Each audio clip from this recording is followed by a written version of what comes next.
where girls and boys, with willow and leather, become more than a badge, but the red rose together. A club where more than legends are made, but friendships, obsessions, moments replayed on our screens, in our minds, in our hearts forever. 'Cause it's who we are, our DNA, the red rose together. Statham, Briggs, Jimmy, Freddie and Joss, Chappie, Sir Clive Lloyd, Carol Hodges, Kate Cross. What a roll call. It's a hard one to measure, with future names still to be written on the red rose together. We're all about people. It's what the red rose really means. Yeah, the ones signing autographs, but the ones behind the scenes. Our community, grassroots, the ones that feel tethered. Whether you're from here or belong here, we're the red rose together. And what about this place? Talk about world-class venues. Internationals, gigs, events.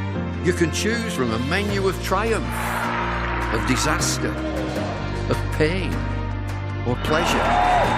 We've seen it all at Emirates Old Trafford, with the red rose together. Red ball, white ball, lightning and thunder. Have you ever sat back? Have you ever just wondered how far we've come? The storms we've weathered. Or how far we'll go as the red rose together.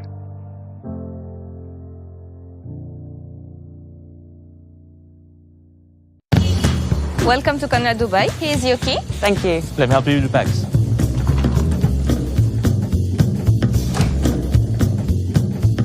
Nice room. How's that?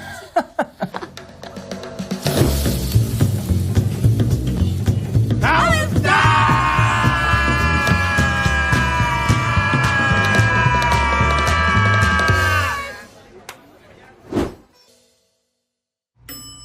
How's that?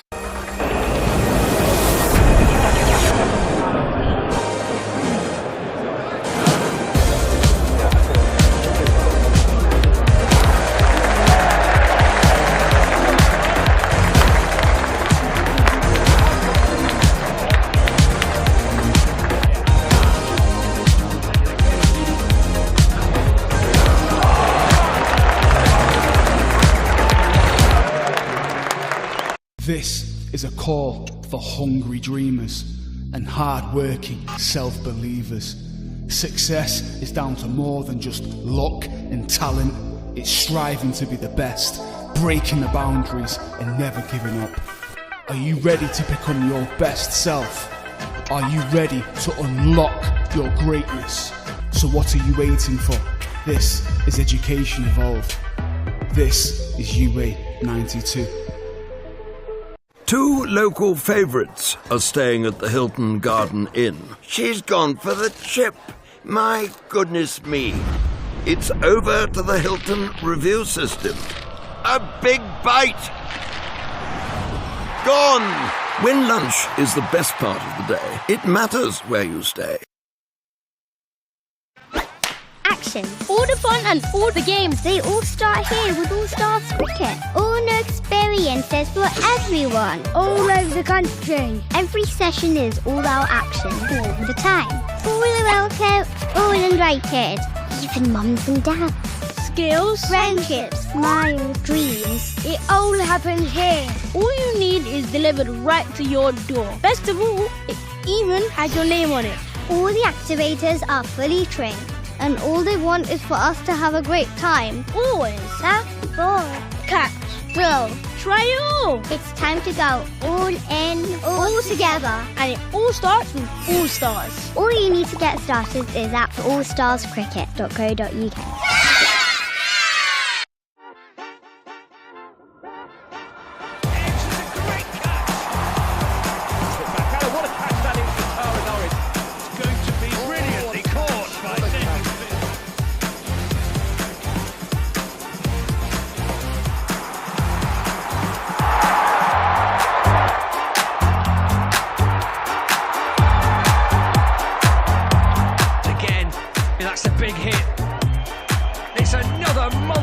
for 6.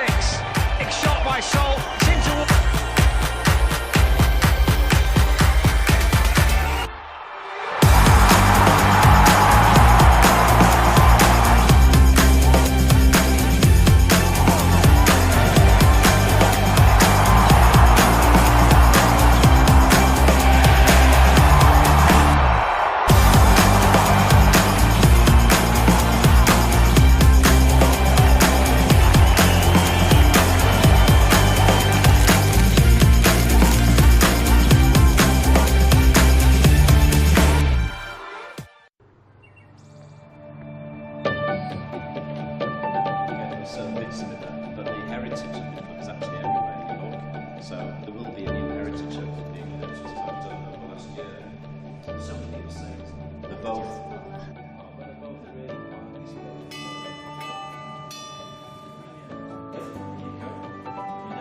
Hi Noah, nice to meet you.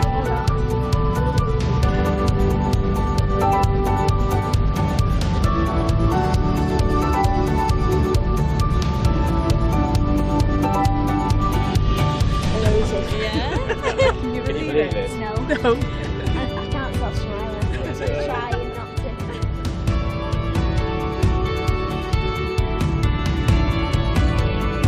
Yeah, that's it.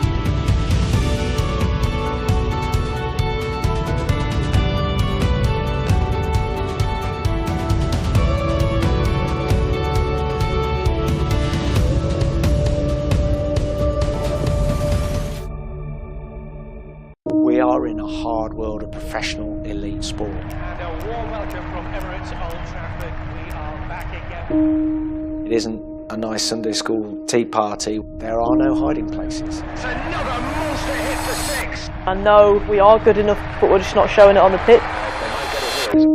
You put that support in, you put that investment in, right, start winning games.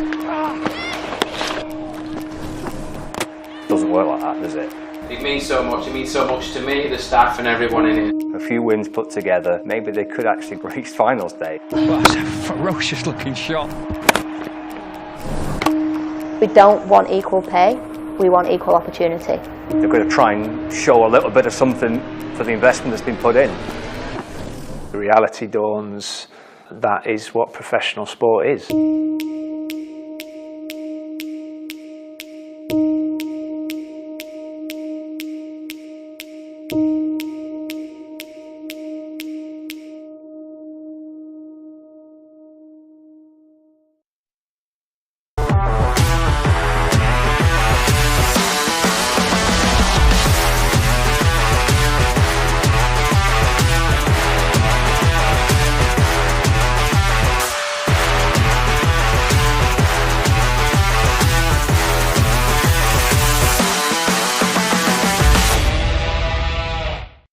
Everybody, welcome to Blackpool Cricket Club, where Lancashire Thunder versus South East Stars is your entertainment. Let's bring you some news from the toss, first of all. And who better to tell us than Ellie Threlkeld? Ellie, which way's the coin come down? In your favour today or not? No, it's not. So Stars won the toss and they're going to have a bat. Okay. How are you feeling about that then? Would you have fielded first today, or would have you liked to have had a bat? Oh yeah, feeling pretty good about it. I think the pitch looks good. Hoping it won't change too much throughout the day. And yeah, hoping the rain stays away. So yeah, all good with that. With regards to your team then, have you made any changes? Yes, we've got Kate Cross back today, so unfortunately Phoebe Graham misses out. Okay. And what does that add or take away to your side? I suppose it's seamer for seamer, isn't it? Yeah, like for like, I suppose, but obviously with Crossy's sort of international experience, she adds a lot to the group, both as a cricketer and a person, so it's great to have her back around the group. So yeah, hoping we'll go well today. It's must win today, isn't it, really? They're in fourth, and if you're going to have any chance of catching those top four positions, you've got to get the win. Yeah, definitely. I think every game from now is a must-win for us, which is exciting. And yeah, hopefully if we play our best cricket, we'll get over the line. Well, best of luck. Cheers. Let's have a word with Bryony Smith as well, South East Stars captain. You've won the toss and you've chosen to bat. What was the thinking there? It looks like a good pitch. We want to have first crack at it. We know it's been used a little bit yesterday, so we might get a little bit of turn later on, which is why we've got quite a few spinners in our team. Any changes today? Yep, so Tash Farron is out. with Emma Jones and Paige and Rhiannon McDonald-Gay are back in. Okay, so a batter and a bowler coming into your lineup. I suppose it was a really close game here at Blackpool in the T20 competition last year, but you came out on the wrong side of it, so I guess you'll be looking to put that right. Yeah, definitely. We played some really good cricket this season. We obviously had a really good T20 campaign and a really good start to our 50 over. We weren't our best last week, so we're really keen to put in another strong performance today. Okay, well, go well. Thank you. So there it is, news from the toss, where the South East Stars have won the toss and they've chosen to bat. Well, hello everybody and welcome to Blackpool Cricket Club. As we were saying there, it is South East Stars who have won the toss and they have chosen to bat here. So Lancashire Thunder make one change, Kate Cross in for Phoebe Graham. So international experience being welcomed back now that we're into the T20 series of the England Women's International Summer. We also have Paige Scofield and Rhiannon McDonald-Gay coming into the South East Stars lineup. They replace Tash Farrant and Emma Jones. So that is the news from the toss. South East Stars have won it. They will be batting. Blackpool Cricket Club under a little bit of cloudy sky. The trees in the distance at the, well, I think it's the south end if I've got my compass points remembered correctly. They're looking fairly still in the breeze actually today, but you might hear it rattling around our commentary position once or twice because it is there, but it's not really ruffling the leaves of the trees. The umpire's just putting the bails on, the players making their way onto the pitch. I am delighted to say somebody who was at the women's T20 yesterday, Polly Starkey, has hot-footed her way up the country and is here in Blackpool today, probably feeling a little on the sleepy side. But Polly, what do you first of all make of South East Stars' decision to bat first? Firstly, I think it is the right decision. I think it's a right decision. There's a bit of weather about, and you know we're in the north. You never know what's going to happen with that. So I think if they can get runs on the board early, I think that's important for them, especially if it is going to be a rain-affected game. And yeah, the South East Stars are a very good side, and Thunder need to win today really to stay in the competition, stay in the conversation. I know all teams can possibly go through at this stage. There is still a lot to play for, but yeah, it'll be an important win for Thunder today. Yeah, I mean, it's a case really of if any of these teams below the South East Stars are going to catch them, they need to beat them, and the Blaze did that in the previous game, the first game for the South East Stars back from the T20 series, which they were actually in the final of. So it kind of, that's helped, but really Thunder need to do their turn now today, don't they? And they'll have a chance with Kate Cross taking the new ball.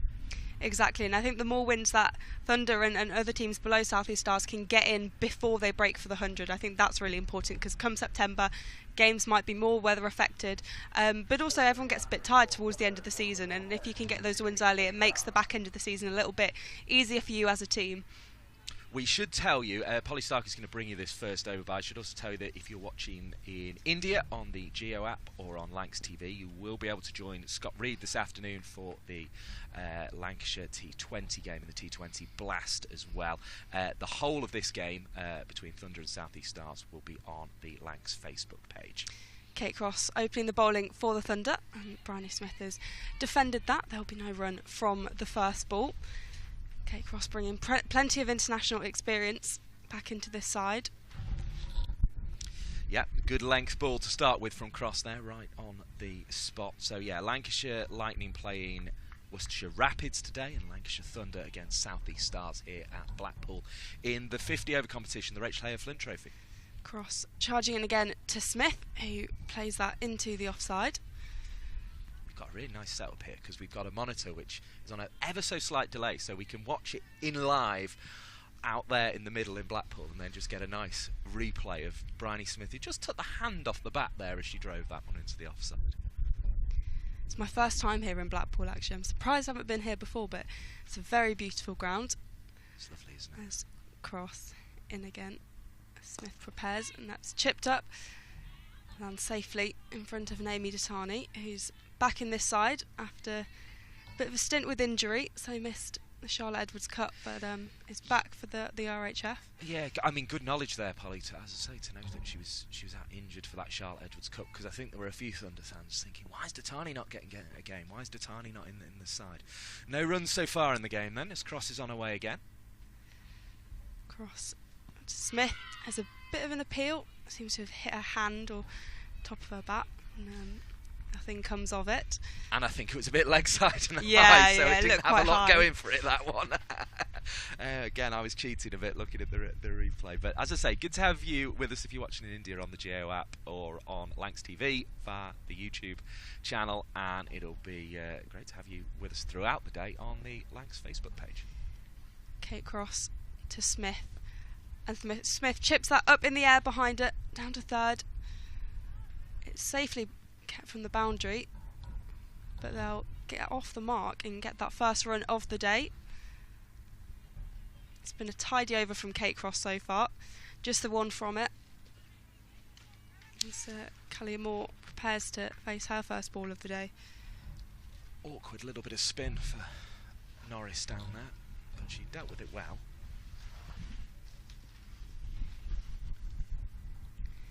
Kate Cross in again to Moore. There's an attempt at a shot, but it goes behind to Ellie Threlkeld. So just one from the over, and the first over one without loss for the South East Stars here at Blackpool Cricket Club. A firm shake of the hand in the middle from Bryony Smith. It's nice. I don't think I've met Bryony Smith before, so it's really nice to see her as you're seeing that 1-for-1 that Polly Starkey was mentioning on the scoreboard in the sort of orange telegraph numbers, I think they call those on the scoreboard. Although no, actually, I think they're almost dot matrix. No, they are. I don't know actually. I can't tell. I think the telegraph. I think the telegraph style. Anyway, that probably only bores. Probably only interests a real geek like me and bores everyone else. But there we go. They look very smart anyway. Orange on a black backdrop. Yeah, I was going to say I couldn't tell you if you were right or wrong in that scenario. I'm not even sure if I know, to be quite honest. The Roger Harrison scorebox. So, imagine he had a part to play at Blackpool Cricket Club. We'll maybe go find out exactly what his part was in the tea interval. I also saw some very exciting news on my way in the clubhouse earlier. So Tara Norris over from the other end. There's a slip in place, and it goes straight through to the keeper Ellie Threlkeld. Tara Norris, the left arm seamer. USA international. No, Bez is coming to do a Happy Mondays DJ set at Blackpool Cricket Club in August, so that'll be some entertainment for those here, and supported by the finest tribute acts that there are to offer. So there you go. Norris continuing to Smith, who plays that into the leg side. It's fielded out by the boundary. He'll take the single to put Killian Moore on strike. More importantly, though, we're going to have a great Sunday here with Lancashire Thunder against South East Stars with Mike Perkins and Polly Starkey. It's our first gull of the day. Swoops away over the trees in the distance against a cloudy backdrop. Yeah, so we drove in. I saw Blackpool Tower for the first time. Ah, it's good, isn't it, Blackpool Tower? It's very good. I did think a pylon was Blackpool Tower before that. As Norris, again, plays straight back to the bowler. That's because you were so excited.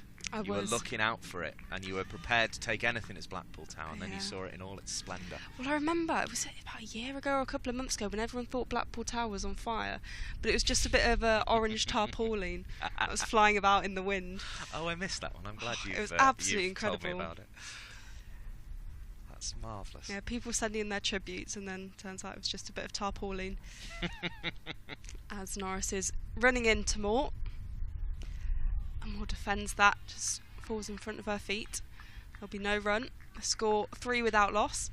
Well, in a world of Strictly Come Dancing, it's come back into fashion, Blackpool Tower. The ballroom is certainly getting a few steps on it these days. Well, that's what I really know Blackpool for, is Strictly. Yeah. Are you a big Strictly fan? Oh, I do love Strictly, yeah. You strike me as you'd be a Strictly fan. I don't know take that as a compliment or not. No, I think it's. No, I just think it would, I could see you feet up Saturday night watching it. Strictly. Yeah. I've got 2 left feet, but I like watching it. Norris in once again to Moore. And it's signalled a wide by the umpire. Ellie Threlkeld with tidy keeping. Always tidy. Always tidy, Ellie Threlkeld. I think Amy Jones has this summer absolutely in my head won the debate of who is the best in the country. It was that one-handed catch off the inside edge earlier in the summer. And she's also very good with the bat this summer. Yeah, I think I don't know why it's taken them so long to put her at 6 and 7. She's the ideal 6 and 7, and you know she can do what she needs to do there. Norris into more. There's a slight appeal, but no one's really that interested in it. There'll be no run. It's a very strong over from Tara Norris so far. You know, Amy Jones can come in at 6, she can give it a whack most of the time, and if you end up in a bit of a hole and you find yourself 4 for 30, she might get you out of that as well. So she's the ideal player to have in that position. Yeah, well, this is what I agree on, and I think it's good that they found where she works in that side, because she is a very good batter, and you want her as your keeper as well, just because she really is the best in the world at that. Norris in again to Moore, defends that. No run available. Fee Morris with the fielding. I almost wonder, Holly Starkey, would 6 or 7 be the ideal place for Ellie Threlkeld? She does make runs in this competition every year, so I think she justifies a number 5 position. But again, I mean, I suppose she's not as explosive as an Amy Jones, is she? So you might go, well, okay, we want our kind of, our more, you know, say a Libby Heap or somebody like that coming in at 6, even a Tara Norris coming in around there. Tara Norris runs in, and there's a play and a miss. Once again, a dot ball, and Tara Norris finishes the over, 4 without loss, after the second over here in the Rachel Hay of Flint Trophy. Yeah, it's an interesting question, because I guess the thing that I noticed with Lancashire Thunder is they have a lot of people who could open. And then you get Naomi Datani coming in at 6, and you think, how's she coming in so low? She's listed at 6, isn't she, today? And I was going to say, I think, well, maybe Naomi Datani, as I'm just going to keep an eye on them moving the sight screens, because our effects mic is on there, so I'm going to just turn our effects mic off for a second whilst the aforementioned Naomi Datani pushes the side screen to the left slightly. I hope I've left enough wire for it to keep going. I'm keeping a very careful eye on this. There we go. I think we're fine. The ground staff did assure me that we would be okay if that did happen. Let's hope they don't go too wide of the crease.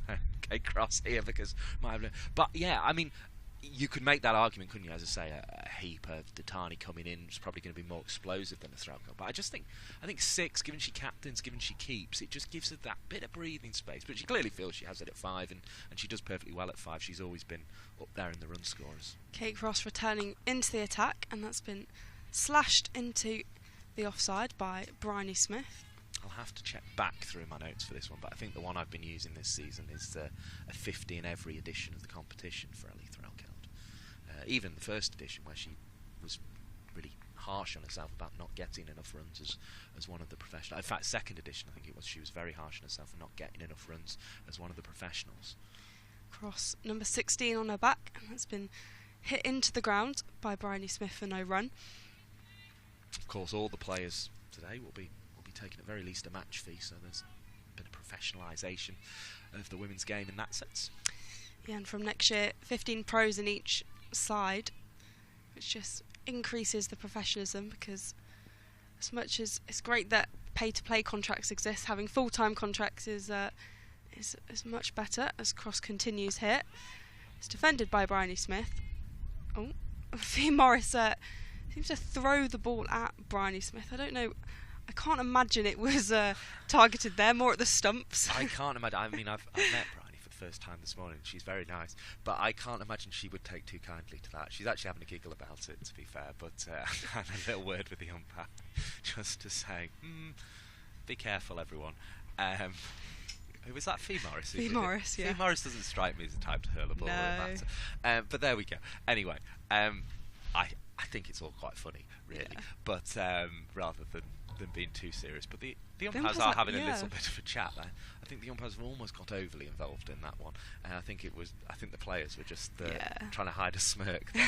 Certainly Bryony Smith is at the moment, but equally, I don't think if somebody was trying to intimidate her, I don't think she'd be taking a step back. She's not that sort of player. Kate Cross charging in, And Bryony Smith has slashed that into the offside that's gone all the way to the boundary. It's the first 4 of the day. Bryony Smith with a very convincing boundary. It just went past the fielder. And that takes the score on to 8. First boundary of the day. Beautifully played by Bryony Smith. Just gave herself a little bit of room, just enough. So always difficult, I think, to know whether you're giving yourself too much room or not enough, because you can end up missing it, can't you? Kate Cross coming back in, and again another shot into the offside. It races away for the boundary. That will be a second boundary of the day. Back-to-back 4s for Bryony Smith. She seems like she's ready to take on the game here after a slightly slow start.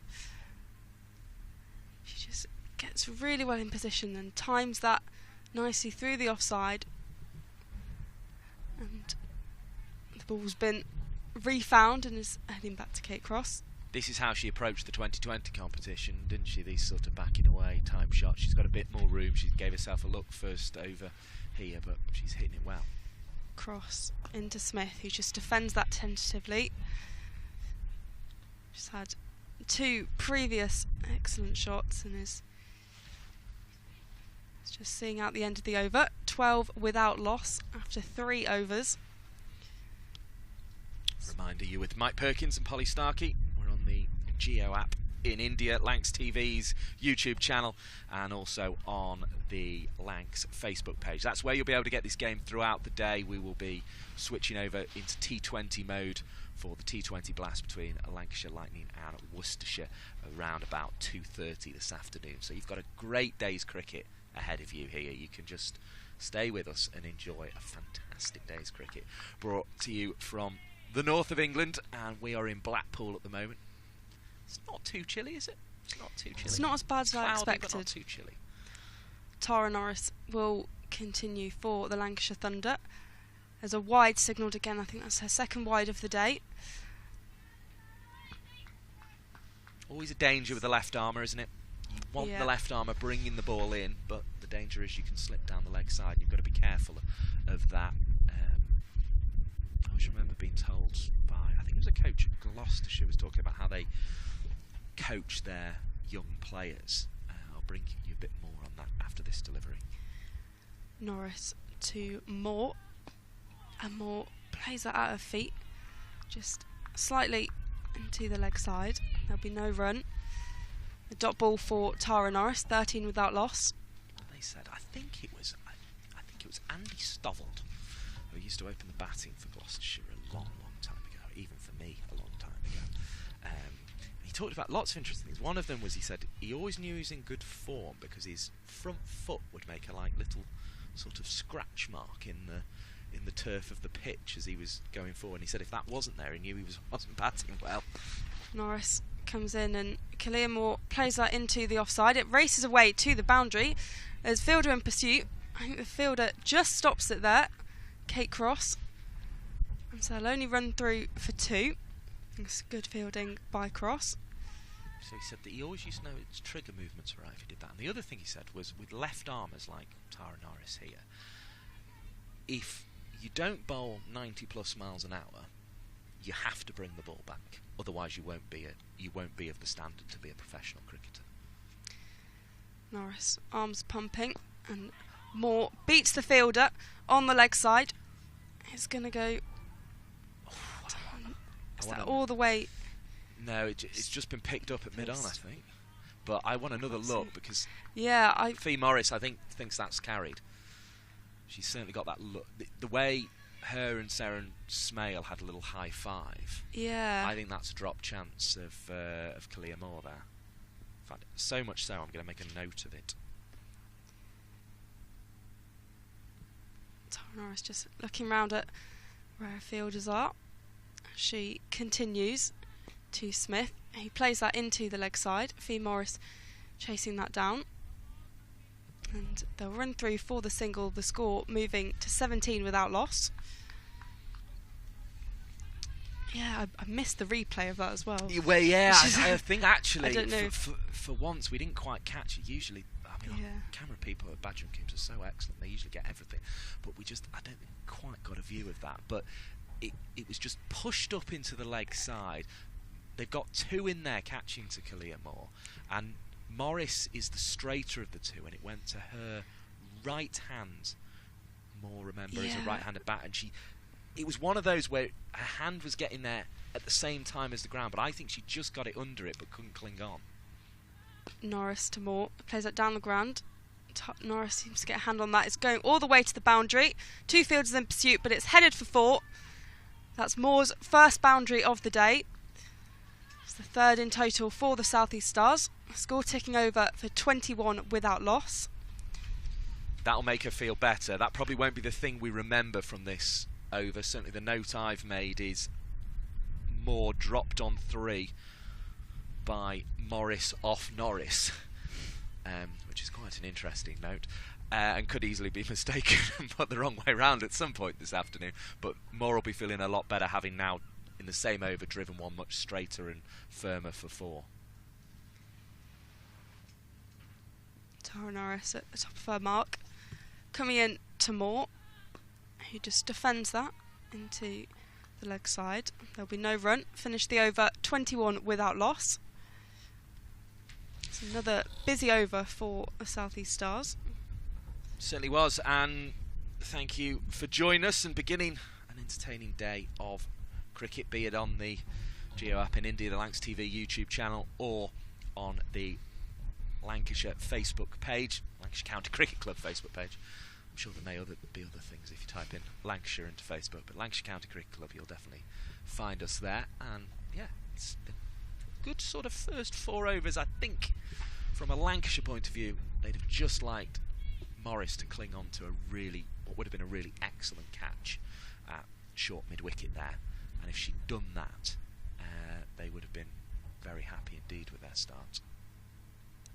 Yeah, it's one of those, I think, that if they take it as an absolute worldie, then you do have to put it down as a drop catch if they don't get it, as Kate Cross will continue into Bryony Smith. There's a attempt at a shot, goes straight through to Ellie Threlkeld, starting with a dot ball from her 3rd over. Interesting to see the pride colours on the rainbow flags on the sleeves of lots of the Lancashire Thunder players here today.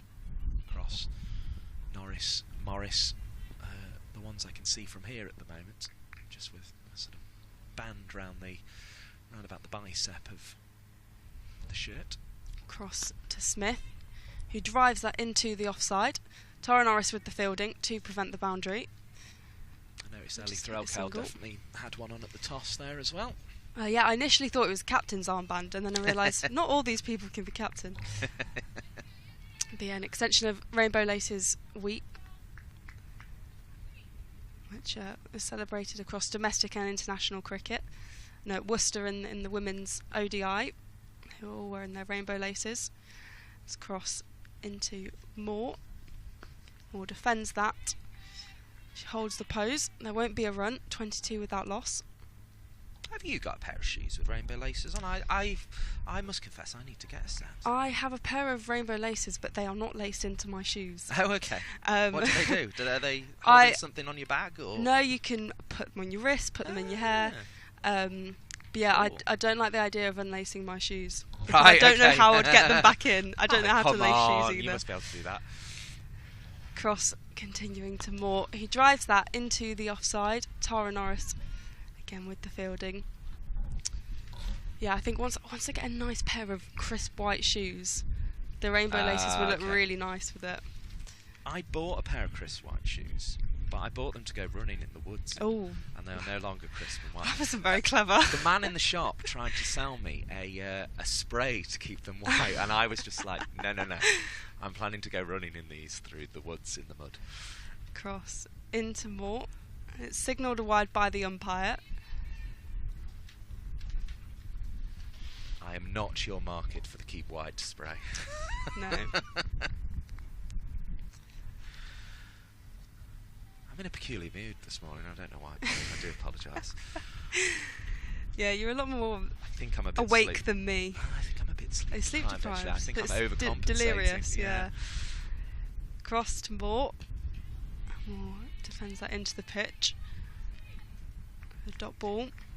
Yeah, I'm not a morning person, and I had a slightly early start. I had a late night last night.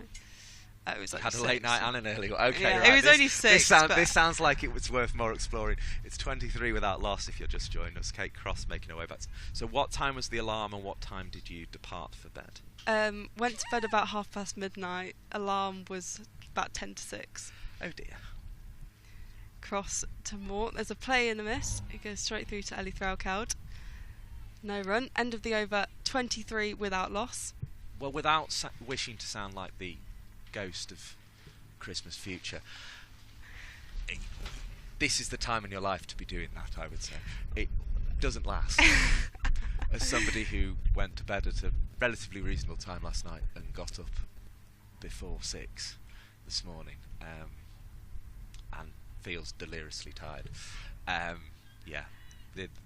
I would enjoy those days. I mean, they don't last forever. I would love to say I was out partying or whatever. I was just doing admin until midnight because I needed to get some stuff done. Well, so definitely don't do that. Yeah, it's not that interesting. Admin's never that important.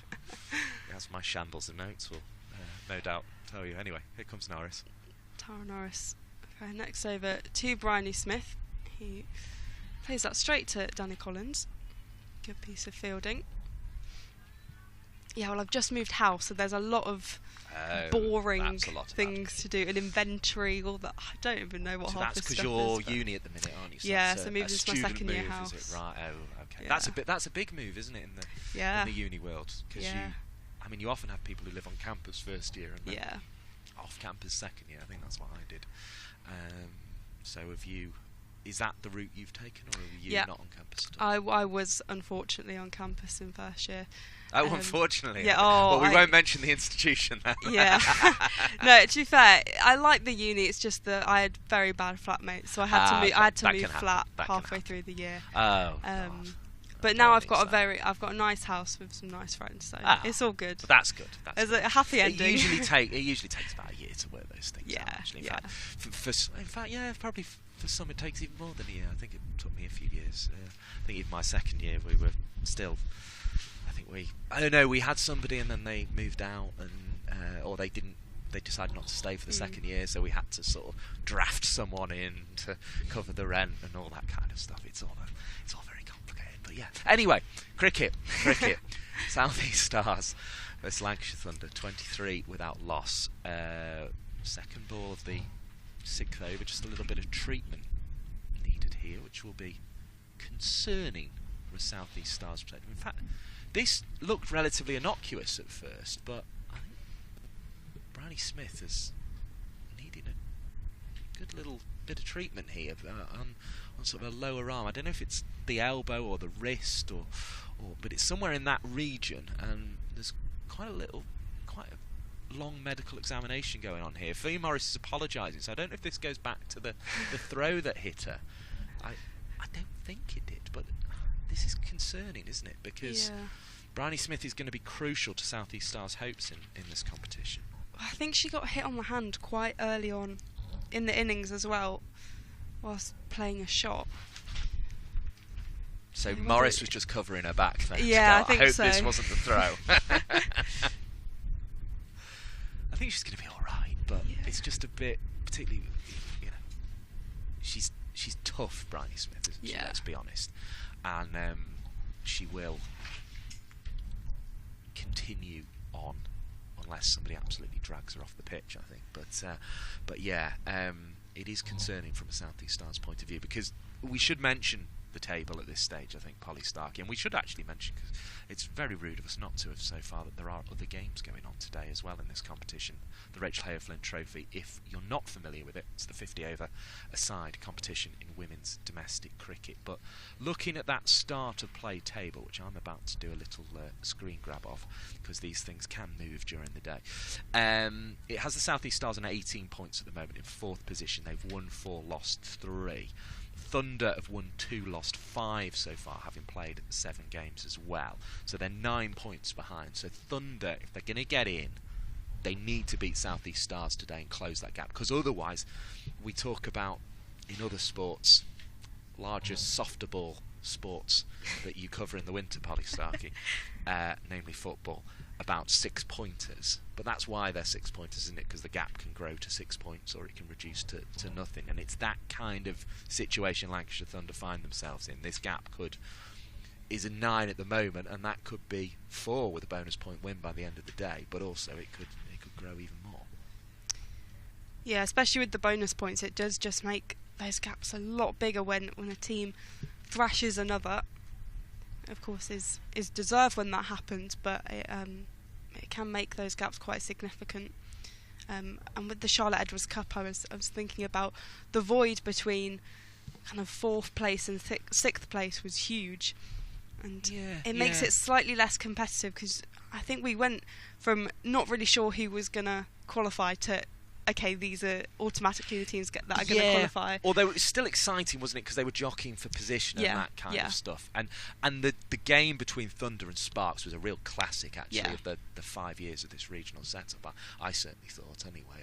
And it certainly was reflected in the number of people who tuned in to watch it. I think there was 90,000 plus who tuned in. So thank you for joining us today on Lancs TV via the Geo app in India, as well as via the Lancashire County Cricket Club Facebook page, because those numbers really do help, don't they? Particularly now that we're going into the Tier 1 phase. Looks like we're going to get back underway here, Polly Starkey, which is good news. Yeah, I think Bryony Smith has had some tape on it and maybe some magic spray.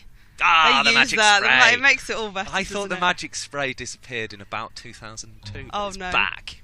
I see the magic spray a lot, especially in that game you mentioned that happens in the winter. Yeah, that's true. Maybe I've just started watching cricket. Tara Norris will continue as play resumes here to Bryony Smith, who nudges that down. It goes all the way to the boundary. There is a fielder in pursuit, but it heads past the van next to us. Yep, Upton Cricket Club's Sophie Morris going to fetch that one. It'll be a search in the car park for the cricket ball.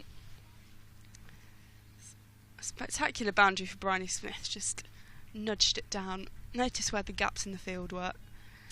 She's claiming she meant that. Now, I think she was in full control of it once she realised she was going to edge it, but I don't think she set out to edge it. Yeah.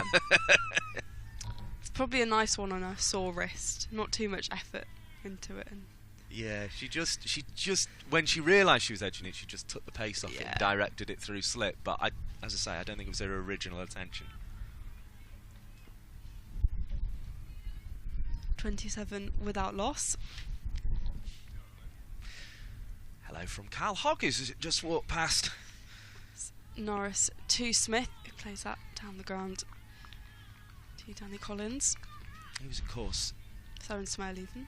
If he was in England, or remember he was involved in that Freddie Flintoff show. He was part of the thing there. So he's lost something. I can't quite hear through our earphones exactly what it was, but he's come to find something or other. Anyway, but he was involved in that Freddie Flintoff show, which I think was actually it was a real hit. That one, wasn't it? Absolutely loved it. I loved it. Bit of Preston representation, which is always nice. Yes, of course.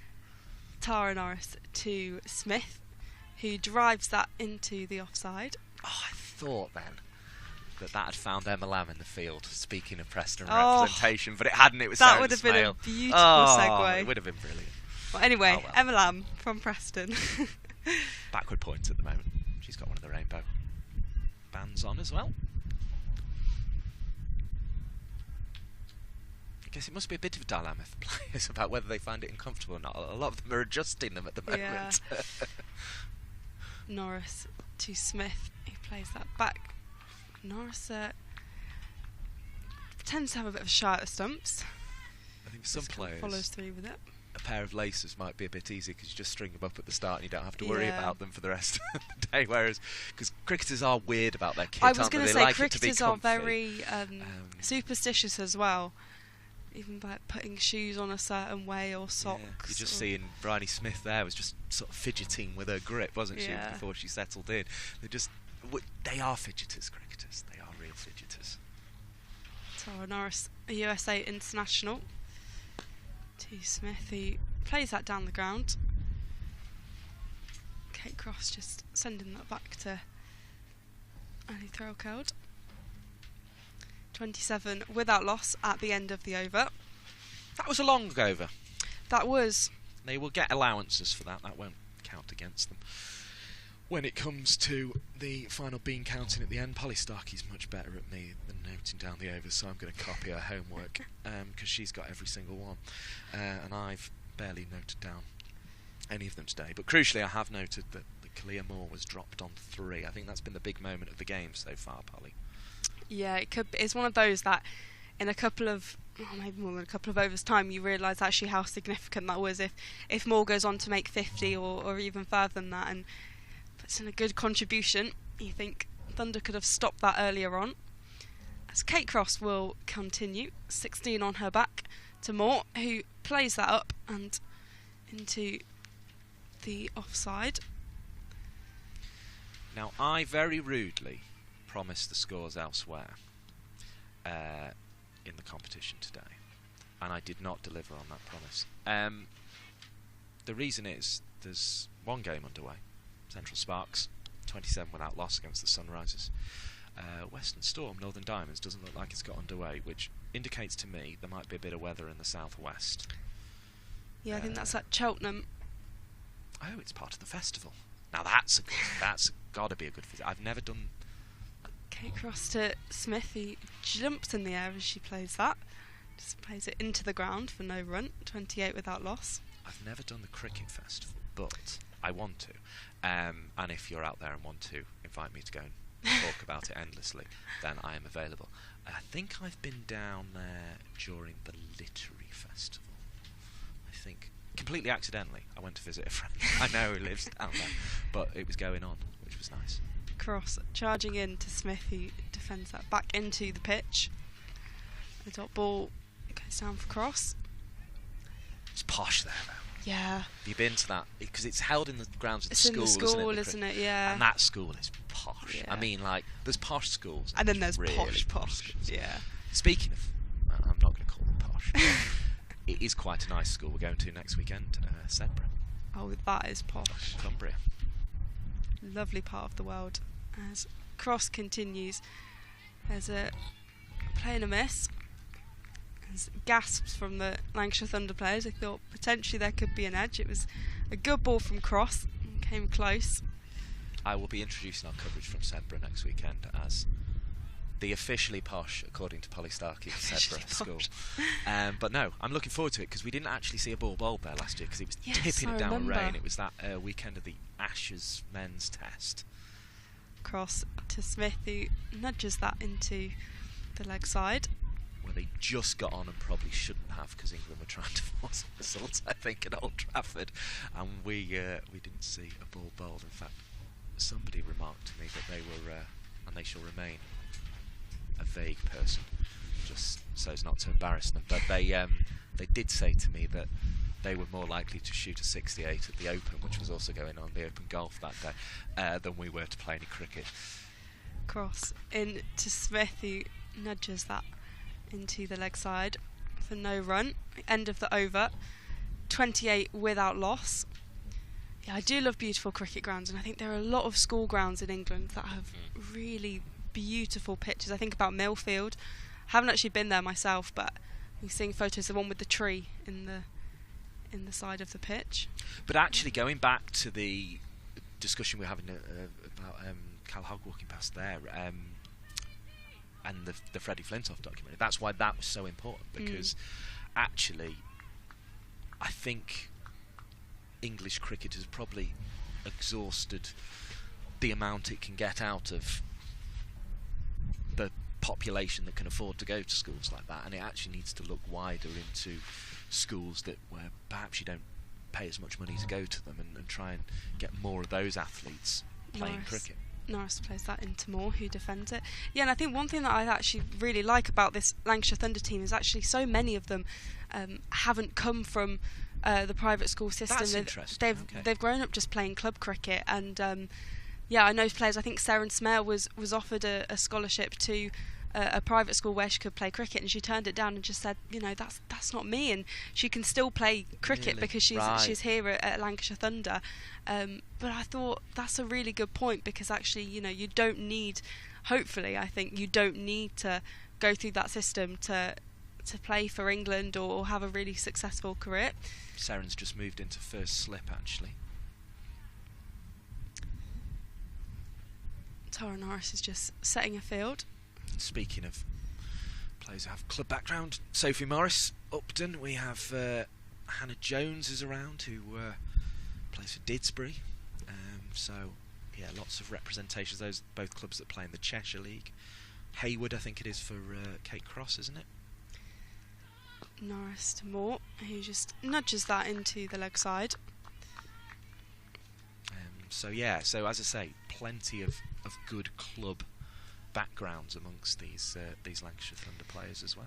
I also think players that are still very connected to their childhood clubs. I think Kate Cross and even Sophie Eccleston as well with Alvanley, just very grounded into those cricket clubs. And of course, Sophie Eccleston famously goes back and plays for her club side when she gets a bit of very time much off from turns England. her arm over, is the impression I get. As I say, that Norris to Moore drives that down the ground on the offside. I've played a bit in both Sophie's league and with both the Sophie's league, both the Sophie Left Armers leagues, and both Sophie Eccleston's leagues and Sophie Morris's league, and I do get the impression that you know, it's probably not their most important game of the season. I think wearing the all red Lancashire Thunder is it's what they pride themselves on. As you'd hope so. You'd hope so, yes. I think Sophie Eccleston could certainly. So that's just nudged into the offside by Kalia Moore. His run rate has slowed down a little bit. Moore was 8 from 20 deliveries. So Sophie Eccleston could certainly bat a bit higher than number 6, I think, in that league if she wanted to. But I think it probably, you know, if she did get hit on the hand or something like Bryony Smith has been today in this game, it wouldn't be the best look. And also, as she probably will smash people's cars with her batting, so no one wants that. Norris into Moore, who drives that down the ground on the offside. It's racing away to the boundary. 2 fielders in pursuit, and I think Katie Mack has just stopped that before the boundary. Yeah, it's a great piece of fielding. It's a good throw in. That actually shows that there has been a bit of weather about, because that one I think in midsummer usually would have run away, but didn't quite, because we have had a lot of rain through last summer, last winter, this summer, probably next winter, probably the summer after. Just rain all the time, really. In fact, as we were driving up, there was some awful weather about, and I was slightly concerned about the prospects of play. But we drove into Blackpool, and I wouldn't say there were blue skies, but you know, there was no rain, which is always good. As Norris to Smith, who plays that with one hand on the bat. She lifts the other one off, and there will be no run. End of the over, 31 without loss. And I'm not sure whether the hand she took off was her sore one. She's taken her glove off. She's done that a few times though, even like before she was hit. So maybe it's just a routine thing. I just don't think she. I mean, I think it's the modern. She's bent over double though, isn't she? And, which is not good. I mean, she looked more like she'd had a heavy night, didn't she?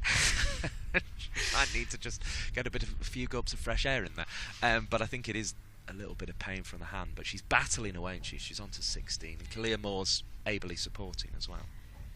Yeah, it won't be good for South East Stars if Bryony Smith can't continue. But as you say, she's a bit of a warrior, and she's continuing here. Hopefully not too serious of an injury, as Kate Cross will be back for Lancashire Thunder. Kalia Moore just edges that behind her and sends that down to third. Fielding is done by Hannah Jones down there of Didsbury Cricket Club, as we mentioned. Lovely part of Greater Manchester. Yes, I mean, that's quite posh too, Didsbury, yes, to be honest. Anyway, let's stop talking about posh places. But it is posh, Didsbury. But it's got a very nice cricket club. And they put out a lot of teams. I think they put 6 out every week. Yeah, they've got a strong women and girls section there. Kate Cross to Moore, to Smith even. And with no run on offer. When I was in Birmingham, they'd put out 99 cricketers every weekend. They had 6 teams on a Saturday. 2 in the Birmingham League, 4 in the Worcester League, and then another 3 Sunday teams. What cricket club was this? This was Harborne Cricket Club in Birmingham. Just by, in Harborne. Yeah, I'm very familiar. Just along the road from Edgbaston.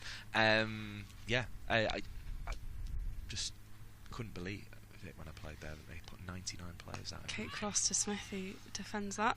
No run. Yeah, I know a lot of people that play for Harborne, actually. It's my home neck of the woods. It's a beautiful ground as well. They've now got 2 pitches with a kind of path separating the two. They had that when I played there. It was just about the only club I've ever played at where I could potentially hit a 6, because it's either very short straight on one ground or very short wide on the other ground. So I occasionally would get a lead and edge, and there you go. Cross to Smith. There's a play and a miss. It goes through to Threlkeld. No run. 32 without loss. It's impressive though. 99 cricketers every weekend. They might have even increased that. I mean, it's been probably. A long time since I've played there. Yeah, I know they've since added a girls section. That's says good. Youth cricket. Because that is probably an area, if I'm being honest, and without Harborne here to talk about it, I don't want to go on about it too much. But and they're more than welcome to come on and talk about it. But that is an area they could have improved on, actually. Cross to Smith. It's up in the air. It goes past Atani, who was on for the catch. Race forward, just dropped short and bounced past her in the end. So Norris tidied it up, but she looks frustrated as. Yeah, it was really never gonna carry, but it was one of those she committed to trying to get to the catch and therefore missed the ball. So credit to her for going for it, but it was never gonna get there, was it? No, it didn't quite carry, which is in the favour of the South East Stars. Kate Cross is in again. 2 more. Moore just plays that behind her down to third. She's played that shot a number of times today, just to take the single and put Bryony Smith back on strike. Smith, who's 17 not out from 31 balls, and that's the end of the over. 34 without loss here at Blackpool Cricket Club. Now this is where I need to write it down, isn't it, Polly? Yes. 34 without loss. In fact, I've been behind. Oh dear. Oh dear. So I've even managed to foil you with my incompetence. Oh well. Busy talking about Harborne. Well, yeah. You get me talking about it. Because we're having a good time, isn't it? Exactly. We're having a good time. You can see Badger and Coombs' little truck in the back of the shot there of our commentary position as well. Thanks to them for the pictures today. I hope you're enjoying your viewing experience on the Geo app in India, on Lancs TV, on YouTube, and via the Lancashire County Cricket Club Facebook page, which is where the entirety of this game will be. We'll also bring you Lancashire Lightning versus Worcestershire Rapids in the T20 Blast today as well. Tara Norris is back into bowl to Moore. He plays that down the ground for no run. Kate Cross and Tara Norris have had very good opening pair here for the Lancashire Thunder, opening the bowling. And the Thunder strengthened by the international experience of Kate Cross, and of course the international experience of Tara Norris, who has a handful of caps for the USA. And she's in to Moore. Let's play that back behind her. No run. 34 without loss. The Olympics. Yes. The next one is in Paris in a few weeks. The one after that is in the United States. Los Angeles, yes. And cricket's going to be in it. Incredibly exciting. Tara Norris, US team. They've got to have a home team in it, surely. I don't know what the qualification criteria is going to be. There's Tara Norris to Moore, and that's bowled up. Kalia Moore has gone for 13. Tara Norris, middle stump goes flying, and that's the first wicket for the Lancashire Thunder. The breakthrough they really needed. It's now 34 for 1. Kalia Moore will have to head back, and celebrations from the Lancashire Thunder team of that much needed wicket. I celebrated that. I don't usually do that on commentary. I hope nobody clips that up. So it might look very biased. Embarrassing, but I gave it a big fist pump and a and a whoo, because it sort of swung back in through the gate. It was like what we were talking about earlier, about if you're a left armer and you don't bowl 95 mile per hour, which very, very few people on the planet do, you have to bring it back, and that's exactly what Tara Norris did there.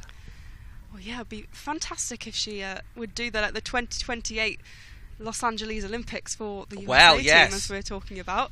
I think the USA will. Thank you. Been practicing. I'm sure the USA will automatically get a place. I think as this year with Paris, I think France automatically get a place in all the events as the host nation. Very much looking forward to the Paris Olympics. I imagine they'll want India there.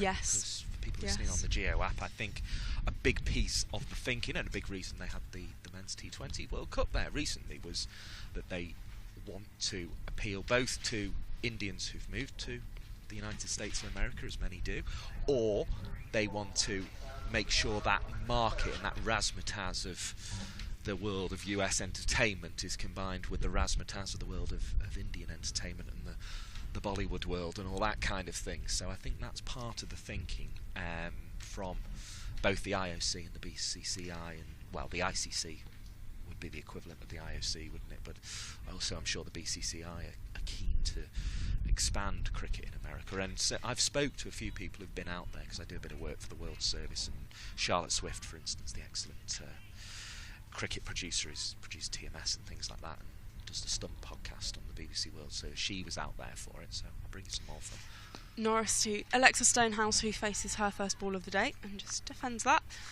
for no run. So I spoke to various people like Charlotte and a few others who seemed to give me the impression that they thought he's got a chance this time. Cricket in the US, you know, they very much this time they've gone, we don't want to take on NFL, baseball, anything like that. We're never going to knock those big four sports, hockey, American football, off their perch. But what we can do is we can create almost our own little market over there of people who would be interested. Norris to Stonehouse has a big appeal. Umpire is not interested. It looked quite high, so I don't think there was anything in it.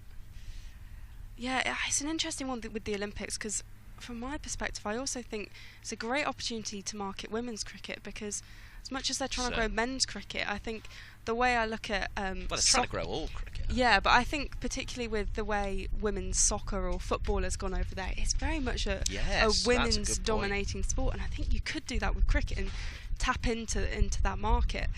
As Norris plays that to Stonehouse, who flicks that down to deep square leg. There's a fielder on the boundary, saves that.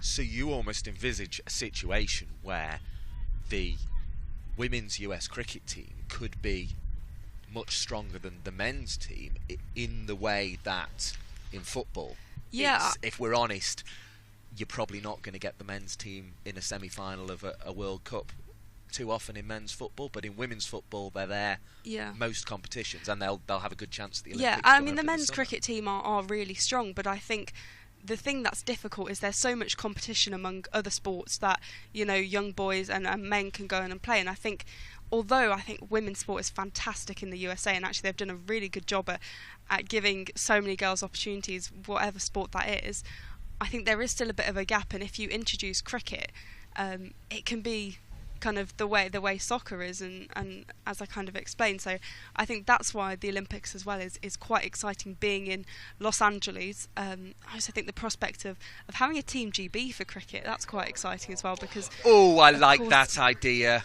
Yeah, just add the Bryces in maybe. Very just good. Really this is why you do one of the best cricket podcasts out there.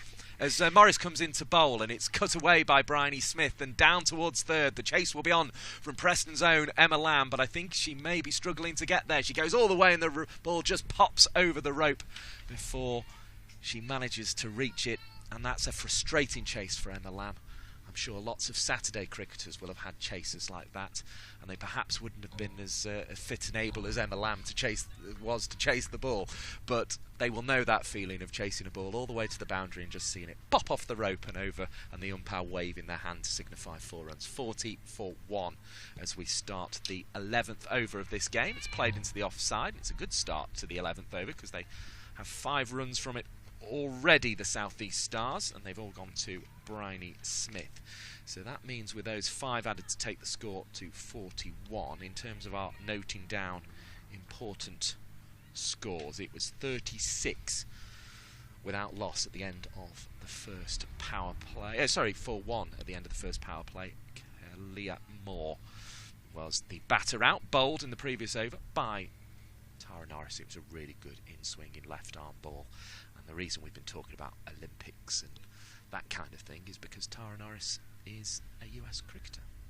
Handful of caps, I think you referred to it as. Which I think is quite a good way of putting it, as Sophie Morris bowls, and that one, I thought, appreciably turned past the outside edge of the bat. I missed the replay, unfortunately. So it could have just been the perception of when the ball goes past the outside edge, it always looks like it turns. But I think that one did just a little bit for Sophie Morris, who's on to bowl again.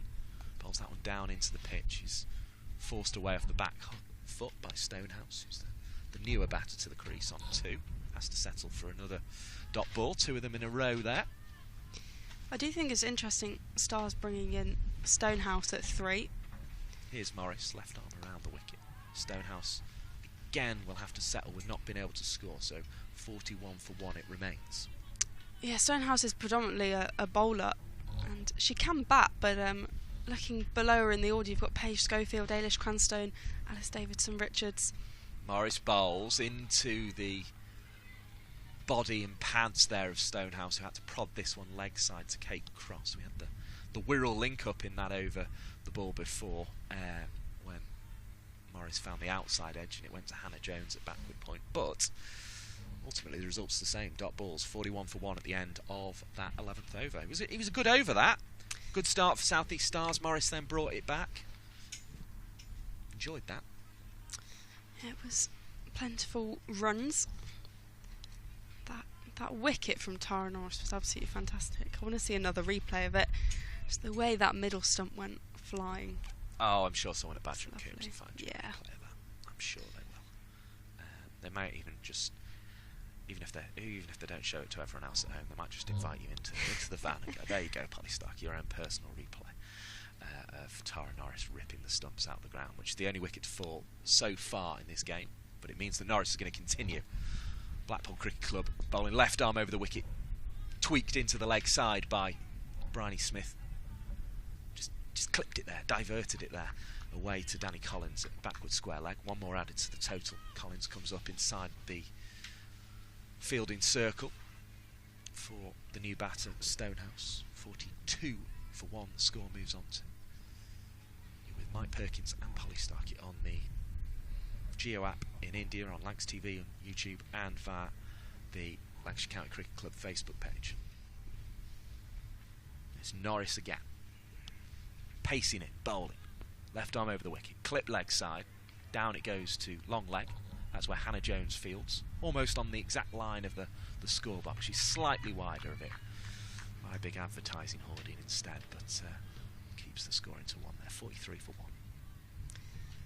Yeah, just taking over for the South East Stars. Smith is starting to build an innings here. This is always the point where I get very conscious of that time that Alex Hartley told me after the game at Southport that my voice carries.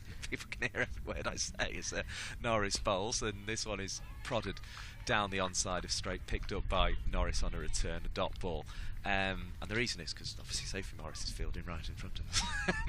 But, so we hope we're not being too distracting whilst we witter on. But Thunder will be fairly happy with this. The wickets column will be a slight concern, I think, at this stage. Yeah, they'll want to have the Stars a few more wickets down. Because the Stars seem one of those lineups that do have just a little bit of oomph at the back end of their innings if they need it. In comes Norris, bowls, and Smith driving fluently down the ground. That's a great stop. That deserved 4 and it got 1. Really, really brilliant piece of fielding by Naomi Datani. Back fitting in the side and proving it there. 44 for 1. Well, this is why I mentioned Stonehouse coming in at 3, because you look down their order and Rhiannon McDonald-Gay is coming in at 8, and she can bat. Chloe Hill can bat. Phoebe Franklin. They're all very, very competent batters who I would all back to get a half century on their day. Yeah, it's just how explosive they're going to be, I suppose. I mean, I don't think of Hill or McDonald-Gay really as particularly explosive players, but you never know these days. That's what's so fascinating about the development of regional cricket over the last 5 years. That one's prodded leg side. There's no run to Morris. It was a delivery of reasonable length and just didn't quite get it where Stonehouse would have liked it. Is that somebody could have been working on something because it's this professional era and they could come out and play some shots you've never seen them play before. It's just brilliant to watch as a couple are at the far end. One up on the hill, another on the white seating away to the other side of the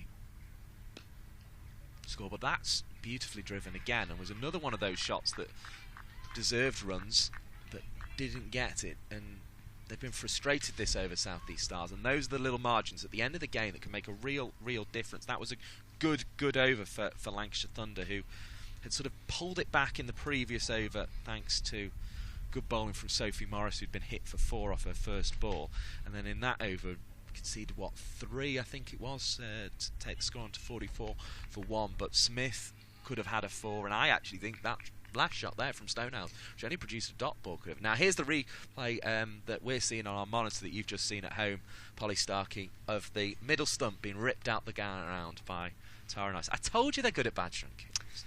It's an absolutely beautiful wicket. I'm not sure if it's Liv or Katie who's done that for you, but well done, or maybe even Colin and the team back at base. But thank you to whoever it was, because I enjoyed that. Sophie Morris bowls, and this one is played away into the leg side and out to the fielder at backward square leg, which is Danny Collins, who is very good fielder, real proper athlete. Danny Collins, she's sort of just a natural athlete who can just run all day, and doesn't mind being backward square leg one moment, backward square leg the next, out of cover point the next after that. 1 added to the total with that little flick into the leg side. 45 for 1. You with Mike Perkins, Polly Starkey on the Geo app in India, on the Lancs TV YouTube channel, and on the Facebook page of Lancashire County Cricket Club, as that's driven up to mid-on, where Dutani does the fielding. No run. They always gather up on the little decking here at Blackpool Cricket Club by the... oh, that's driven nicely away for 4 runs. Beautiful shot. 49 for 1 the South East Stars score moves on to, and it's a really good shot that will make Stonehouse feel a lot better. She has 7 now, and she's got 1 through. Having almost done it in the previous over, she does it in this over, and this is a really top-notch shot to play that all on the floor through extra cover. Wow. Yeah, she got the timing just right. Hit it into the ground, and it just ran away to the boundary, despite the slightly stodgy outfield. Morris bowls 4 from the previous delivery, none from this as she drives it off the back foot up the onside of straight. But they're starting to gather on the decking over there. It's a little bit less in our view. I've been a bit of a prima donna and asked to make sure I can get good views of the score box today. This one has been pushed out into the offside, where Emma Lamb's there with the fielding at cover, having been beaten for the boundary earlier in the over, but there's nothing she could do about that. Keeps the score below 50, which is crucial. Well, I think Sophie Morris will be trying to get out of this over with the score below 50. Bowls to Stonehouse, who's forward defensively, and I think this is where actually Stonehouse is struggling a bit at the moment. She's playing the nice shots well, but she's not accumulating well, and so the score does remain on 49 for 1 at the end of that 13th over. Thoughts, Polly Starkey? Yeah, Stonehouse is just struggling to kind of, she's had a couple of good shots, but yeah, she's got nice technique, but it's not getting runs through, and Smith is doing well, and I think that is a positive for the South East Stars, but that run rate has dropped 3.77 at the moment, and it was up in the 4s and 5s before, so I want to keep that ticking over. But from a wicket's perspective, it's very strong for the South East Stars. They just lost that 1 wicket of Kalia Moore, so I'd imagine the Stars would be the slightly happier side, but Thunder do seem to be putting on the pressure a little bit.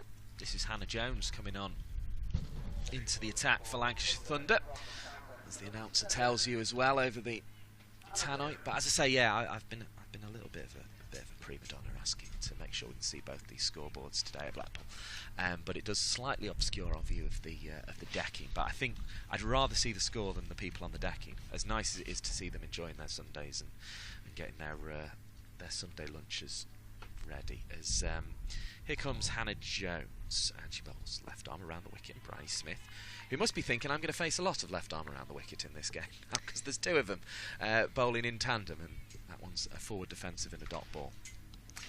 Yeah, there are a lot of left armers in this Lancashire Thunder side. Here comes Jones again, and Bryony Smith's going to try and lift her for 6, and is successful.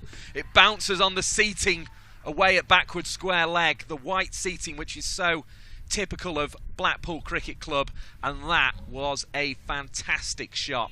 A big leading edge by Bryony Smith, it felt, but she got plenty of it, and it just sailed over the Hilton Hotel side of Blackpool Cricket Club today. And Hannah Jones, who was put under a bit of pressure when she played in the T20s, is under a bit of pressure now as she bowls round the wicket. Smith hits it back to her. It was one of those bump balls that almost fooled me for a second, but I'm sure you at home with the nice view down the pitch didn't get too excited there. Dot ball. Here's Jones again, and she's going to deliver a ball that's flicked away by Bryony Smith. She thought she got a single. Stonehouse sent her back, and I was almost going to say that's what Smith's doing better than Stonehouse there, but Stonehouse sent her back. Also, I did gasp when there was that Bryony Smith shot, and I thought it potentially could have been a wicket. Yeah, for a second it got the fielder interested. She goes down the ground this time. Lovely stroke, advancing and hitting straight back past the bowler. Went the onside of the stumps, just for good measure, to make it even more difficult for Hannah Jones to get there. And this has been an expensive first over with 2 boundaries in it, a 6 and a 4. The 6 just kept the fielder at backward square leg interested for a second, but that 4 was unstoppable, even with a fielder out at long on. As Smith goes down the ground again and again, hits it hard, straight back at Hannah Jones, who has had 2 in that over that have come back at her that she's been able to stop, and she's really had to stick her hands in the way. Bryony Smith hits it so hard. Yeah, she gets so much power on it, and you can see that from the 6 she hit. She just wafted it up and got enough on it to send it over the boundary. And yeah, it's a tough first over from Hannah Jones, but she's a player who tends to be quite economical, and I think Bryony Smith just got the better of her in that over, but I don't think it's a foregone conclusion with her bowling today. Certainly not. Certainly a lot to play for around the grounds today. And in comes Sophie Morris to try and turn the game in Thunder's favour. And again, it's that little cut behind square on the offside. That's sort of almost the place in the field that they've left here, Lancashire Thunder, and any width Morris has to be very careful with, because Stonehouse will get back, or Smith, as she did from the first ball of this spell, and just look to cut it away, and that's what's keeping the board moving at the moment. 4 more, 63 for 1. I keep noticing this because a shot is played to that area, but what is that building in the distance with the clock on it? Don't ask questions like that I don't know. You don't know? Okay, that's fine. fine. Sorry. I will find out something. Yeah, I'll have a Google later. There was something else I said I'd clarify earlier as well. I'd need to really write these things down. Anyway, Sophie Morris is bowling, and this one is hit down the ground, hit hard, and Jones won't be able to get to it, and it's away for 4 runs. Slightly disappointing from the Lancashire Thunder perspective, you have to say there. They as good as they were in that over where there was the fielding from Mack, and they were able to stop a couple of scoring shots that should have been boundaries, then things like that are disappointing. 67 for 1. Good stroke though. Yeah, I think it was a poor piece of fielding by Hannah Jones. She really should have got that, but it was a powerful shot. Here's Morris, and that one is prodded back to her by Stonehouse. I guess it shows the value of hitting the ball hard, as Bryony Smith does, and Stonehouse did that. But Stonehouse now, she's got to find a couple of singles, hasn't she, in this over? Or 2 even. She'd be quite glad for one of those. Tries to turn leg side, can't do so. Crosses there with the fielding, and the players will be trying to ramp up the pressure, I think, if they can here. Yeah, got to rotate that strike, I think, is really crucial for the Stars. That one is defended down the pitch. Now, I can't work out if my internet's broke or if they're off for rain at Central Sparks v Sunrise, because it's still saying 27 for 1 my score, so I may endeavour to find that out. As Morris is on her way again. Leading edge, goes behind square. That one's picked up. They have moved a fielder there now, interestingly, haven't they, Polly Starkey, just to cut that route to the boundary off. But 6-7 for 1, 2 boundaries in the over. Stonehouse will be happy with that, even if she is a little bit disappointed with a string of dot balls, which has prevented her from rotating the strike. Yeah, another productive over for the South East Stars. They got 8 from it. And just having a discussion in the middle between the pair. What would you be discussing at this stage? I don't know. When I bat, I don't like to talk about cricket. It stresses me out a bit. I'm a very nervy batter. In comes Hannah Jones. Oh, well, this one's up, and this could be caught. but she's got so little of it, it's bounced way short of the fielder in the end. So she's almost played that shot perfectly, in the sense that the one she got hold of went for 6, and the one she didn't get hold of landed short of the fielder. 68 for 1 with a single. Yeah, it does seem like a shot that's a lot of effort when you just get a single. And that one is prodded leg side, and there's no run on offer. Right, it's currently raining here at Cheltenham College. We will keep you up to date with any news about the toss and start time as soon as we have it. That was posted an hour ago by Western Storm, so it's definitely raining in Cheltenham, as that one is played up the onside of straight to middle. And there is no run on offer. So that's that one solved. And my internet's clearly working, because I've been able to search for it. Let's see what else we can search for. Let's see if Central Sparks have any information about their game against the Sunrisers, which, as I say, my one is showing 27 without loss, as Hannah Jones hits that one into the offside, and Tara Norris is there, but I think that might be due to intermittent internet, because I am struggling to get the Central Sparks up here. As in comes Jones, and this one's pushed out into the offside. There's going to be a sprint round for the athlete that is Danny Collins, and she picks up and throws back. Another single to the total though, so 69 for 1, I make that. Hannah Jones having a slightly better over than her first one. She was hit for 6. And that one is played behind square on the offside by Smith. And she's going to come back for 2 here. Emma Lamb goes to retrieve the ball and retrieves it well to Ellie Threlkeld. So 2 more to the total, 71 for 1. Good little dab by Bryony Smith to get that one behind square. What did you make of that shot, Polly Starkey? I must confess, I didn't get the best look at it. I was trying to find out what's happening in Central Sparks game. I mean, initially I thought it was a bit of a play and a miss, but it did carry a bit, so I think she did get something on it. Not the powerful shot we usually see from Bryony Smith, but it got the run she needed. So it wasn't a deliberate dab, it was more of an attempt at a powerful drive that she got a nibble on. Yeah, that's what I would say. I have found what's going on at Radlett, where Sunrisers are playing Central Sparks. Forced off due to rain. Jones and Brewer make a solid start, 27 without loss. So we are the only game in progress in the competition at the moment. As in comes Sophie Morris bowls. This one is twiddled back to the bowler. Again by, I think the fact she's twiddling just gives the indication that she's looking to try and manoeuvre the ball around as she can, and Thunder have actually, to cut off the route to the boundary behind square on the other side, have brought a slip in, which is really interesting. And this one is twiddled off the inside edge though this time, and out to Fee Morris, who comes in from the mid-wicket boundary. So she does get a single, but not with a shot. She didn't intend to hit it there. 72 for 1. Thoughts, Polly Starkey? Yeah, I do worry a little bit about Bryony Smith's wrist, how she's doing, because we have had some powerful shots, but they have been quite a few. It's either just been mistimed or not quite what we expect. She's been brought onto strike. Well, that's powerful enough. It's pulled away past the short mid-wicket fielder, and there will be 2 on offer, in fact, in the end, by the time Tatani's able to get across and stop it. It was past Kate Cross there at short mid-wicket. Just adjusts the sunglasses. It's nice. I don't think I ever spoke to Crossy until after they won here in the Charlotte Edwards Cup, so it's quite nice to have a chat with her as this one's played away.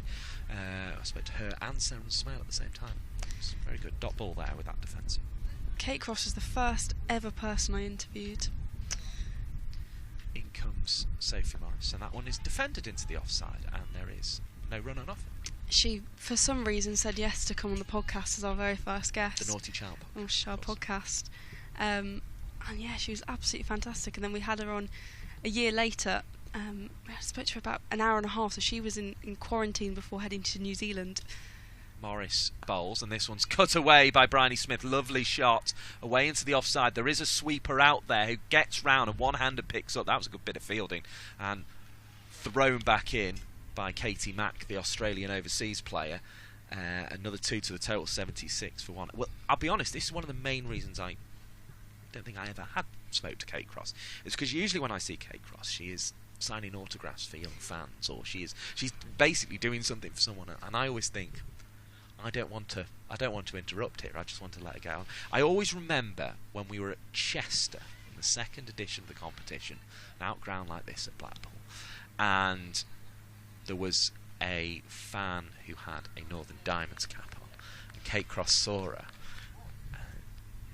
very sort of small little girl, could have been no more than sort of 7 or 8 or something, and she went up to her and she went, "That won't do, wait a minute," and went to a kit bag as Jones bowls this one. It's driven into the offside. There is no run offer. It was a good stop actually by Tara Norris, who's in at short cover, and she went, "That won't do." She went to a kit bag and got her a Thunder one and put it on top, which I thought was a very nice touch within the heat of that rivalry between Diamonds and Thunder.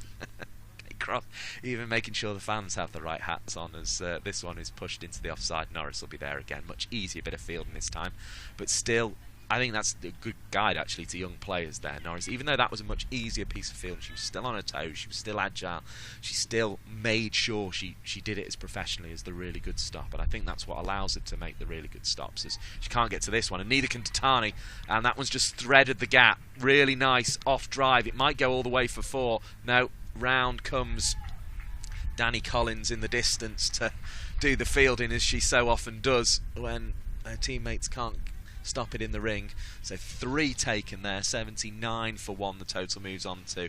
But I think that's what allows Tara Norris to make those great stops, is because she does the simple things so well that she's almost a yard ahead of everyone else, and she gets across to make a stop at Bryony Smith this time at cover. Brilliant fielding from Tara Norris, another dot ball.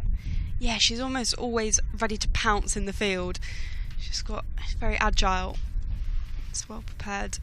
As Jones comes in and bowls left. Oh, what a shot that is from Bryony Smith. Now, will this go all the way for 4? It deserves to, and it does.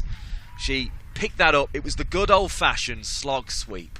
We all love a slog sweep, and Bryony Smith has a really good one, and she picked that up. And it was full in length, actually, which is quite a difficult ball to play the slog sweep to. So it was particularly good from that respect, and that's why it went so straight, I think, because it was such a full ball. What a good stroke. Yeah, it's really well guided all the way to the boundary. 83 for 1, and Smith will add to that with a twist into the leg side and pulls it away for 1 more. 84 for 1 the total moves on to you, with a Mike Perkins Polly Starkey on the Geo app in India, on the Lancs TV YouTube page, and on the Facebook page of Lancashire County Cricket Club. That's where the entirety of this match will be, so you might want to, if you've got another device around, just make sure you can find that if you want the entirety of this game, because we'll also be bringing you Lancashire Lightning versus Worcestershire Rapids in the T20 Blast today. It's all going on, Polly Starkey. It's all here to enjoy on Lancs TV, isn't it? Yeah, fantastic Sunday full of cricket. So much going on, as we say, and it's a miracle actually, I think, that we've got play underway with no problems here. I don't think it is a miracle. I think you were in Southampton yesterday and you've been driving through all the rain and you've not realised that actually we've just had passing showers up here as Sophie Morris bowls, and this one is played away into the offside, and there's going to be 1 run to Bryony Smith, and she'll take it gratefully.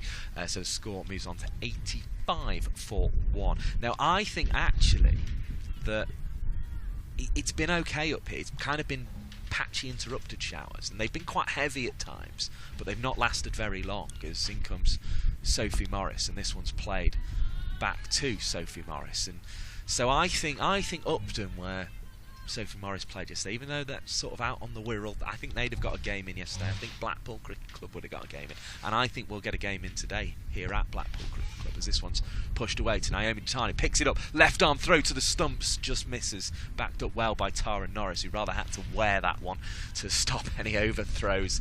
It was a good piece of cricket all round. It was quick action, 86 for 1.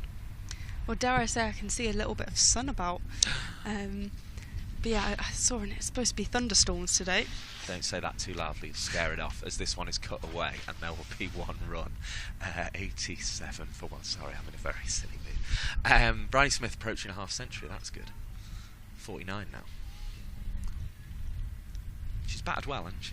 Yeah, almost at a runner ball, just below it. Stonehouse to face this one. Morris bowls it. And it's just pushed to Tara Norris. That's a dot ball. If they don't get Bryony Smith out here, they're going to lose this game, aren't they? Yeah, I think she's a very, very crucial wicket, and they'll have known that from the start, but even more apparent now. 54 balls so far, which is actually quite slow for Bryony Smith. She usually goes at like the absolute clappers, the proverbial clappers, as that one was clapped up to mid-on. No run. 87 for 1 then. We have had how many overs? 19 overs, Polly Starkey. It's looking like it's going well for South East Stars to me. Yeah, I would agree. I think they are ticking over nicely, and I think if this pair can stick together, then they'll put on a hefty partnership and do some damage to the Lancashire Thunder. I think the focus for the Thunder at the moment will be getting Bryony Smith out, even getting Stonehouse out, but I think Bryony Smith will be the focus as she's approaching that half-century milestone. She's the player who can take this away from Lancashire Thunder, isn't she, Bryony Smith? Yeah. I think they've got to not focus on her. You could almost even consider, giving her a few ones and keeping the strike away from her a little bit that way. But they have to get her out at some point, or she will just accelerate away from them. As Naomi Datani must be feeling rested and ready to go again, because she's into the attack and she's bowling a Yorker to Bryony Smith, and that's one way to get her out, get it nice and full. I think there's a message coming our way, so do some talking, Polly Starkey, and I'll just receive this message very quickly. Of course. Naomi Datani back from injury. It's an incredibly important message, Polly Starkey. It's about lunch. I presume our gentleman here is going to want to know if it's a veg option or a meat option, as Naomi Datani comes in and bowls to Bryony Smith. There is going to be 1 run on offer. So do you want to... I'll put your fader down if you let them know I'm a veggie, and then you can pass on your lunch order as well to this gentleman, and we'll make sure we've got some sandwiches coming. And that's the 50 for Bryony Smith as well, more important than sandwiches. That drive down the onside of straight brings up Bryony Smith's 50. 89 for 1 the score, and Bryony Smith has got 50 of those from 56 deliveries. What an innings that has been, Polly Starkey. It's been it's been absolutely excellent cricket from the South East Stars captain. Yeah, Bryony Smith has really battled on after that early injury to her hand or wrist, and she's played a classy innings. And I can imagine if the Thunder don't do anything here, then she's going to go on and potentially double that. That was nearly embarrassing when I missed Bryony Smith's half-century because of the sandwiches. Anyway, let's not mention that because the ball's in the air and it's going to be caught by Sophie Morris coming in from short third, and that's the second wicket to fall with the score on 89. No, it's not. It's just short. It's just short. For all the world, it looked like that had carried. It was a free hit, wasn't it? I've been free hitted. I've been free hitted there, I think. Let's have a look at it. The sandwiches. I'm just going to have a look at this on the replay, as that one's gone up in the air, and it has been caught by Sophie Morris, but it was a free hit. 2 and 2 balls. Right, concentrate, Michael. Ball played out to mid-off. There is no run. Norris is there with the field team. There's a missed the 50 because of sandwiches, and then I got free hitted. Unbelievable scenes. There's a phrase that cool kids use, and it's you have to take the loss. And I think in this case you have to take the loss. Using the word unbelievable scenes is taking the loss as well. Anyway, Datani bowls short of length and hit away by Bryony Smith. 4 runs. The main thing you need to know at the moment is that South East Stars are in absolutely fantastic form with the bat, and in particular their captain Bryony Smith, who Thunder must get out if they are going to have any chance in this game. I think she's stood on off stump, waited for that power position and clapped it away for 4 runs. 94 for 1. And I think we were saying Smith for Bryony Smith. I mean, she's gone at nearly 1 a ball, but she's sort of almost taken her time for the first 50. I don't think she's in any mood to take her time as she goes past 50. Looks for the pull stroke. It takes her on the body. Bear in mind she got a lengthy treatment for a bad hand as well, and I think she's just trying to take that anger out that the pain is causing her on the ball at the moment. I mean, that's the way to do it, really. She really is battling on. She is looking a little bit unstoppable at the moment with the bat. So we say a very powerful player. And someone who's not afraid to take on the bowlers. Here comes Datani. Delivers left arm over the wicket, shorter length, hit in the air, but over the top of Fee Morris, and it's 4 more. And I think that plan of bowling short and trying to be hit in the air through mid-wicket, they might have to put away for a while, because it's going in the air, but it's going over the fielders and away for 4 runs.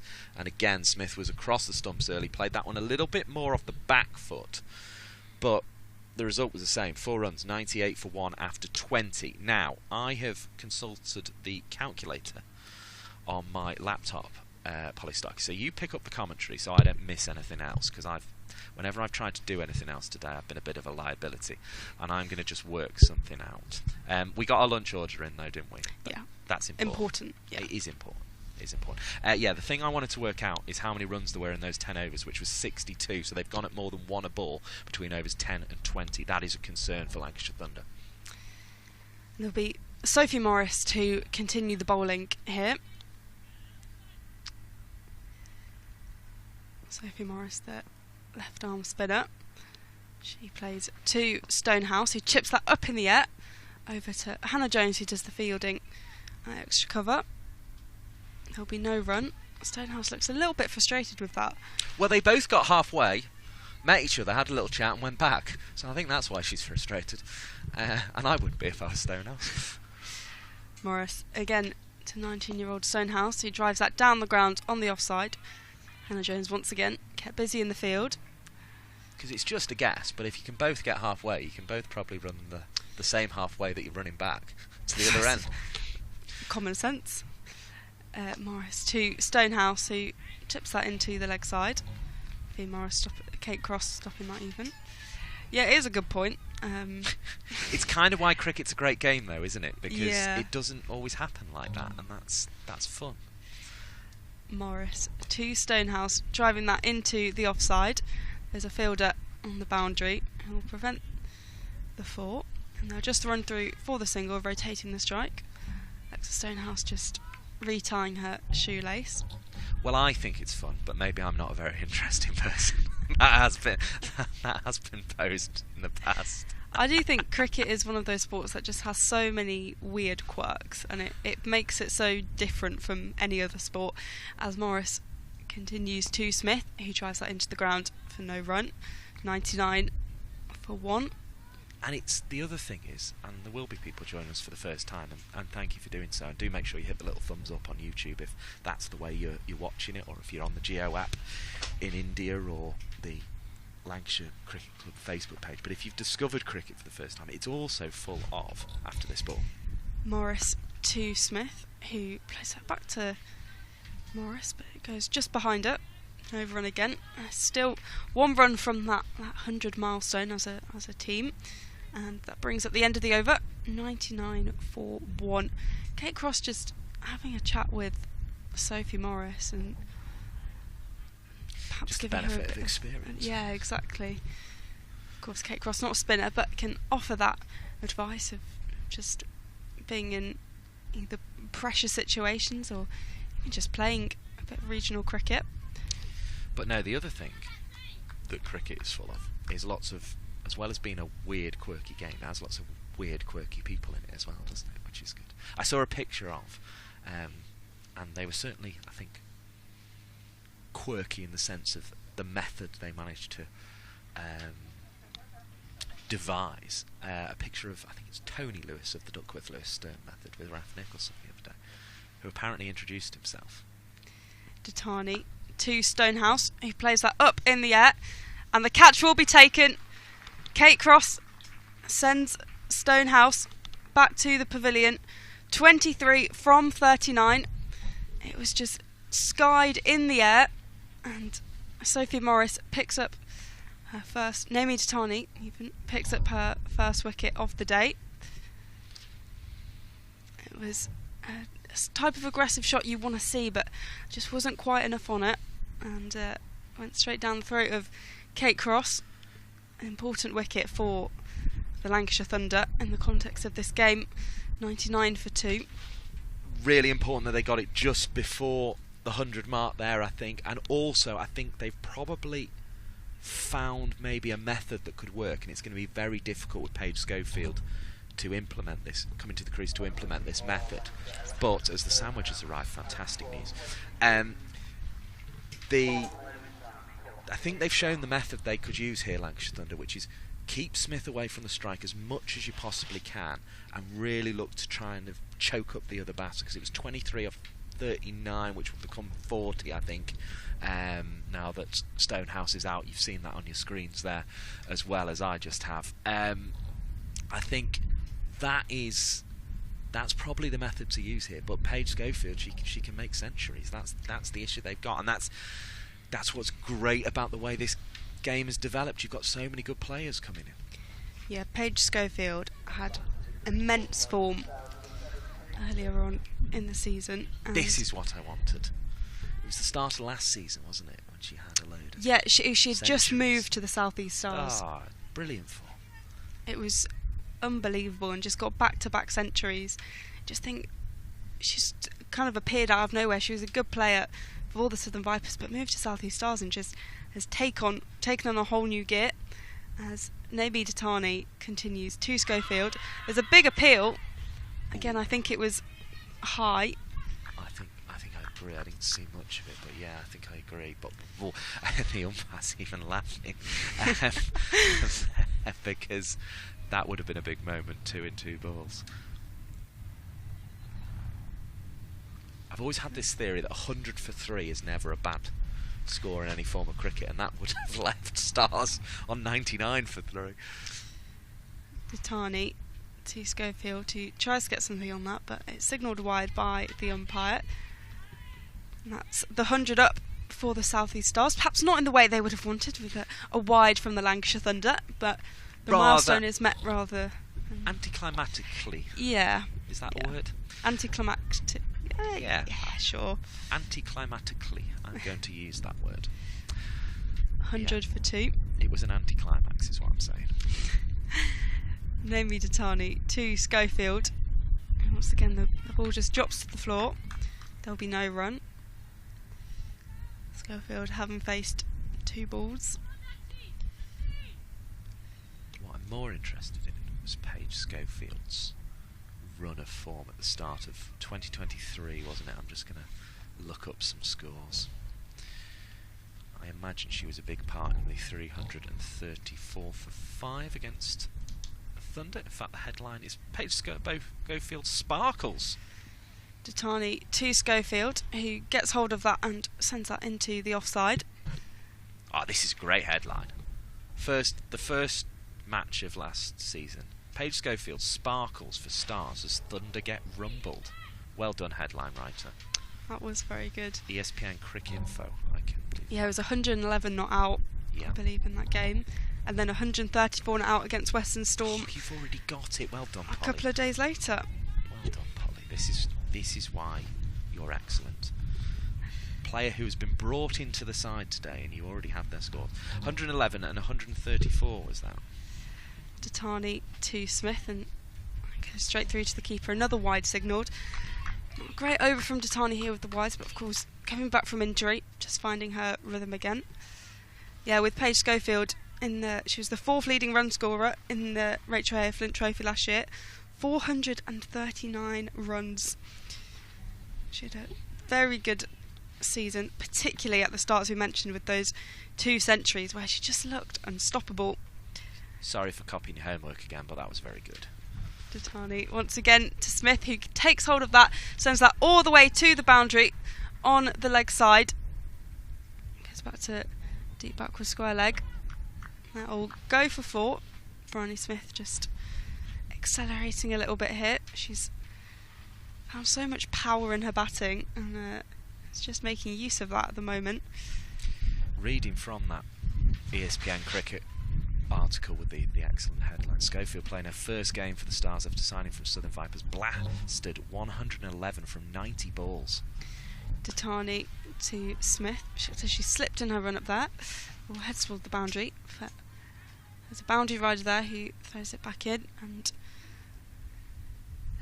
the score moved to 107 for 2 at the end of the over. The article continues, hitting 5 sixes and 11 fours as she helped add 143 of 115 balls for the 4th wicket with Alice Davidson Richards, who contributed a classy 73. It sounds to me like that's a report that came from the excellent ECB Reporters Network, who always have a reporter at all of the women's regional games and provide excellent coverage. Yes, it was an ECB Reporters Network report, that one. So, if they're worried about Bryony Smith, I think they should be worried about Paige Scofield, is what we're saying there. If she can hit 111 of 90 balls and then follow it up with 134, she can play. Exactly. It was by no means a fluke. She's very good form. I think that's what I enjoy actually about when players do move to a different regional team. They often do find this kind of new burst of form. And it happened with Fee Morris, who's coming on to bowl here, when she moved from the Western Storm to Lancashire Thunder. Fee Morris to Bryony Smith. It's that down the ground. Naomi Datani, another player who moved. She moved from the Sunrisers to the Lancashire Thunder, I think in 2022. Yikes. Alice Davidson Richards, who is listed next, who was part of that partnership with Paige Scofield, made 73 from 58 in that game.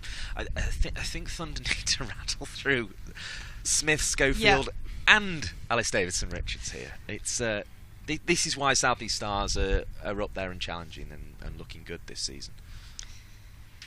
Morris to Schofield. He just drives that down the ground. There won't be a run on offer. Yeah, you mentioned Alice Davidson Richards, another player. It was fantastic form, I believe. Did she get a Test century in 2022? She did indeed. As that's played into the offside by Paige Scofield. Runs through for the single. And weirdly, and this can happen in international cricket, then didn't get a Test place for the next 20 years. I know they don't play a lot of Test cricket, but you'd think, she should at least be in the ODI team. Yeah, and she was dropped from the ODI team in very Canterbury. Odd. As Morris plays that to Schofield. Sends it to Tara Norris. That's extra cover. Yeah, that was an interesting one because Canterbury is, I think, technically a home ground in Kent, and everyone was expecting her to play the ODI there, and then she wasn't played, which is a bit of a strange one. As Smith drives that straight to Danny Collins. I guess it shows if you're told, look, we're picking you as a specialist all-rounder for a Test match. It's a one-off. We're picking you for this. It almost doesn't matter what you do. Morris to Smith again as yelps as I want it to be caught, but it just goes just behind the keeper. 1 run, and at the end of the over, 109 for 2. But yeah, you're right about it's nice to see players who make a move and then flourish. I think that's a really sort of important part of the way cricket's set up now, isn't it?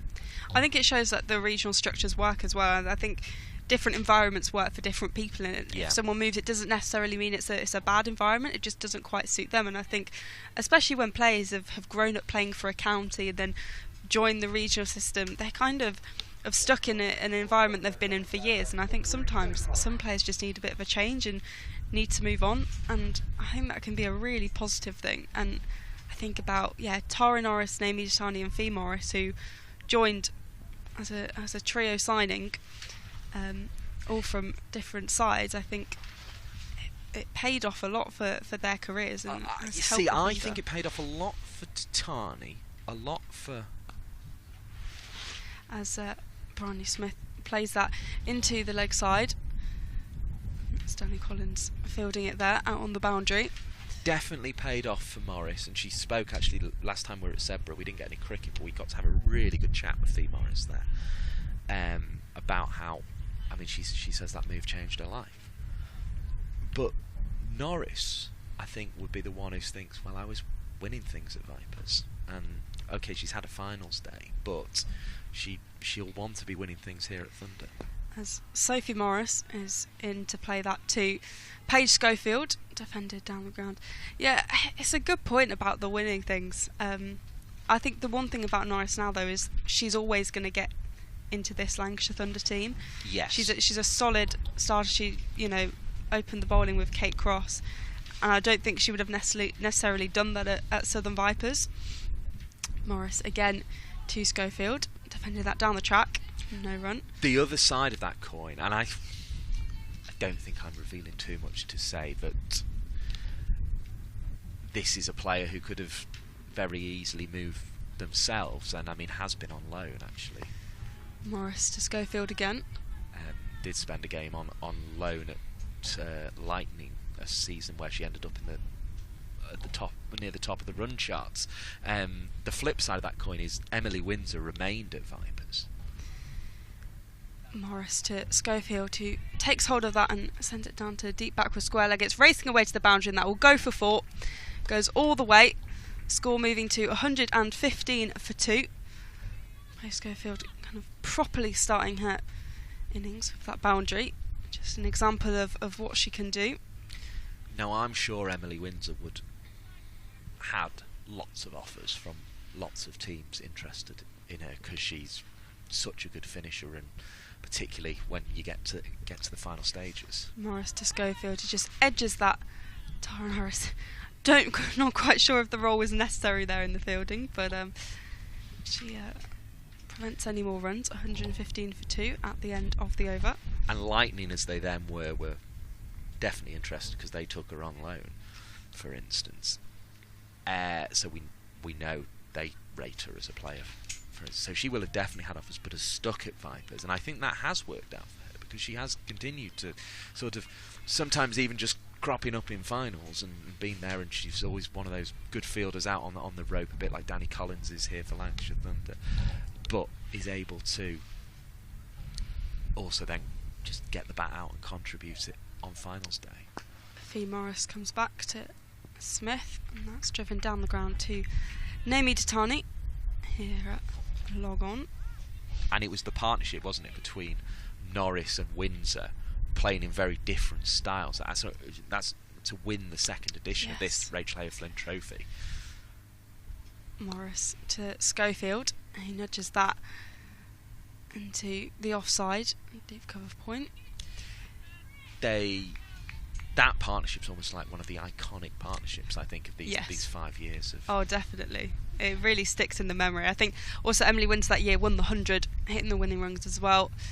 As Bryony Smith takes hold of that, she's hoiked it into the air, but it's gone into the hands of Danny Collins out there at deep backward square leg.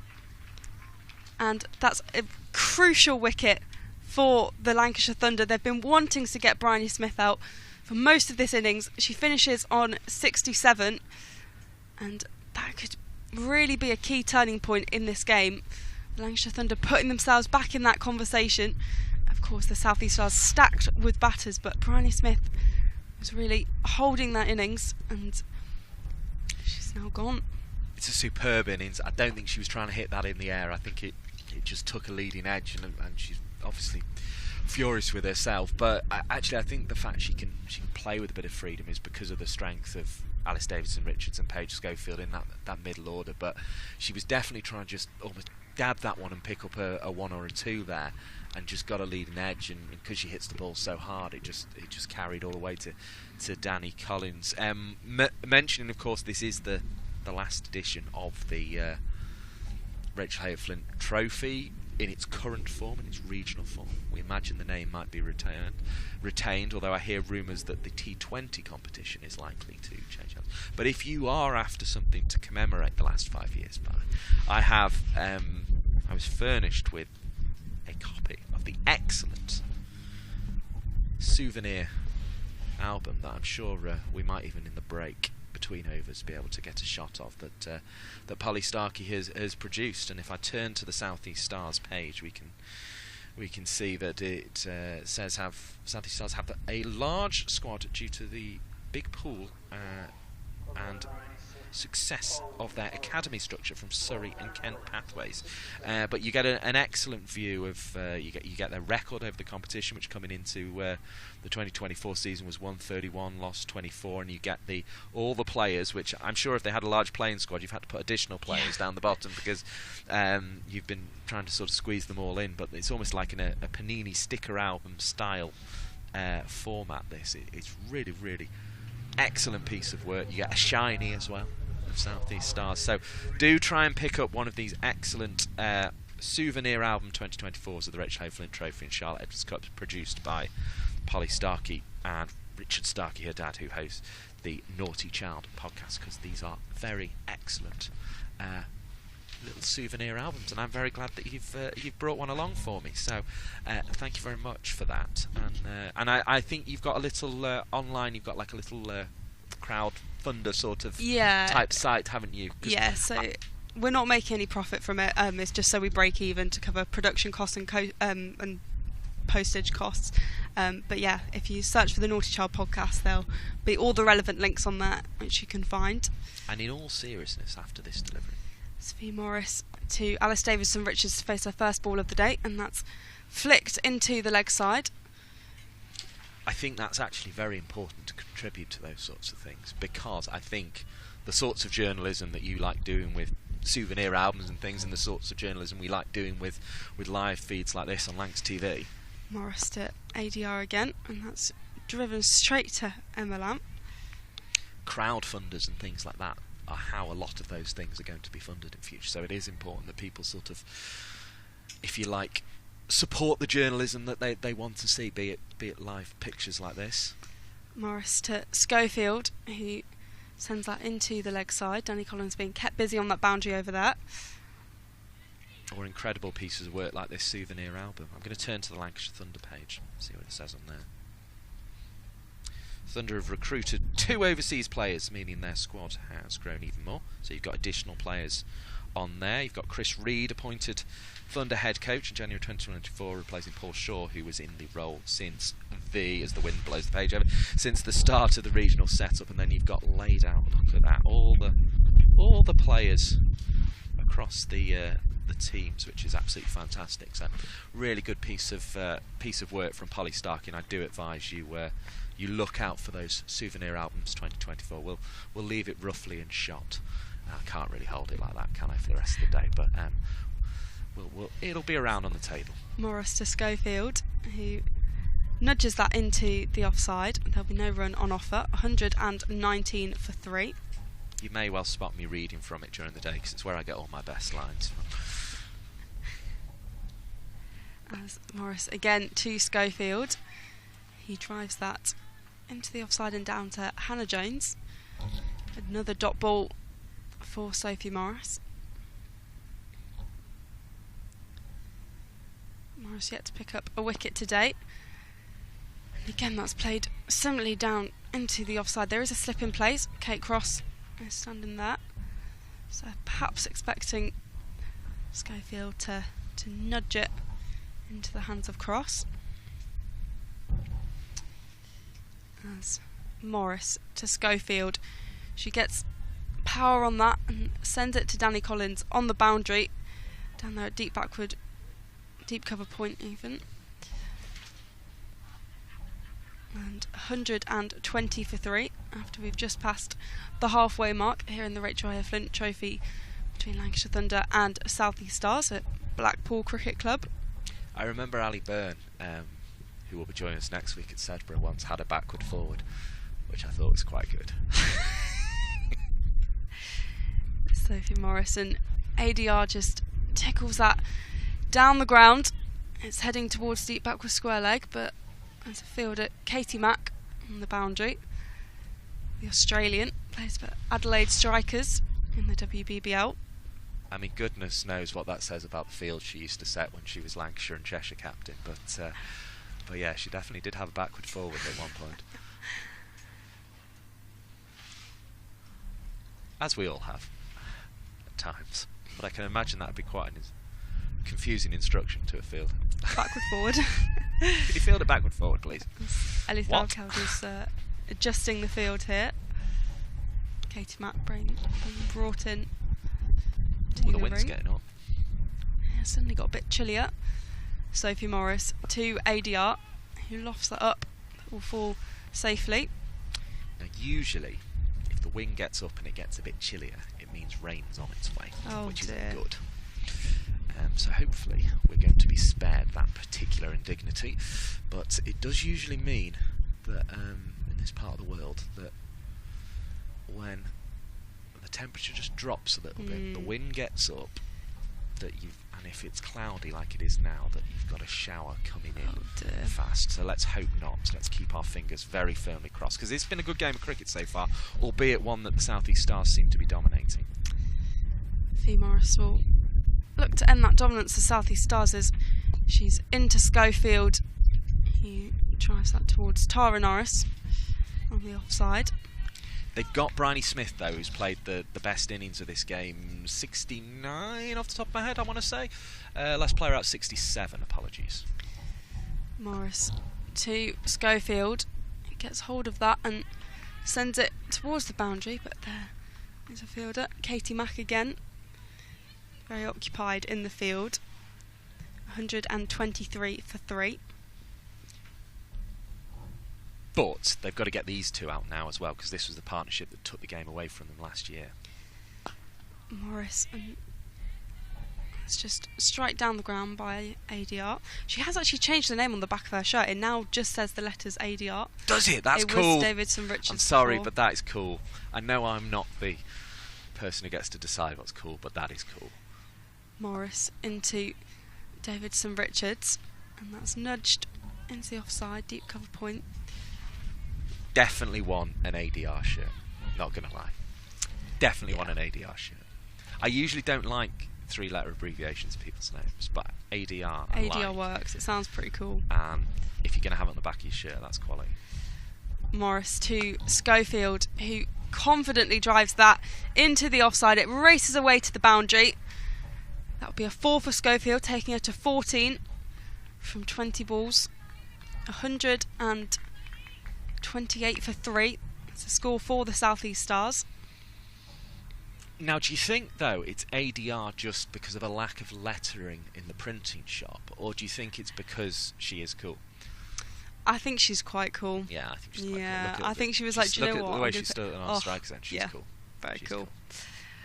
Morris to Schofield, who defends that into the ground.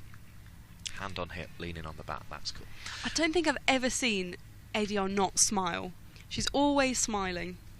And yeah, she just looks like a very happy cricketer, and I really like that.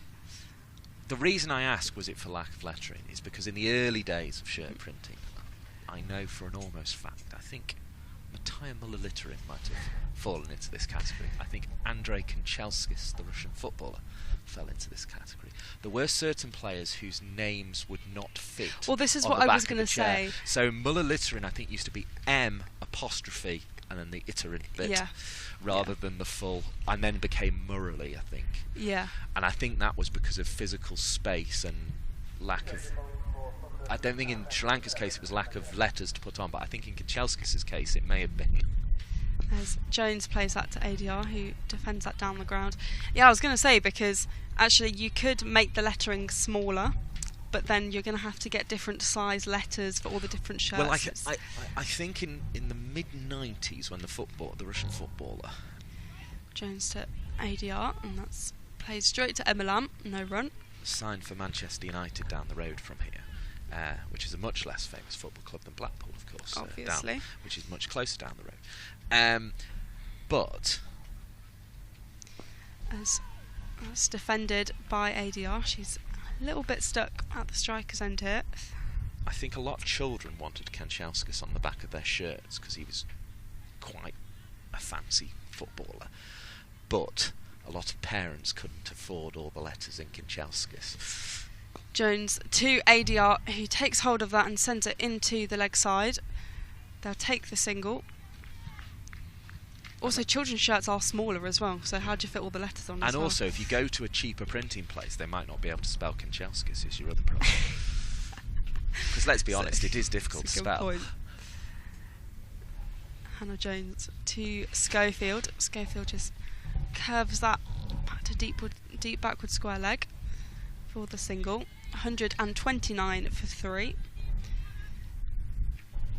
Without wittering on about something that isn't cricket too much, I did hear a story that when that Russian footballer signed and it came through to the newsroom, Jones to ADR, who hits that down the ground. There'll be no run, and end of the over 130 for 3.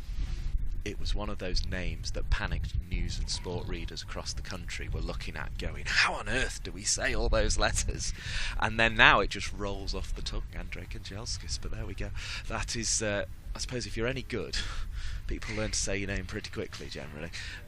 But yes, I know for a fact from one very good sports producer there was a lot of panic when that name came in the mid-90s. They were like, they've signed who? How'd you say that? Morris is back into the attack here, playing to Scofield, and that almost heads towards the boundary, but Danny Collins is doing a stellar job there, preventing the runs. Speaking of players doing excellent jobs in red shirts, Danny Collins definitely falls into that category at the moment out there on the deep backward square leg boundary. Fee Morris with a right arm off spin to ADR. He just leans back and sends that to deep backward point. They're going to run for 2. And the score ticks over 133 for 3. So we know these two can take a game away from Lancashire Thunder. They did exactly that at Old Trafford, Manchester last year, with scores of 111 off 90 balls from Paige Scofield and a score of 73 off 58 from Alice Davison-Richards. As Morris to ADR, she doesn't get very much on that, and there'll be a dot ball. I also think ADR would make a good song chant. I heard on finals day at the T20 Blast the Blaze singing. Morris to ADR, who just nudges that behind it down to 3rd. Hannah Jones in pursuit. He manages to chase it down. They will run through for 2 though. A score 135 for 3. The Blaze were singing to the tune of it's Free From Desire, isn't it? The Blaze Are On Fire. Morris to ADR, he plays that into the offside. They'll run through for the single. Well, I mean, surely if it is a blaze, it is on fire. Exactly. So that's why I think that's their thinking. Yeah, I do question the accuracy of that chant though. Surely the blaze are always on fire. Well, that's true. But they think they're always on fire, so that's why they sing. Morris to Scofield, who tries to sweep that and goes straight to Sophie Morris. And the end of the over, 136 for 3. Yeah, the song I remember being sang for the Blaze at finals day was Flower of Scotland, as the Bryces were batting at the end of the innings. That was less tuneful, but it was quite nice. I don't think either were particularly tuneful, if we're being honest. I mean, the greatest will in the world to Marie Kelly, Kirsty Gordon and the Bryce sisters, but I don't think they're a choir, are they? And I say that with somebody who's just done the tune of Fruit From Desire for you all, and is not going to make the choir themselves. Hannah Jones to ADR, he nudges that down to deep backward square leg. No run, it stays. In fact, there is a single, 137 for 3. But they've played some fantastic cricket in that T20 competition, all those players. Jones to Scofield. He has a powerful shot out towards deep cover point. And Danny Collins throwing that back in. Sure, we'll see Danny Collins with the bat later on. 138 for 3. Paige Scofield on 17 from 25. ADR on 11 from 15. As ADR just drives that one down to mid-on. No run on offer. But yeah, we'll definitely take your ADR chance if anyone wants to send them through to @MikePollyP. Jones to ADR, gets more power on that, it beats the fielder, it races away down the ground to the long off boundary. That's a misfield. The boundary could have been prevented. Are the Stars still on top here for you then, Polly Starkey? They've lost Bryony Smith, but with these two at the crease, are they still on top here? I would say yes. I think bringing Alice Davison-Richards in, she's just as good as Bryony Smith. and they seem to be building a little bit of a partnership here, and they could take the game away here as ADR plays that to Naomi Datani, the bowling of Hannah Jones. No run available though. I think Thunder are doing a decent job about, you know, there's intermittent dot balls. I think that's helping their cause, but overall I think Stars are looking the more confident side, so that will go down as another dot ball to finish the over. 142 for 3. Yeah, so those 10 overs have really rattled by for the Thunder. That will certainly help them in terms of the over rate. They're certainly getting on with things. So 1-4-2 now the score after 30 overs. It was 98 at the 20 over mark of this game, so 44 off those 10. So they pulled it back, Thunder, in that respect, and they've got the key wicket, so that's what's going in their favour as Morris bowls, and this one is twirled down the ground by Scofield on an on drive to Datani, who fields at mid-on, and there is no opportunity for any scoring to be done. Morris bowls, clapped away on the pull this time by Scofield, who's been using a full range of motion there. She was forward to the first and back to the second, but both produced dot balls. Good stop by Kate Cross at mid-wicket on that occasion. Here comes Morris again. You might hear a bit of the breeze ruffling our commentary position here. We're in one of those gazebos that Lancashire have very kindly put up for us as a single is taken off that kind of twirly outside edge in the end from Scofield. So just the one off 3 balls, and less than convincing there. She's on 18.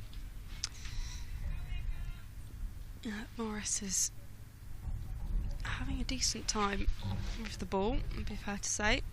It's Polly Starkey alongside myself and Mike Perkins as this one is pushed up to mid-on off the back foot to Davidson Richards. ADR has the same frustration as Scofield did earlier in the over, not getting a run there. Datani will come back to just in front of our commentary position here at long on now.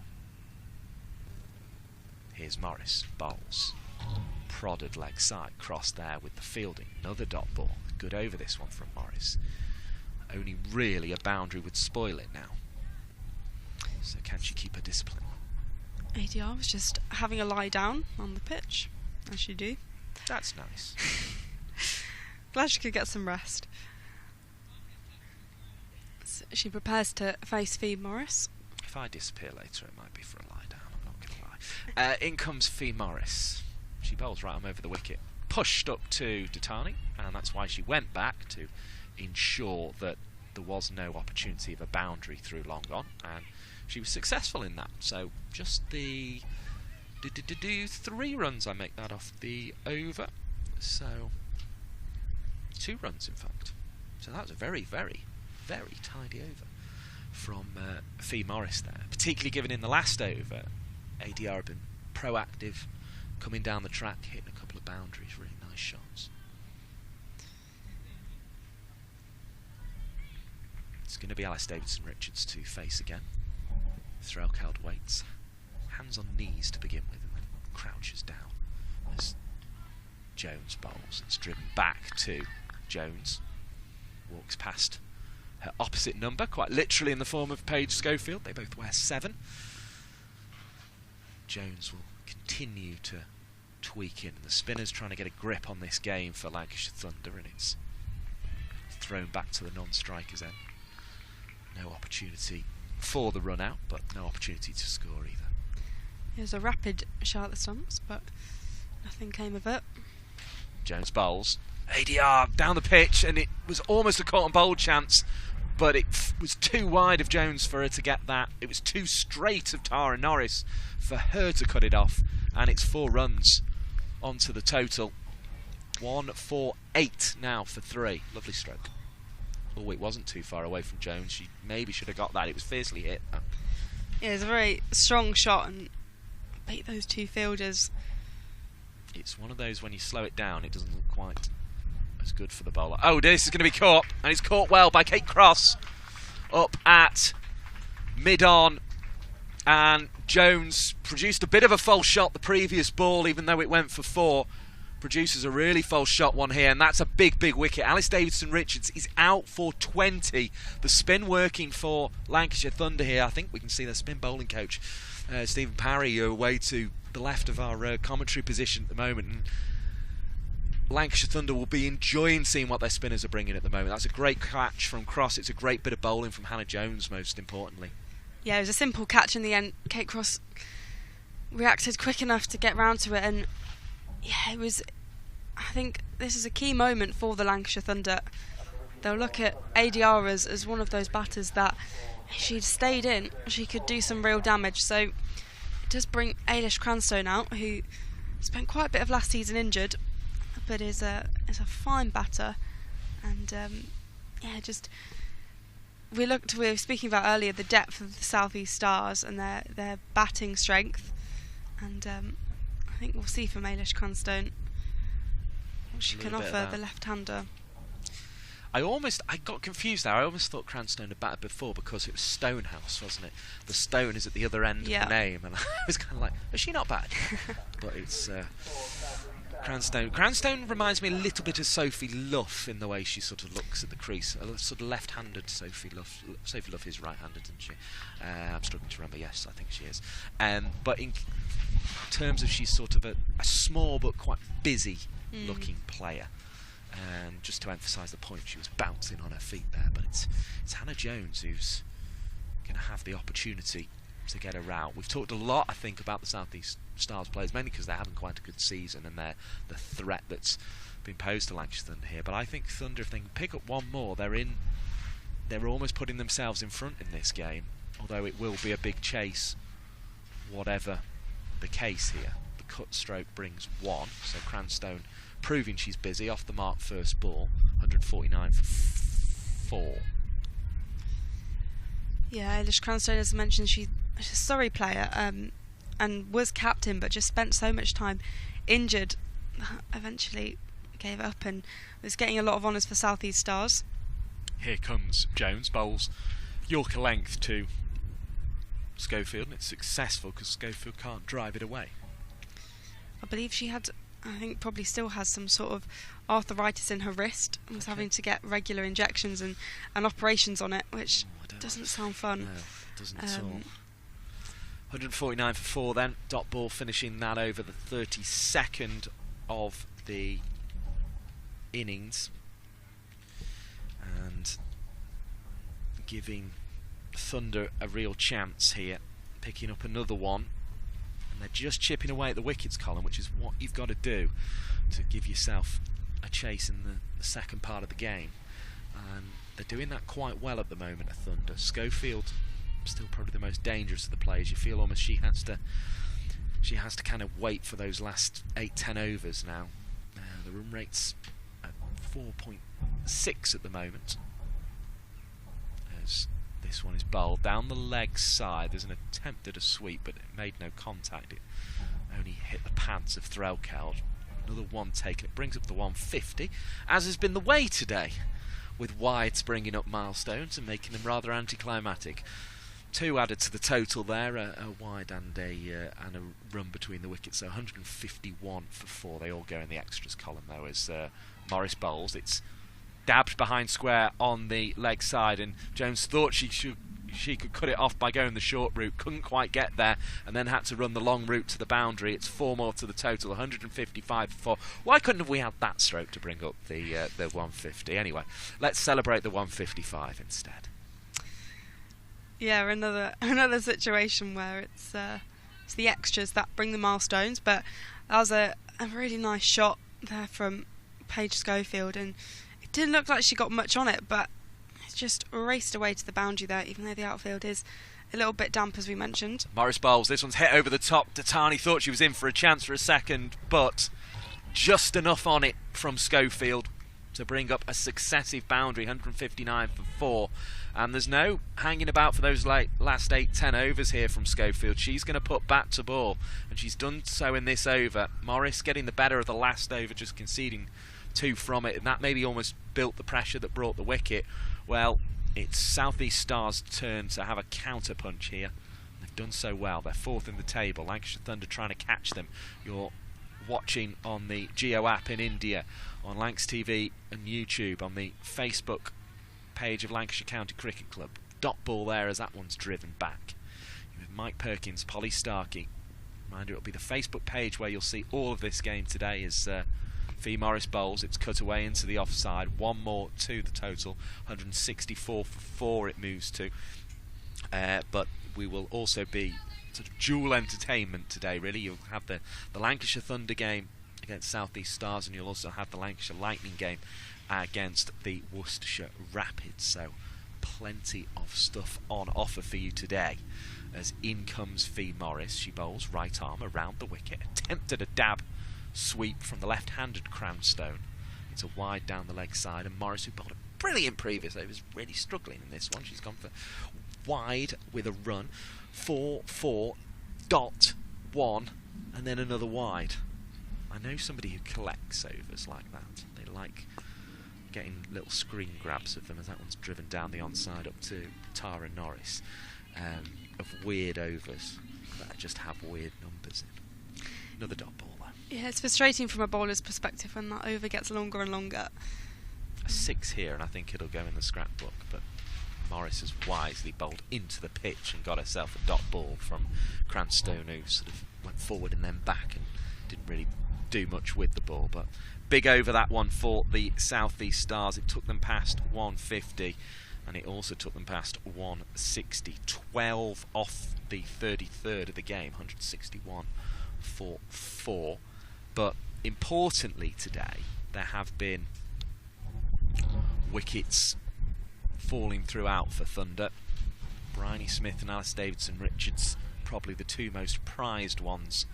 They're both back in the rather nice pavilion here at Blackpool. Perhaps even they might even ventured out onto the decking to watch it from there, with people who will certainly be getting their orders in for Sunday lunch as well. I hope you're preparing yours at home and are ready to go as Hannah Jones comes down to third, and I think we'll have a bit of a chat with the coaching staff as well on her way, which is always wise to do. So she's finished her spell, and it's going to be Norris to come back onto the attack. What do you make of bringing Tara Norris back in at this stage, Polly Starkey? I think it's a good move. I think she'll have the confidence from that first wicket she took and just bring a bit of pace back into the game after all those overs of spin. Here she is now, running it. Bowls, and the first ball is hit uppishly over cover by Paige Scofield, but she felt in control of that shot, and it's going to head towards the extra cover boundary where it's picked up by Danny Collins. One more added to the total, and make that a couple more added to the total, because returning to the striker's end is Scofield. 163 for 4. Norris's first spell, 6 overs, 24 for 1. The one in that spell was that spectacular bowling of Kalia Moore to get Thunder started for the day. Looking for that in-swing again, doesn't get it, so it's hit through extra cover again, this time on the ground. It was a more direct route, it was a more powerful route in many ways, but it was the same result. Danny Collins sliding round, doing the fielding, preventing the scoring going past 2, so 165 for 4, and Schofield into the 30s, looking fairly ominous now from a Thunder perspective. Danny Collins working overtime on that boundary. Tara Norris just needs to find that rhythm again that she found so well in her first few spells. Running in the all red of Lancashire and bowling as this one is played away into the offside. Collins is round, picks up cleanly on the floor, returns on the bounce as players like to do now. It's sort of a dual thinking, I think, in one that it's a more direct route to the wicketkeeper, because if you throw a loopy throw into the air, you're almost going further than if you throw a low skidding bouncing one, but it also scuffs up one of those 2 white balls that we now use in one-day cricket, and that makes it a bit more difficult for the batters. There was a time where the umpires would say, no, you've got to throw it in the air so the ball wouldn't get scuffed up. As that one's taken on the pad, there's big old appeal. Looked like it was going leg side to me. Left-hander, of course, Cranstone facing the left armour of Norris, so LBW is in play, but not on that occasion, just a dot ball recorded. But yeah, there was a period in time, and there was a period in time where cricketers used to go, oh, I just can't throw it in, I just can't reach it, and the umpires would be going, what are you talking about, you're playing professional cricket, stop bouncing it. Yeah, that's more of a village thing to say. Yeah, I know, but I've heard that trick tried to be pulled in international cricket, believe it or not, as Cranstoun gets forward and defends that one. Am I allowed to say which team it is? I'm not going to say which team it is. I don't think I'm allowed. I mean, I respect the confidence. I think that story was told to me in confidence. But yes, I am told that there are certain cricketers who did try to tell the umpires, "Oh no, we're throwing it on the ground because we can't get it in on the full." It got fairly short shift, I think, from said umpires. As Cranstoun faces up, the left-hander tries to play the left-arm delivery from Norris away. Doesn't get much of it, but will come back for what I think will be 2 leg byes. We'll keep an eye on the signal. It is indeed 2 leg byes to the total, 168 for 4. And we come to the end of the over there, the 34th of the game, Polly Starkey. It's all going relatively well, isn't it, for South East Stars here? I think they've got enough wickets in hand to have a bit of a dip at the back end, but they've also kept the board moving well enough. What's the rate now? It's creeping up towards 5s, 4.94.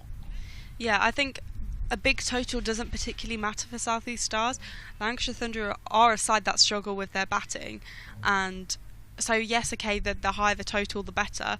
But I also don't think, I don't think a really, really high total it would be necessary for the Stars. Morris bowls and it's twiddled away into the leg side by Scofield. Yeah, I think a really high total, you would require a big innings from a Lamb, a Morris, a Smale, a Mack to get there, as Morris comes in again and twiddles an off spinner after being twiddled for a dot ball from the first one. Concedes 1 on this occasion, driven into the offside, and that 1 is added to the totals, 169 for 4. Seeing some pictures of the scenes at Cheltenham at the moment. Looks like things are looking up. Hoping for a 1 PM start there. I am reliably informed by Kath Wilkinson, I think it is, sending those pictures through to us. So thank you to Kath down there at Cheltenham. Oh, very nice from Ellie Threlkeld. Just attempted to throw down the stumps there before the ball went dead. I like that a lot as Cranstoun settles into her stance again.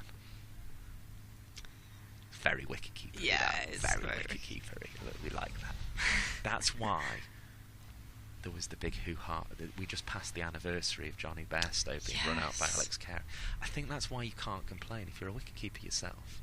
Live by the sword, die by the sword. Or maybe it's live by the bat, die by the bat in cricketing terms. Lovely little dab sweep. This one's going to go potentially away for 4. Use the pace of Fee Morris's delivery perfectly there, did Cranstoun. We said she's a busy little player, and she proved it there. What a great shot that is. Yeah, it was a nice little shot, just tickled away to the boundary. Not tons of power on it, but it did exactly what she needed to do. 173 for 4. I'm getting chilly. Yeah, the wind is coming in. Coat's going on because I can't put the jumper on over my head with headphones on. As Fee Morris bowls, and that one is defended into the pitch. You didn't know that.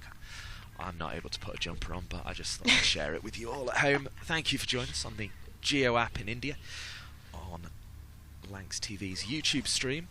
You even got the zip of the jacket going up there, as that one is defended into the leg side. No run, and also on the Lancashire Cricket Facebook page, which is where you will get the entirety of this game today, and you will then get the Lancashire Lightning versus Worcestershire Rapids game in the T20 Blast. And Lancashire have been going okay in that competition so far this season, so plenty of Lancashire cricket on offer for you throughout the day, and it's brilliant to be able to bring it with you, thanks to the good people at Badger and Coombs who do all your pictures here. You described it. I've just seen your tweet. You described it. It's very chilly, Blackpool. I think that's unfair. Yeah, well, when I got here, I was absolutely freezing. Fair enough. You had been up all night driving here from Southampton, in fact. In comes Norris to bowl, and Scofield's gone back over her head. Lovely shot down the ground for 4 runs. Wasn't straight over the head of Norris. She'd sort of peeled away in her follow through, but it almost went over the stumps. The umpire had to take some evasive action. 177 for 4. That was a really, really fine stroke, just punched back down the ground. And yeah, it was certainly over the head of the umpire, wasn't it, that one, Polly Starkey? Yeah, it was a very good shot down the ground. How will 177 Norris respond to the right-handed Scofield? It was the right-handed Moore whose stump she ripped out earlier in the innings, but hasn't managed to get another wicket since then, and will concede another single. Oh, that's taken a horrible bounce for Ellie Threlkeld in the footholes. Wicket keepers hate it when that happens. 178 the total moves on to. As you say, haven't brought you much from games elsewhere, because not much has been happening in games elsewhere, if we're being totally honest with you today, because on this windy day in Blackpool we are getting cricket, but unfortunately in the other games there hasn't been a huge amount so far. Western Storm are meant to be playing against the Northern Diamonds, as that one goes into the leg side of the body of Cranstone, as it did in the previous over, but she only gets one on this occasion. Hannah Jones very quickly in to do the fielding there. Well done, Hannah. 179 for 4. Yeah, Western Storm's hoping to play Northern Diamonds at Cheltenham in this competition. Rachel Hare Flynn Trophy, 50 overs aside. Currently no play though at the College Ground in Cheltenham. They're hoping for a 1 PM start, and they did get going at Radlett between Sunrisers and Central Sparks, but Central Sparks, after reaching 27 without loss in the 7th over, have had to retreat because of the weather in the south of the country, which doesn't seem to be as good as the weather in the north of the country at the moment. Not that I want to stoke the flames of that rivalry any further, as this one's bowled by Norris, and it was actually clipped away in the leg side. I was expecting to see that one end up around about off stump, but it ended up around about leg stump, which indicates there might still be a little bit of swing here for Norris. It was clipped away well anyway from Paige Scofield. Did you get a better look at that one than me on the monitor there, Polly Stark? Did she move across her stumps to affect that, or did it swing in? Or neither? I'm going to be honest, I have absolutely no idea. I was not watching the monitor. Fair enough. That's a good answer. It's a fair enough answer. I could have said something and you could have made it up, but that would have been rude, wouldn't it? Yeah, exactly. 40 now for Schofield, of 41 deliveries. Faces up to Norris. Has a swing of the bat. The foot lifted for a second. Threlkeld was lightning fast to take the off bail off. And look at that. That's great wicket keeping. Just take the off bail off, nothing else. Superb. But it didn't bring a wicket. It just brought a dot ball. 81-4 the score. Yeah, when we say Threlkeld's a neat wicket keeper, that is the definition of neat wicket keeping. Rapid, but very accurate and just whipped. Precise. Very precise. Yes, whipped. That's always the word that gets used when wicket keepers take bails off the top of the stumps, as Norris tries to take the bails off the top of the stumps, but is wide of them and is driven out to deep cover, where Collins is of course patrolling, and 1 is added to the total. 182 for 4. The clouds not moving greatly, but the trees starting to wave a little in the distance. It feels as if this is a day that has a shower in it, but let's hope it is just a shower, because we're really enjoying bringing you this game on the Geo app in India, on Lancs TV, via our YouTube channel, and via the Lancashire County Cricket Club Facebook page. And it was great to now the Tier 1 status has been confirmed, to have it confirmed that Lancashire Thunder are sort of officially brought into that Lancashire name again now. They were of course Lancashire Thunder in the KSL days, so it's a name that has quite some heritage as well. As in comes Fee Morris, bowls a ball into the pitch, and it's dabbed down towards Tani, who'd been put back to long on by the bowler Morris. So she was happy to concede that single, and very much an honours even delivery in this game of cricket. It does feel like a bit of a full circle moment. Lancashire Thunder, of course, in the KSL also played in this red kit, and now they've come back to the red kit after a stint in the grey. The all red looks really good. Oh, I love it. Let's be honest. Think it looks brilliant. It's a very natty kit. Yeah. If we're honest, we like the all red. Here's Fee Morris again then. Conceded 1 from the first ball to take the score to 183 for 4. She delivers now, short of length, twisted away on the pull, and that will be another 1 to that total. So 184 for 4 it moves to. Threlkeld gathers with the gloves on the return. And we're enjoying this game, aren't we, Polly Stark? Yes, it's a good display of batting and bowling. Schofield is coming along nicely. She's managed to creep up to 42 and could be putting in a big shift here. Here comes Morris again. Right arm over the wicket. Oh, there's a big appeal. The umpire didn't like it. I sort of liked it. I think it was doing a bit too much. The umpires haven't been interested in anything today. No. First dot of the over. Yeah. Sometimes umpires have days like that, don't they? They're just like, we're not interested today. Sorry. You're not getting any LBWs. As this one's driven up to Sophie Morris, another of the Lancashire spinners. Had a bowl today, and she does the fielding on that occasion there to stop the run being scored. Into the pitch this time by Morris, who's disgusted with herself because she's gone wide down the leg side. Threlkeld for once hasn't been able to tidy things up, so there will be a couple of runs. Cranstone, in fact, disappointed not to get back for a third because I think she thought, you know what, I want a bit of strike here, but she didn't get back. So 187 for 4 is the score, and Scofield faces up again.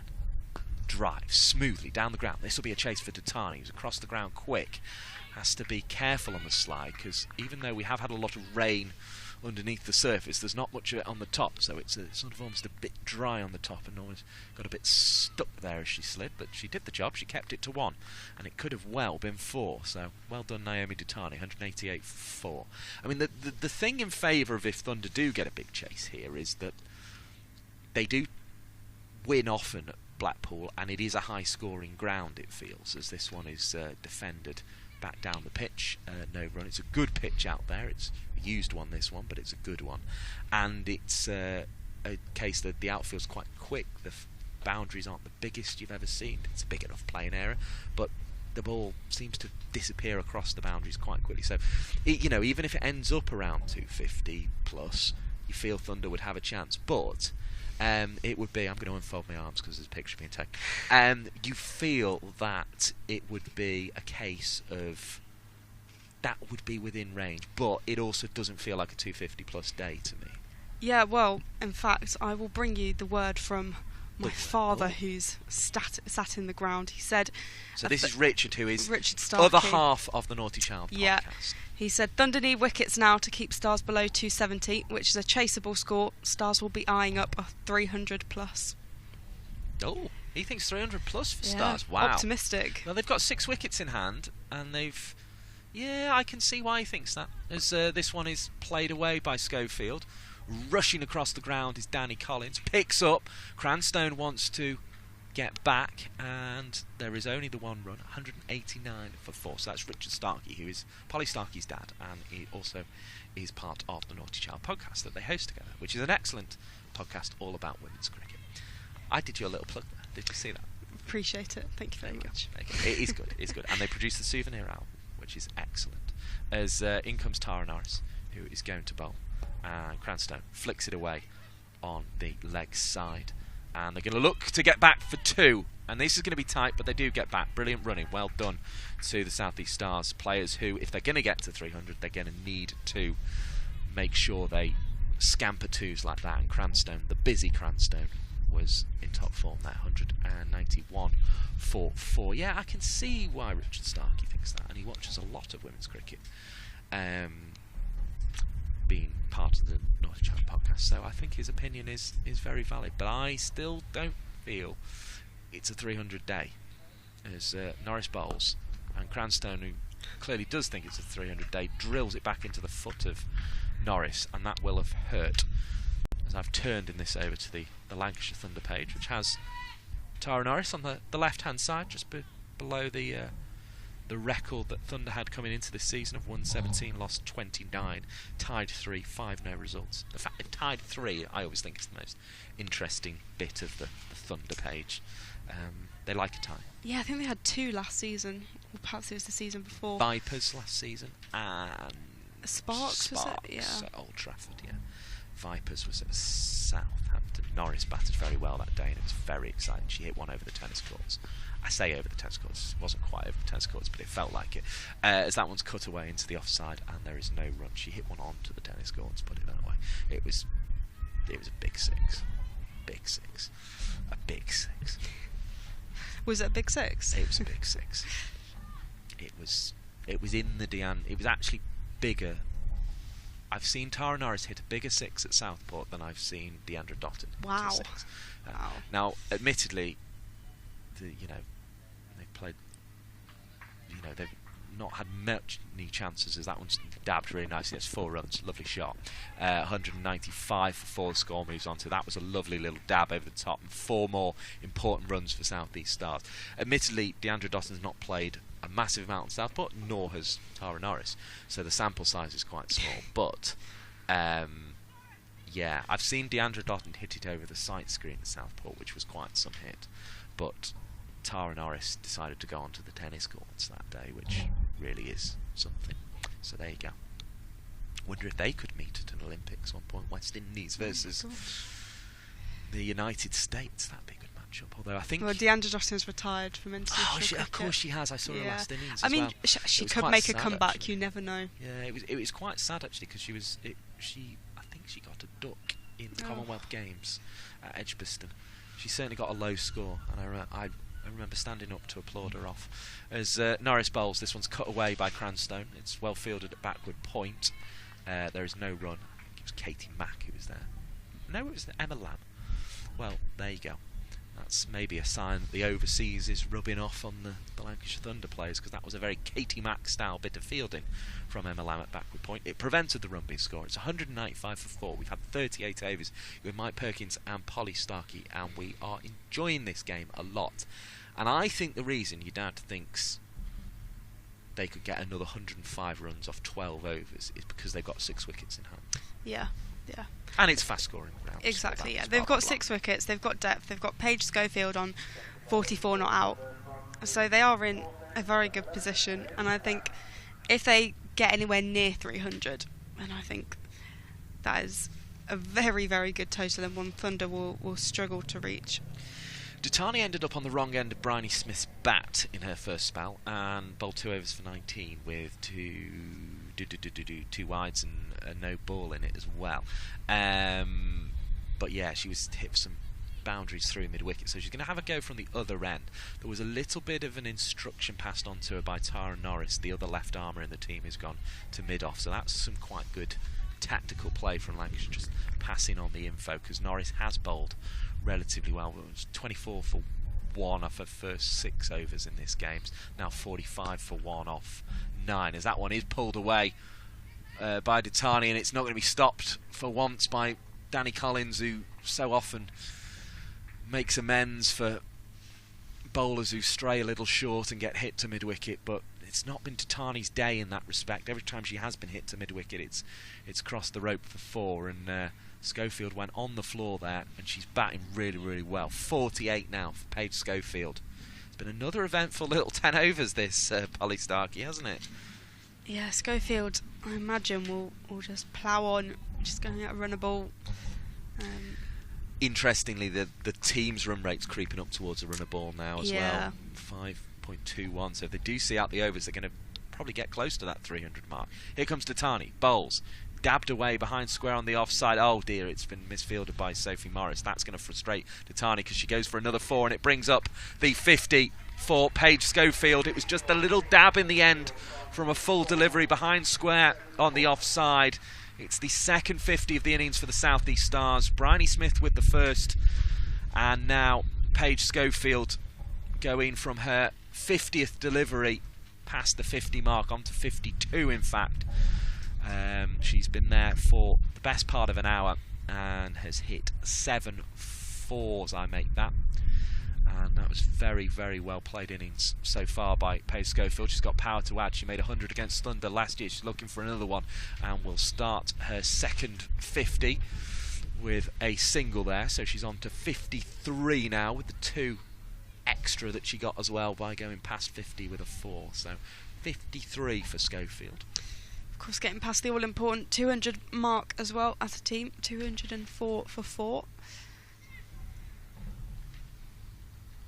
Cranstone purposefully marking her guard as she prepares to face Dutani. Cranstone's job here really is just to keep giving the strike back to Scofield and get off strike, and then if a bad ball comes along, a short one or a full toss, whack it. But really, she's just got to get off strike as often as possible. Here comes Dutani, bowls, and Cranstone flays the bat at it, but finds Emma Lamb at backward point, who's busy and threatened to throw down the stumps, which might have been a little bit of a mistake, because the only fielder backing up was right on the boundary, so there would have been a little bit of a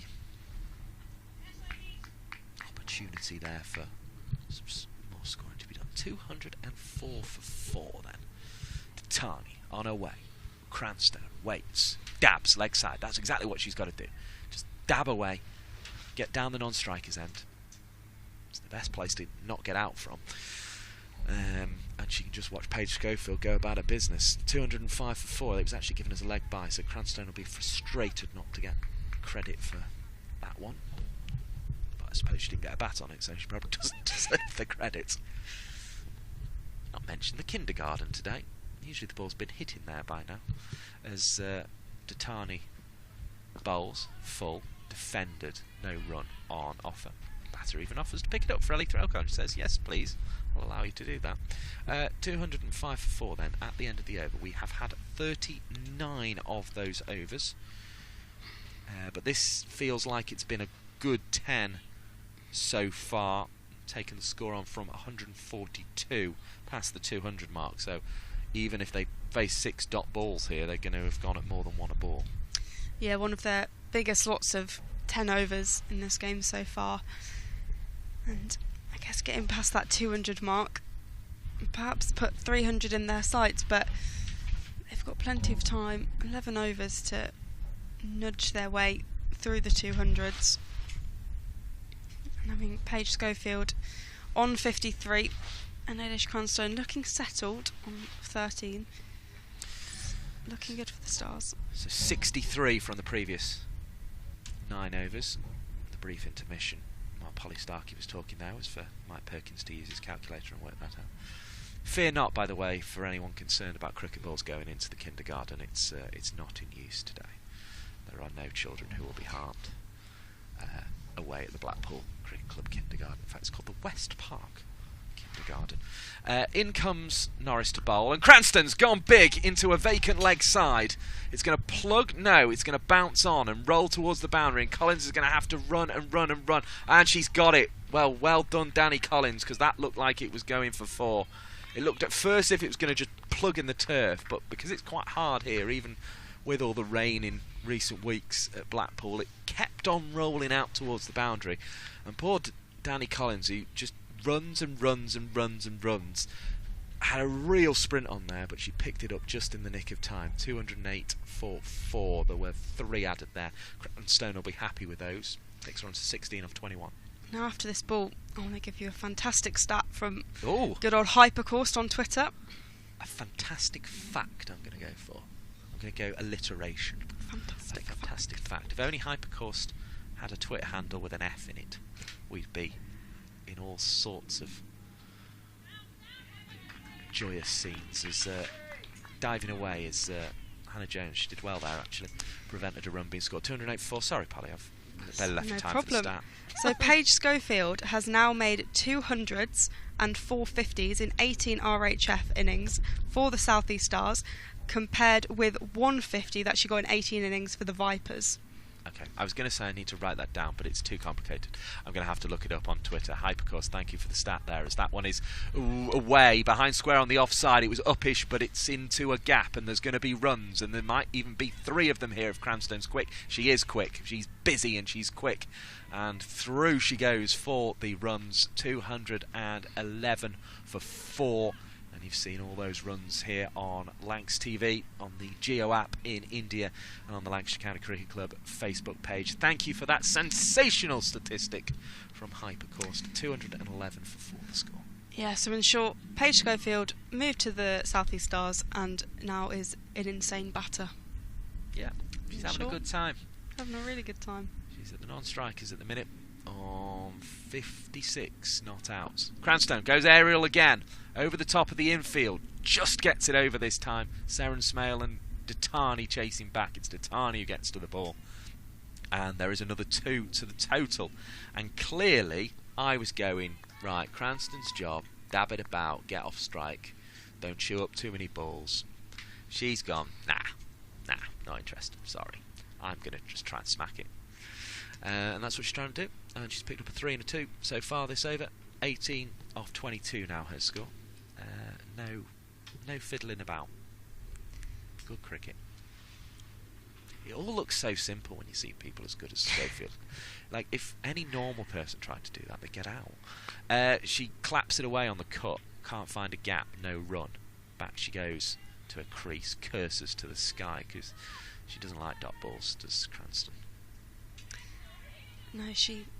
Not once she's in. No, she paused and waited for the ball and then tried to kind of slice it, but just went straight to the fielder. Doesn't mind a few dots in her first 5 or 10, but after that, doesn't like dot balls. Just doesn't like cricket balls, really. She just tries to just whack them all the time. She's going to try and actually guide this one down to Sophie Morris, who's at third and picks up and loses only the 1 run as a result. 213 for 4. The sun's out now. I've been made a mug of by putting this coat on. I'm going to have to unzip it again and put it on the back of my chair because I've been made a mug by putting my coat on. Why did I ever doubt Blackpool and its beautiful sunshine? Exactly. There's a beach here. There is a beach here. Might go to the beach after. Well, I mean, I would. Yeah, I don't mind the beach. I don't mind the beach. As I say, I haven't been to Blackpool before. Good zoo. Good zoo. Well, you're an expert in zoos, I hear. Is that? Am I? Well, my dad told me to bring up your time at Chester Zoo. Chester Zoo. I do like Chester Zoo. Yes, he did. Yeah, me and your dad had a conversation about Chester Zoo at finals day, didn't we? Yes, I remember now. That's funny. Yeah, I had a lovely time at Chester Zoo. I didn't feed the animals. I fed the humans, actually. I worked in catering.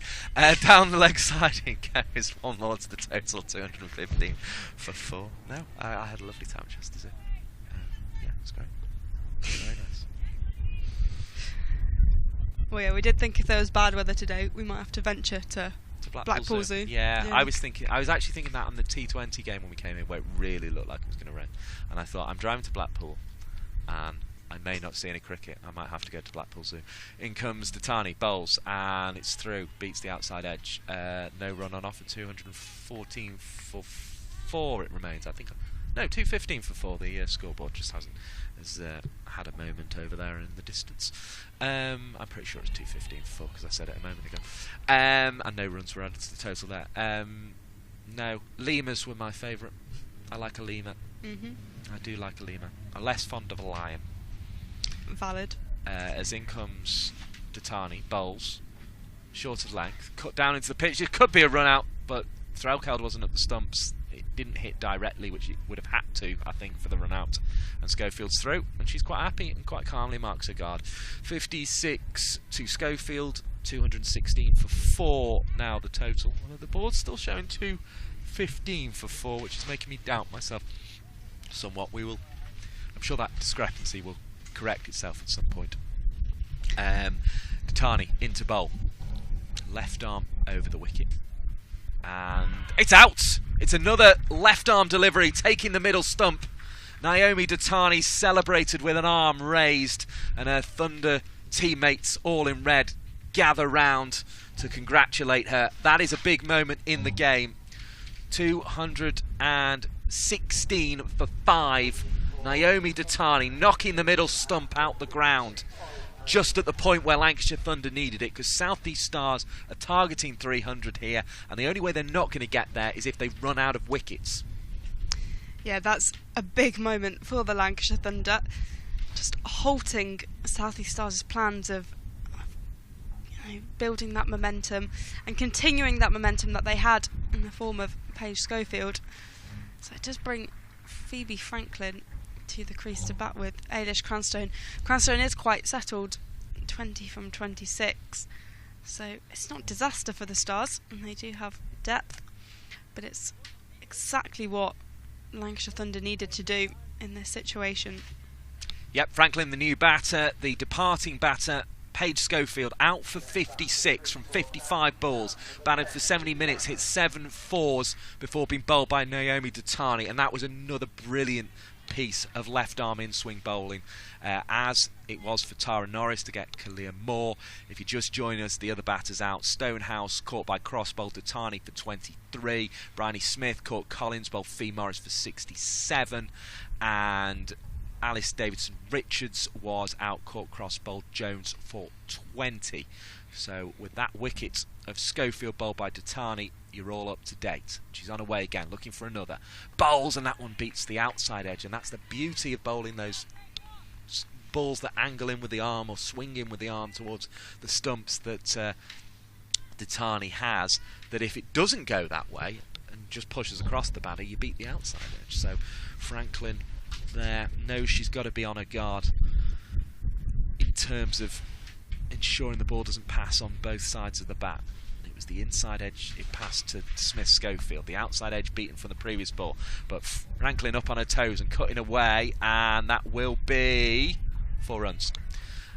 Just pause for a moment because I thought Katie Mack might have achieved the stop. I think she, as a high quality fielder who has played cricket for the likes of the Birmingham Phoenix, Essex Women here in the UK, as well as playing out in Australia for Adelaide Strikers and Capital Territory, will have felt she should have stopped that, but she just couldn't get there. We'll get Polly Starkey's thoughts in just a moment.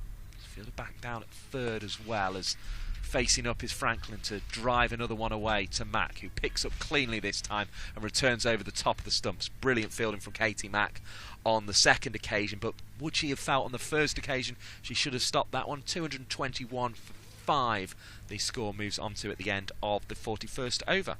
Yeah, I think personally she'll be a little bit disappointed with that because she has high standards for herself. She's a fantastic fielder, and I think today for me, her and Danny Collins have been the best fielders on the pitch. They've been fantastic on the boundary, just preventing so many runs and really chasing after the ball.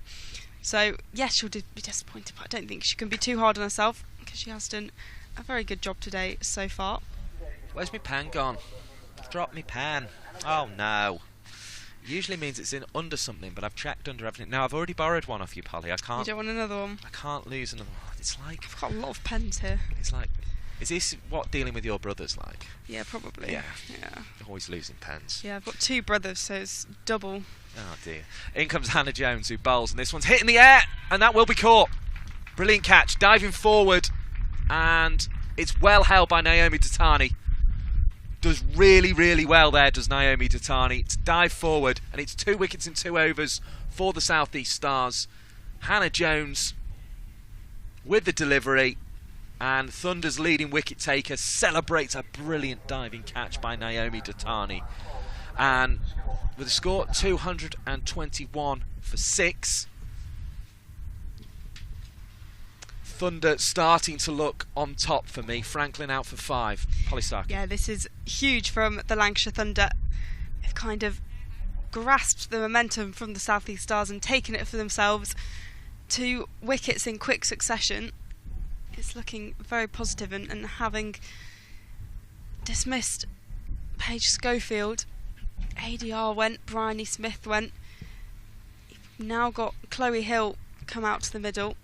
One of the cover stars of the Souvenir album 2024. Now, that may be just because you found a half-decent picture of Chloe Hill, I don't know. But I thought it was an interesting choice, actually, editorially, and I'm going to speak to you about that in just a moment. You're going to pick up the commentary at the end of this over as well, because I've been very rude and overstayed my welcome by what will be 2 overs at the end of the 42nd over. Basically, because this game's really good, and I'm getting dead excited about it.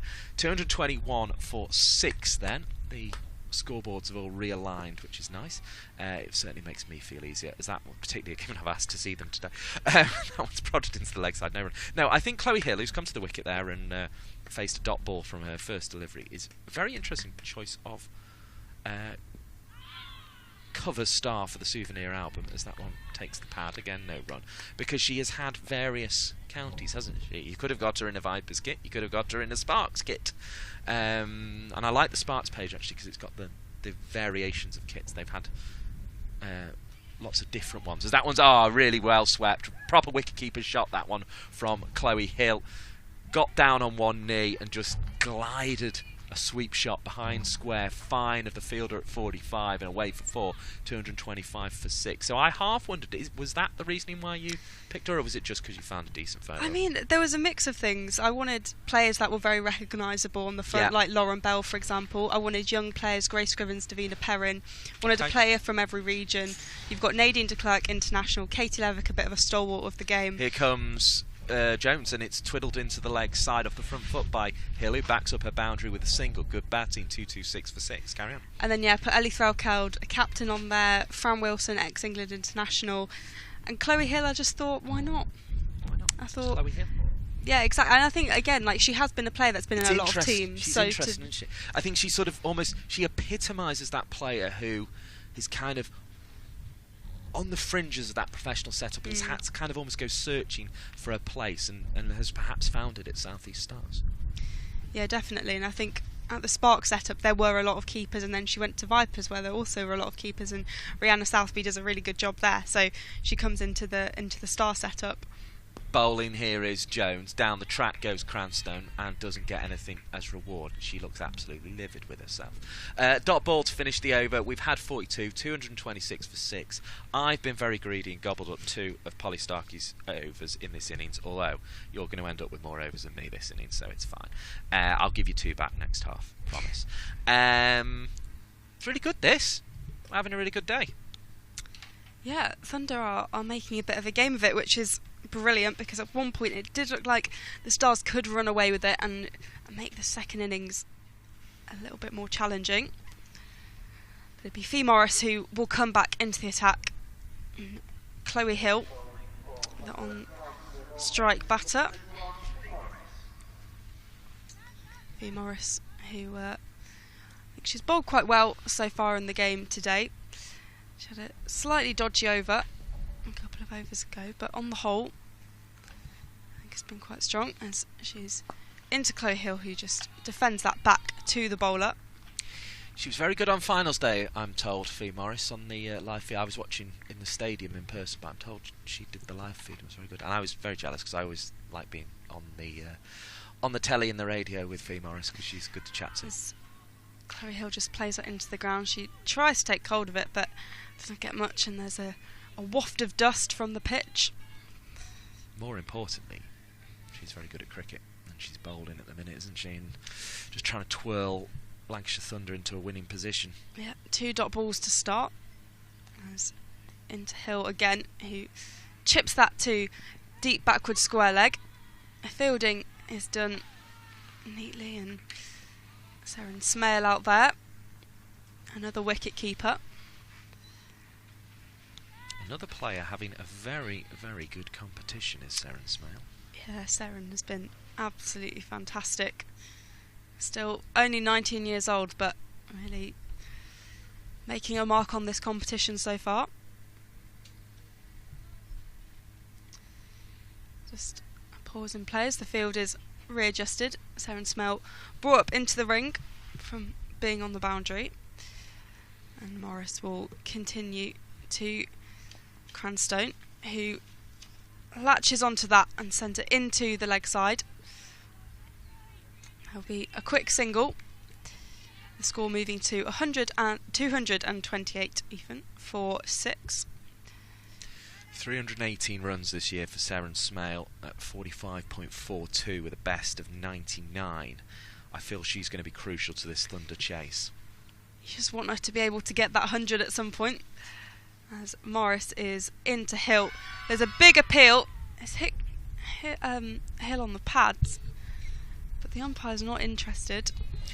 We'll stay tuned on the Lancashire County Cricket Club Facebook page in particular, where we're following this game live throughout, and also on Lancs TV and the Geo app in India, because today could be the day that you see Seren Smale get that first 100 here at Blackpool. She enjoyed batting here in the T20, anchoring the innings to win. Morris to Hill, who chips that over the fielder. That races away down to the deep mid-wicket boundary. And it's gone away for 4. The first boundary for Chloe Hill, 100 and 232 for 6. It's a score for the South East Stars. I'm going to say she more than chipped that. I think she whacked that. Really? She didn't get much of it, but I think she tried to whack it. A try to whack. Yeah. Ends up being a chip. Yeah. Yeah. Okay. Fair. But I'll she fight my calls. Yeah. Regardless, way, it was a boundary. 4 runs. So whether she whacked it or chipped it, she got 4. And Chloe Hill's actually started really impressively here.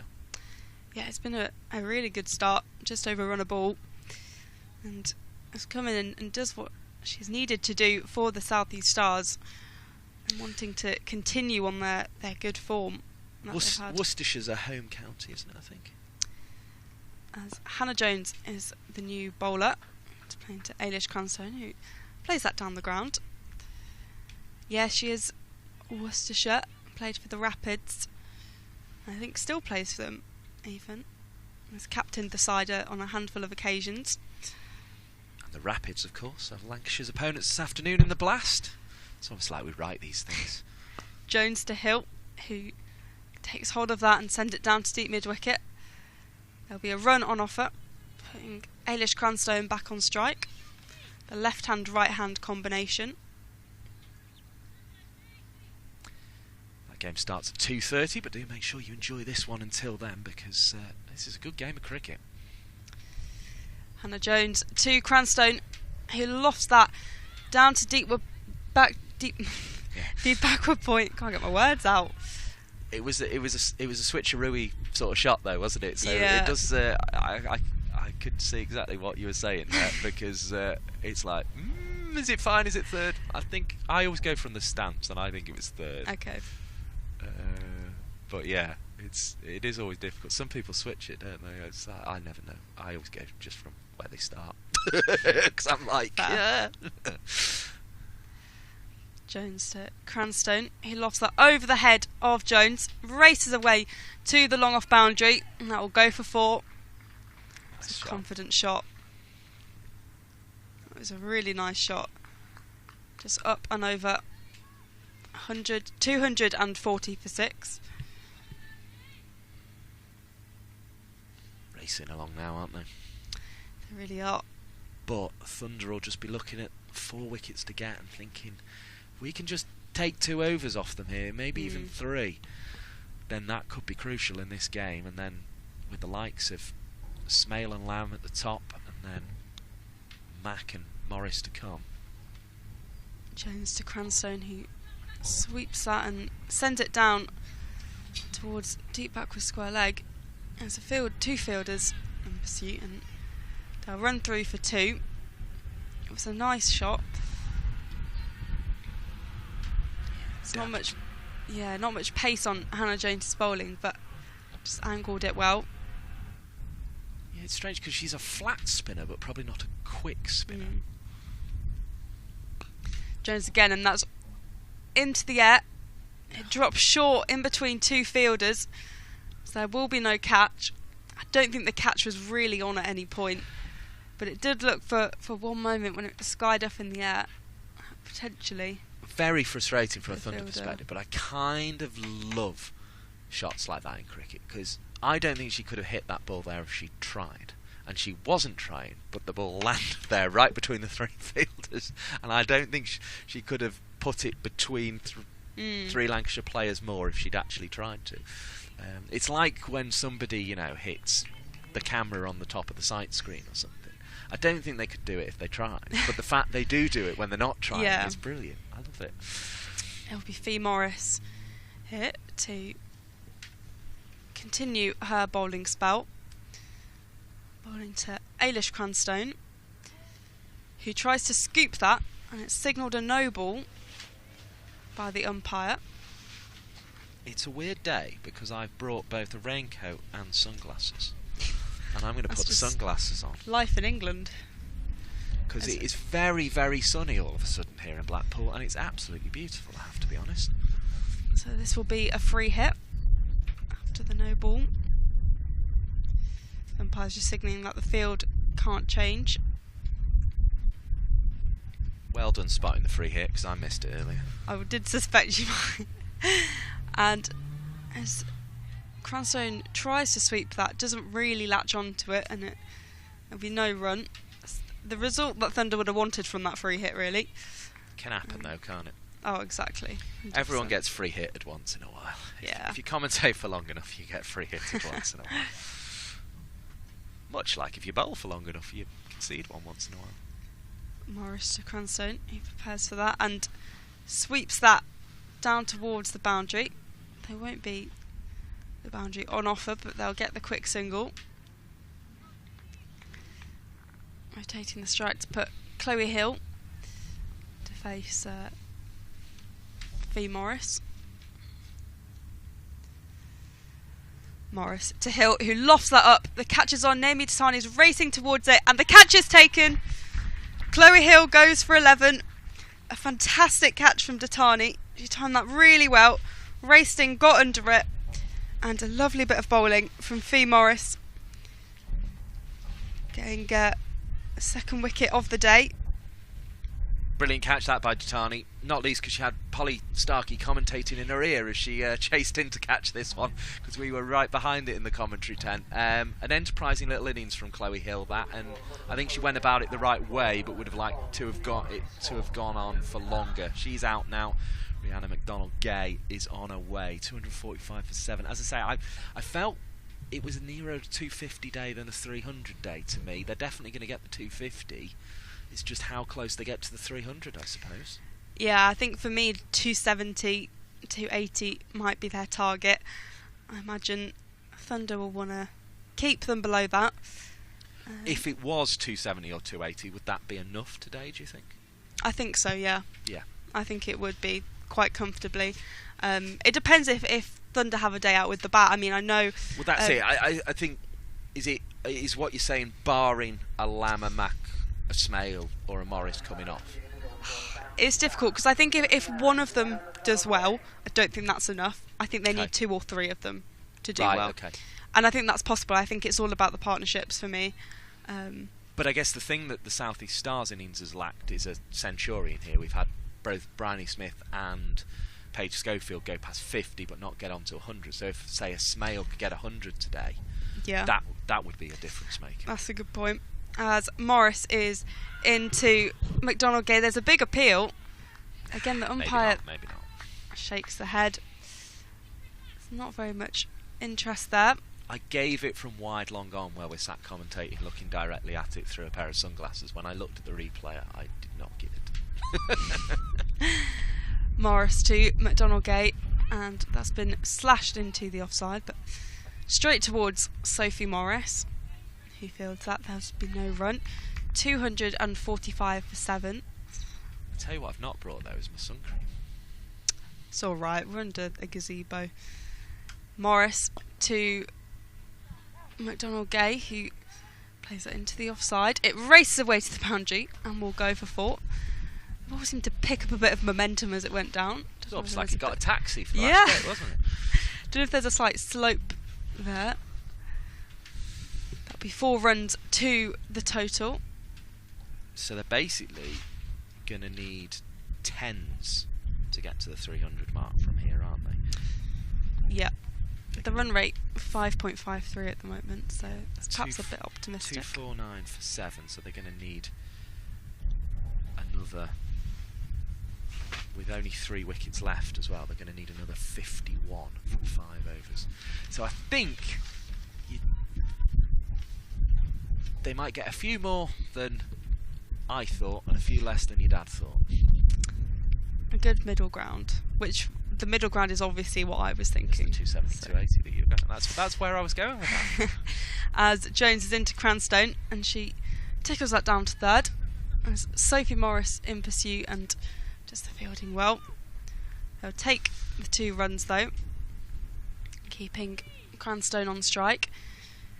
She's 34 from 37. The score moving to 251 for 7. I'm working out where we're going to have these sandwiches. I think we should go in the sun. Oh, definitely, yeah. I think that, you know, the little green bank on the far side. It's not too wet. Lovely, lovely. Hannah Jones to Cranstone, who plays that into the leg side. They'll consider a second, but McDonald-Gay sends her back, and they'll just take the single. 252 for 7. If the grass is too wet, we'll just go on the little seating, on the little white bank seating. But I think let's go have a look at that green bank over there. I think our Scott Reed, when he came here once, he wandered round with like a radio mic and just commentated walking around the pitch. Hannah Jones to McDonald Gate. He strikes that into the offside. Played straight to Naomi Titani though, so a run won't be on offer. I don't think I've quite got the kit with us today to do that. But. Jones to McDonald Gate, and that's played right back into the hands of Hannah Jones. If you do see in the second innings though on the Geo app in India or on Lancs TV on YouTube or on the Lancashire County Cricket Club Facebook page, just on the opposite side of the ground, the second innings, you'll know that we've taken a particular liking to it. That's again defended for no run. Yeah, just basking in the sun on the green banks. Sounds like a very nice Sunday to me. Idyllic. Yeah. Jones continuing in to McDonald Gate, and she takes that into the offside. Needs some chalk for that one. Yeah. Getting right off the toe. End of the over, 252 for 7. That was a neat over by Jones. 4 dot balls and only 3 runs conceded from it. I'm going to go out and say it. This is a big call, but I think any hope of the 300 has gone in that over. They've only They needed to go at 10s and they got 3. Yeah, I completely agree. So I think actually Lancashire Thunder chipping away at those wickets have picked up enough so far. Oh dear, people have just seen my sunglasses. I look at Wally when I wear sunglasses, don't I? Let's be honest. I think everyone does, really. Yeah. No, but some people look really like unless young it's and cool and sexy. Cricket sunglasses look cool. Yeah. Especially when they're like the really big like ones. Those Sophie Eccleston ones. I love cool. Sophie Eccleston's ones. They're very good. I saw her wearing those in a all pink suit. Imagine if I did that. I thought it was terrible. But other people look great. It's very unfair. 252 for 7. Kate Cross is going to come back. Now, this is a useful bowler to have. Now, I wonder, what over is this for Cross? I'm going to look it up whilst you tell everyone what's going on. So, Kate Cross will bowl to Ailish Cranstone, who chips that into the leg side. They'll run the 2. It was tight. That was really good running from Cranstone. They hesitated whether to go for that second, but I think it was the right decision in the end. So this will be Cross's 6th over. She's bowled 15 without a wicket in her first spell of 5 overs. I wonder if England have said you can bowl X number, and so they're saving these 3 for the back end. Cross Continues to Cranstone, and that's lofted in the air, and that goes for 4. There's one bounce just before the rope. I was so close to going for 6. That was a whack. Race away for 4. That was a proper whack. That was a whack. Look at this. Whack. Over the top. Big old shoulders. Although they're quite small shoulders, I suppose, in Cranstone's case, but the way she hit that was like, and I mean, it's giving Kate Cross something to think about here. She's been quite calm about it. I think a lot of less experienced bowlers here would be in a bit of a panic or would maybe need an arm around the shoulder. But Cross almost called the Tani towards her and was like, right, I want to have a chat about this. I'm going to just talk you through my thinking. Long on's going back, 3rds coming in. Cross to Cranstone. He tries to hook that behind her. Doesn't get much on it, and the umpire signals are wide. It's a frustrating over for Cross. Having been previously very economical, I think it was 15 runs she conceded from her first 5 overs, and now has gone for 6 runs plus the wide in this over so far. So she just adjusted the field. So have I gone early saying the 300's off the cards? could they make it back from a Kate Cross over? I'm doubtful they can, because I think Cross is going to finish this over well, but we'll see. Cross to McDonald Gate, and that's been lofted back over the bowler's head. It's going to go for 4. Goes for 4 from the long off boundary. It was a great strike of the ball by McDonald Gate, and this difficult over for Cross has just got a little bit more difficult. It's into double figures now. That was a very clean hit of the ball, and you know the way I said I haven't seen South East Stars play this season.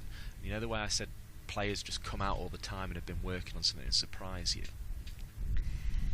McDonald-Gate with a similar effort shot, this time over to deep cover point. And it won't go all the way, but they'll get a couple of runs, moving the score to 266 for 7.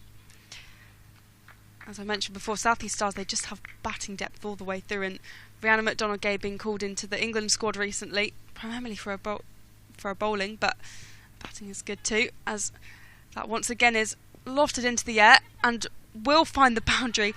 Naimi Dasani with a great effort there to stop the ball, but races away for another 4. Rihanna McDonald-Gay with another back-to-back boundary.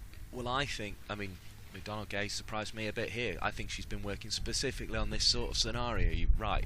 It's the sort of thing a coach would say, isn't it? You've got an England bowler bowling at you in the 47th over of the game. You've just scored 3 from the last over. You're trying to get 300.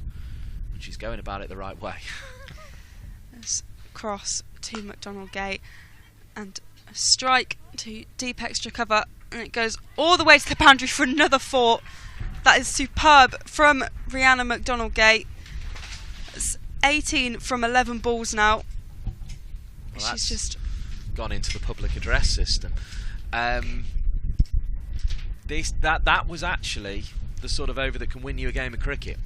That was brilliant from McDonald-Gay. She's hit 2, 4, wide and a 1, 4, 2, 4, 4. You'll see that at the bottom of your screen still whilst the batters are chatting mid-pitch on Lancs TV.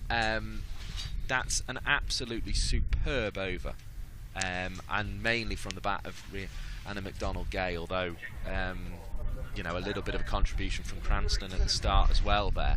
But having got 3 from the previous over from Hannah Jones, they've gone and taken 22 there, if you add all those numbers at the bottom of your screen up.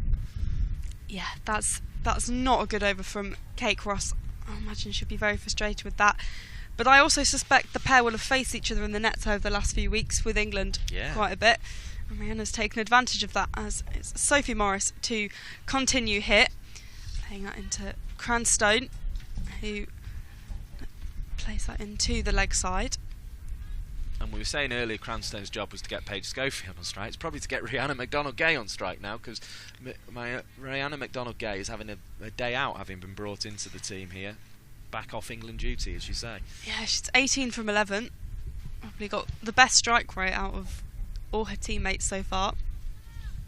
It's 2 big losses today from the South East Stars team, in Tash Farrant and Emma Jones.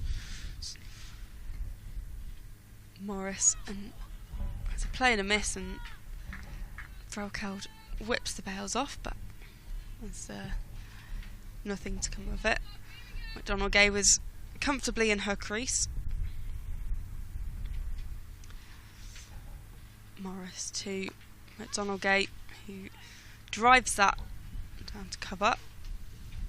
Seren Smale, her under-19 England teammate, with the fielding. Morris to McDonald-Gay, who chips that up, and that's taken. Rihanna McDonald-Gay has gone for 18. Tara Norris with the catch. Sophie Morris with her first wicket of the game. It's a big wicket for the Thunder. A crucial breakthrough in these final overs of the first innings. A really good bit of bowling and a simple catch to finish it off in the end. Danielle Gregory will come to the crease now. Number 19 on her back, and 275 for 8 for the South East Stars. So you can imagine the 300 is probably out of sight. I think their main focus at the moment is not to be bowled out, and just to get that total as high as possible and keep these batters in. Yeah, it certainly will be. Apologies, I'm doing a bit of admin, but that was a very big wicket, because if Rhiannon McDonald, in the same way if Bryony Smith had batted through, in the same way that Paige Scofield could have taken the game away, Rhiannon McDonald-Gay in a very different way at the back end of the innings was threatening to take the game away there. And I think we've seen why England are so interested, because she, whether it's bat or ball, she's in and about the game, isn't she? Sophie Morris to Danielle Gregory to face her first ball. That's played back to Morris for no run. And credit to Morris here, because she's been brought on at this end for this over, and that they could have stuck with Jones, who has one left. Morris to Gregory. He drives that into the offside. Jones, the leading wicket taker for Lancashire Thunder, so, or certainly in the regional format. I think Alex Hartley would maybe still just pip her if you included KSL wickets. Somebody else can work that one out, to be quite honest. But certainly in the regional setup, it's Hannah Jones who's gone to the leading wicket taker. So it shows they rate what Sophie Morris does, and that's allowed them to bring Hannah Jones on at this end in place of Kate Cross. So it just shows it's all about picking right people at right time, and there's just more flexibility, it feels, within these teams now than there used to be, Polly Stark. Yeah, there's a lot more depth and a lot more, I guess there are players that they trust a lot more and who have got this experience under their belt, and so you can put players in challenging positions, but also you can be quite flexible with it, and you don't really have to stick to your initial plan. And I think the flexibility that Lancashire Thunder have shown here is quite significant. Jones to Cranstone, who chips that and sweeps it, in fact, into the leg side. So we'll take the single. 276 for 8.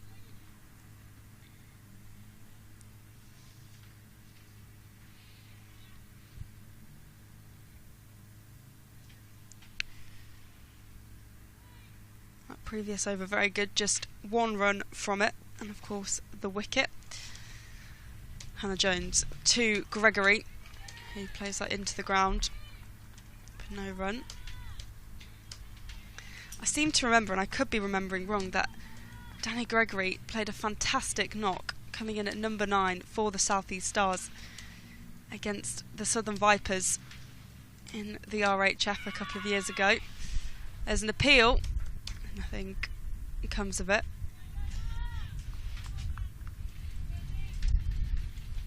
I think it might have been in the eliminator of the 2022 RHF. Okay. I could be wrong.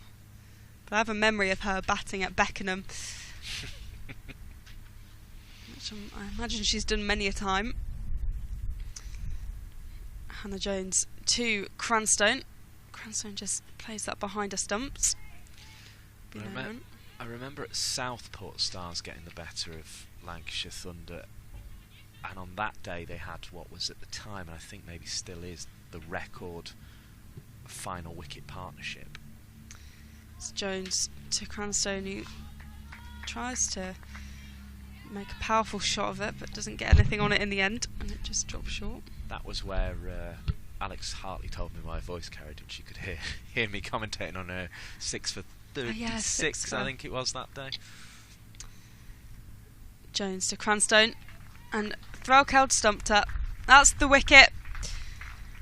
It's fast behind the stumps. Ellie Threlkeld just whips the bails off as Cranstone tries to come down to take hold of that.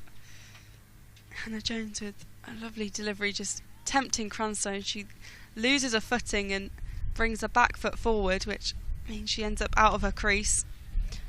Yeah, I think she had a little charge at it, didn't she? I think it's kind of the way they play now. They almost try to get a little bit of momentum into the shots by advancing down the track, and it'll be Danny Gregory, who I think was involved in that record last wicket stand with the overseas player Smith, wasn't it? Was with Stars that season, and she is going to be joined by Courtney Sweet-Kirk.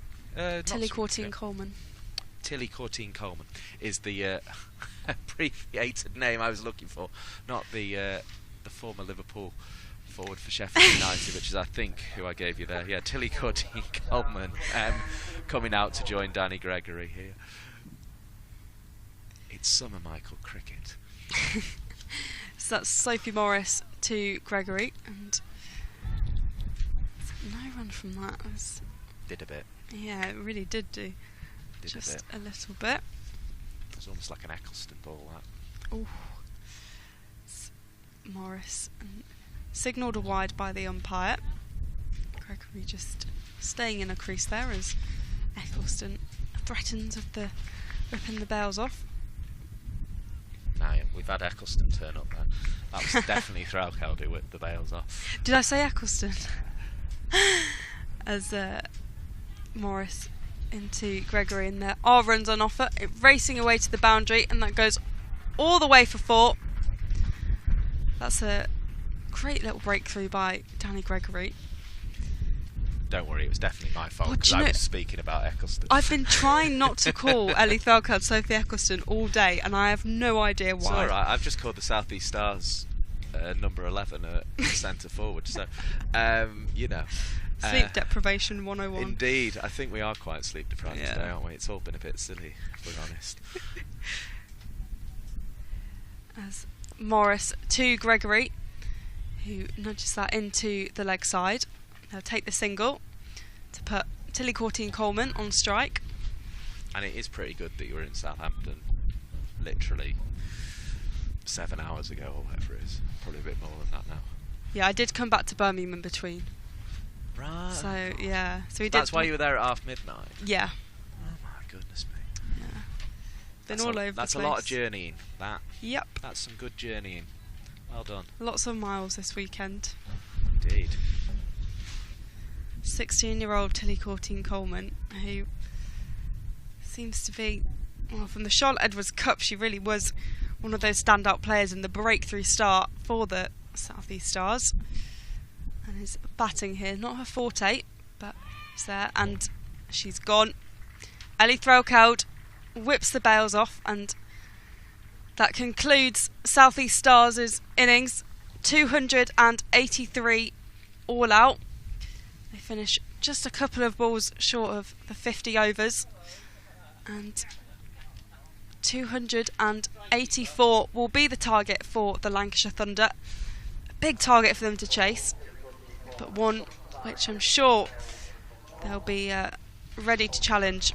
Yeah, reminder, if you're watching on the Geo app, we will have more entertainment, more cricket from Lancashire Thunder coming up later. We'll hand you over to that shortly, and that'll be the same if you're watching on Lancs TV. So do make sure, I'm aware people go off to get their own sandwiches and Sunday lunches at this stage, so I do like to make sure you know where to find us. For the second innings of this game, we will be on the Lancashire County Cricket Club Facebook page, so making sure you know that. We will just run you through the card though as the players begin to depart. As Polly expertly said there, the chase will be 284, and that was sort of a very kind of modern innings really, in the fact they just kept going hard throughout the whole thing really, and didn't seem to be too bothered about getting bowled out, and it took until the final over in the end for Lancashire Thunder to get bowled out. Let's run you through that card quickly then. The standout was Bryony Smith at the top, who made 67. She lost Kalia Moore first, who was bowled superbly by Norris with a ball that swung back in and took the middle stump out of the ground. Magnificent piece of bowling to dismiss the opener for 13. Then Stonehouse came to the wicket and made 23. The score was 99 when she was out. She was caught by Kate Cross off the bowling of Naomi Tatani. Then Paige Scofield came to the wicket and was with Smith until the score reached 117, but Bryony Smith was eventually out for 67 runs in the end. She was caught by Danny Collins off the bowling of Fee Morris. Faced 71 balls, batted for 100 minutes, hit 9 fours and a 6 over backward square leg. That meant that Paige Scofield and Alice Davison-Richards, who took the game away from Thunder last year, came together. They weren't able to do so on this occasion. It was Richards, who was first out with a score on 148. She made 20 from 26 balls before being caught by cross with the bowling of Jones. Then Scofield's innings came to an end, bowled by Ditani for 56, 55 balls, about for 70 minutes, hit 7 fours. In the following that then was the loss of Franklin, who made 5, caught by Ditani, bowled by Jones. Completing the rest of the card, Chloe Hill, caught by Ditani for the bowling of Fee Morris for 11. Rhiannon McDonald-Gay was caught by Norris off the bowling of Sophie Morris. The not-out batsman was Danny Gregory, who made 6, and Courtine Coleman made no runs before being stumped by Ellie Threlkeld off the bowling of Sophie Morris. So Tilly Courtine Coleman, the last batter out there for naught, but South East Stars will be quite happy with the runs they've made in this innings, 283 in total. Just run you through the bowling figures very quickly as well. Kate Cross, 6 overs, no maidens, 37 for no wicket. Tara Norris bowled her 10 overs, 54 for 1. Sophie Morris, 9.4 overs in the end, 42 for 2. Doing very well at the end there to pick up that final wicket. 10 overs, no maidens, 56 for 3 for Hannah Jones, often the pick of the bowlers, and she probably was today. Naomi Ditani, 4 overs, 35 for 2.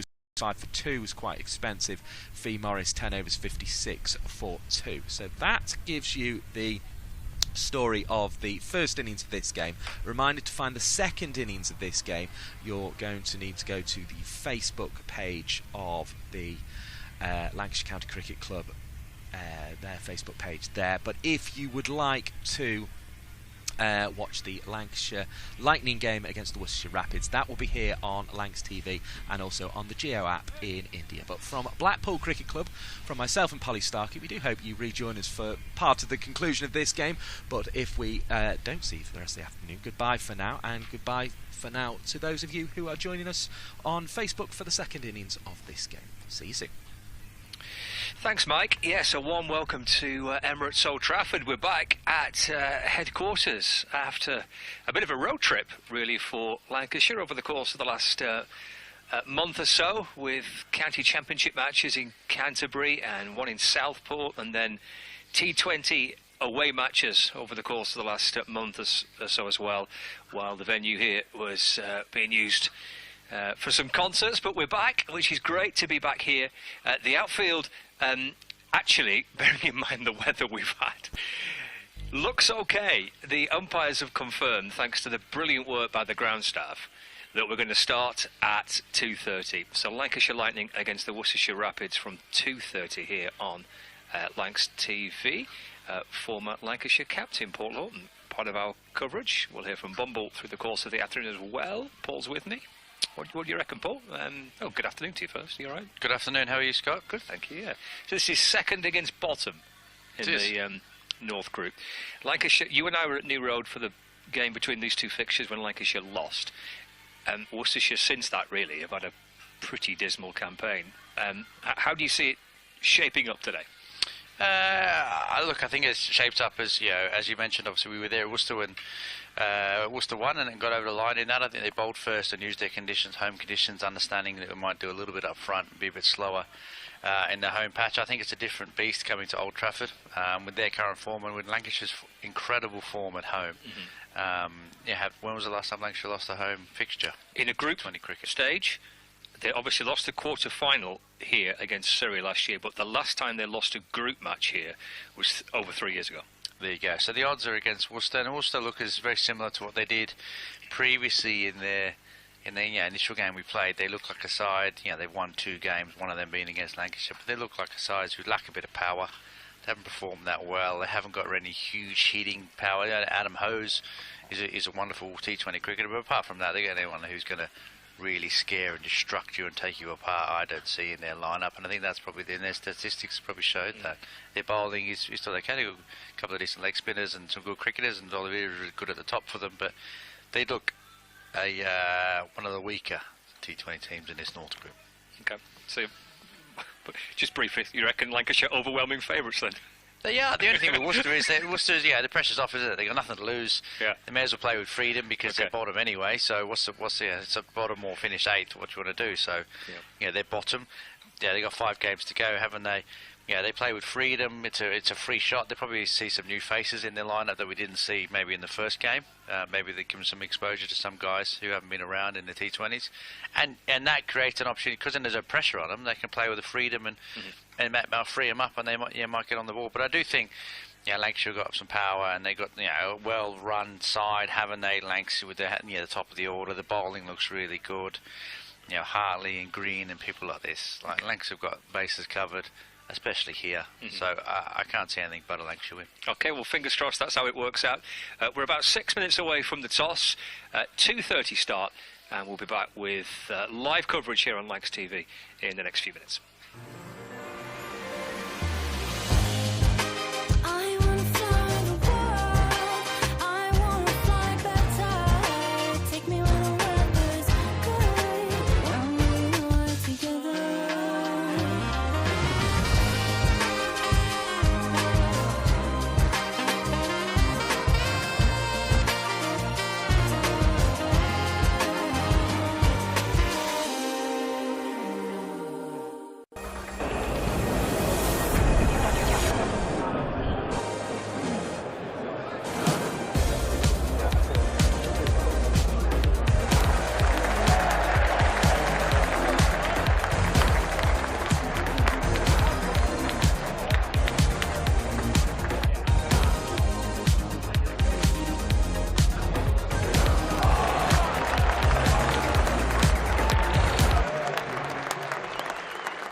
It's Old Trafford, it's Vitality.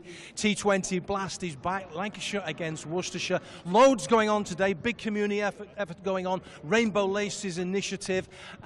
Jimmy Anderson tribute. There's all sorts going on. I've got the two skippers with me here, though. First of all, I gather you won the toss, Keaton. Yeah, very rare toss we won. We're going to bowl first. Why have you decided to do that? A little bit of weather around. It looks a really good surface. Just more inclined to sort of chase, knowing exactly what we need to do. There'll be a little bit of frustration in the camp, I guess, because the weather's got in the way for you, hasn't it, the last couple of games? Yeah, but I suppose that's part and parcel of the English summer, really. Friday was hard work, spent a lot of time on the bus, but the boys are keen to really play some cricket. It's the sort of conditions aren't 100% ideal, but the boys are keen, as Dolly's lads, to come in and play some cricket. And Tom Hartley back, how significant is that? Yeah, massive. Look, it's really good to have the boys back in. There's a nice group around our lads, so obviously that leads itself to a couple of changes. It's tough school for a couple of the boys, but yeah, Tommy's a sort of huge addition to the group. Thanks for your time. Let's have a chat with Brett. How are you? Yeah, very well, thank you. I guess at the moment the season's not going well for you when you look at the table, but you've beaten Lancashire already this season and you scored 61 in that game, so psychologically is that good for you? Oh yeah, I suppose so, but look, we haven't quite strung the games together that we'd really like, so we've got to try and put that right today. And in terms of the squad, in terms of the morale in the squad, how's that?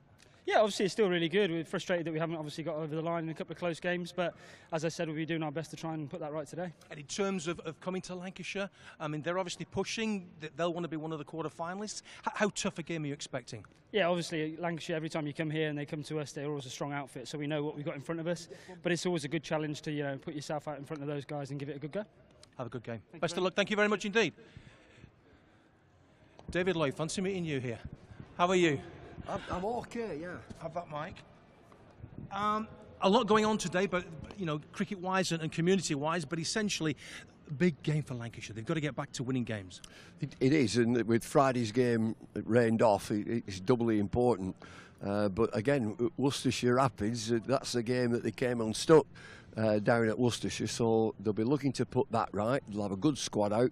We've had the concert and everybody's saying, oh, we've had the concert, it's not going to be right.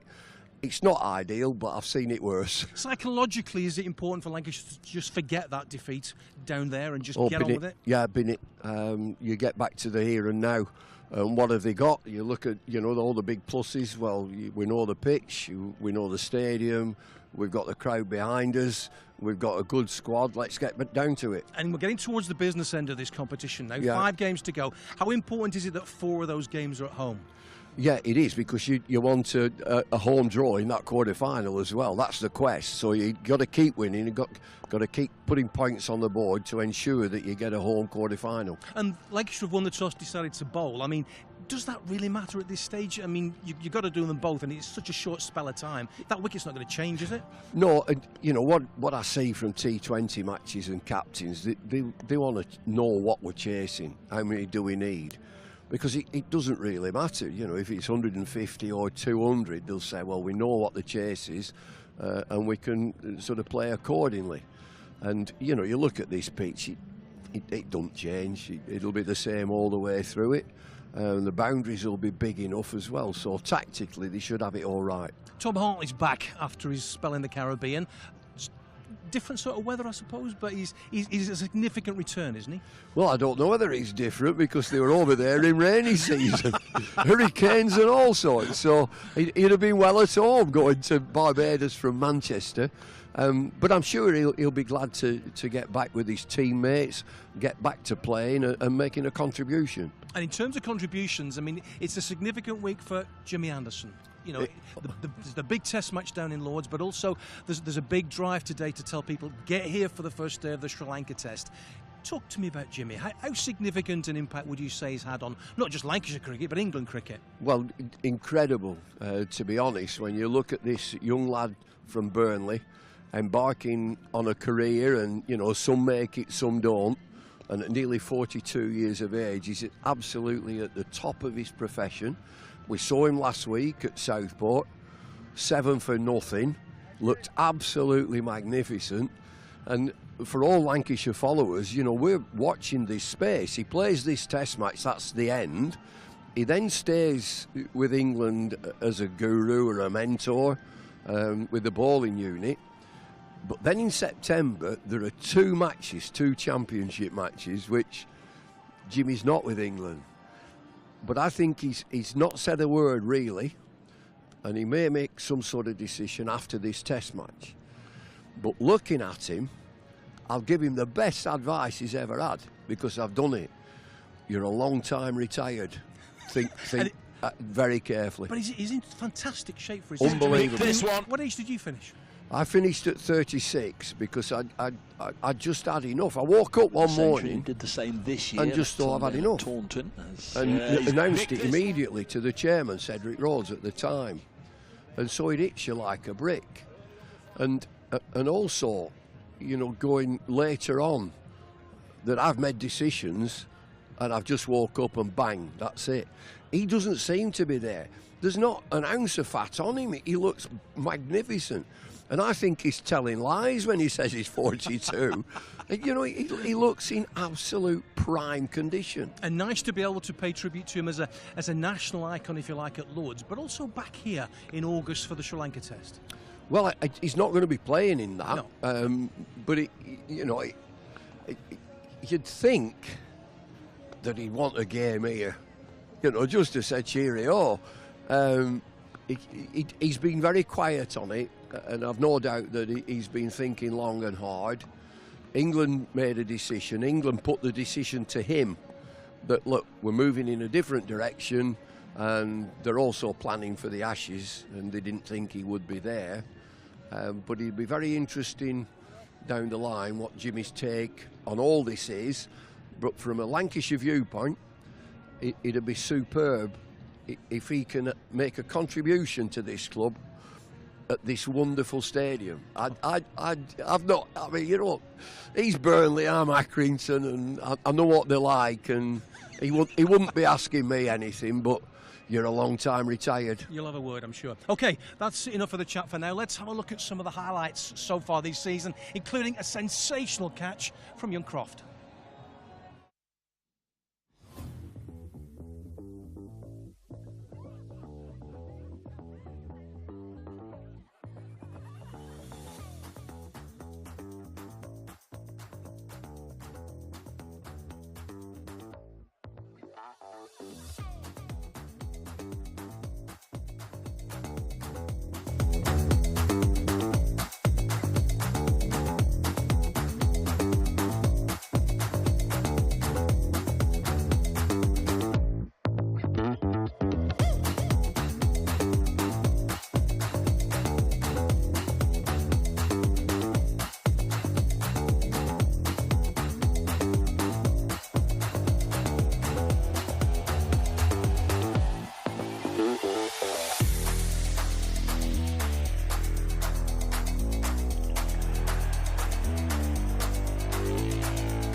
I am here in the stands. It is Trafford Live. We've got a family fun day here today. And you guys, you've just been getting some autographs. You've got autographs on your shirts, on your hats, on your cards.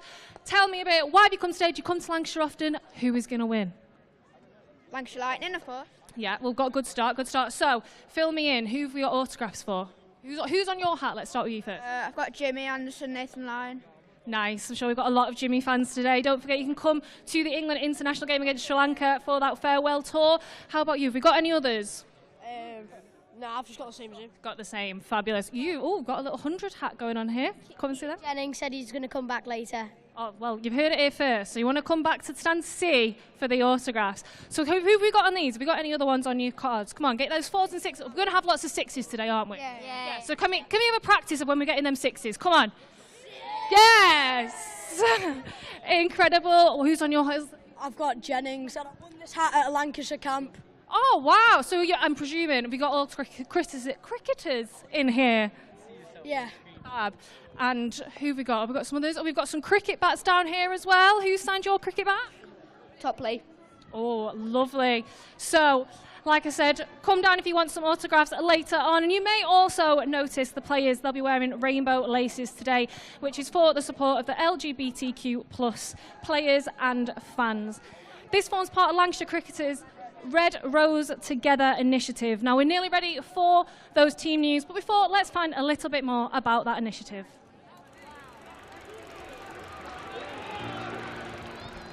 1864. We were first class then, and we're first class now.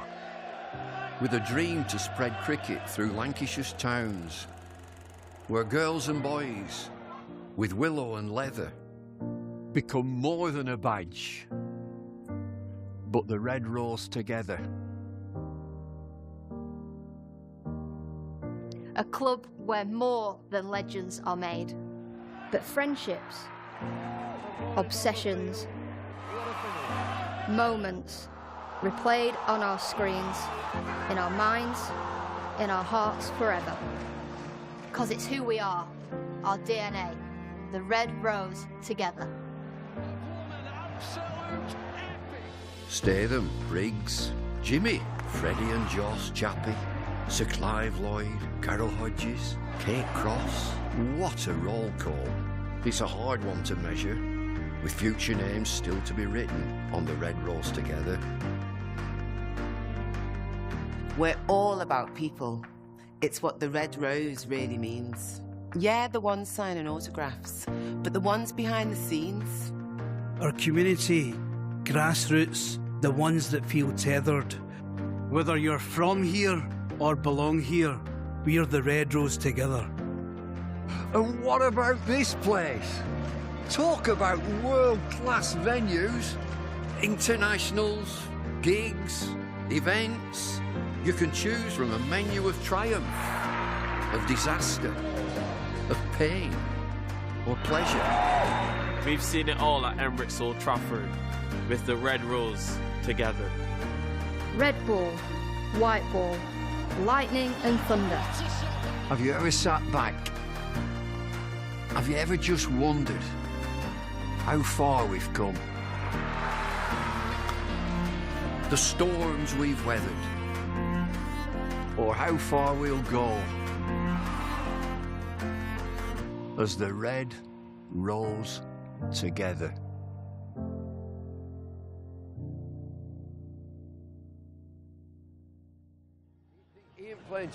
The sun is shining here at Emirates Old Trafford, so high time we got towards the start of the game and give you the team news.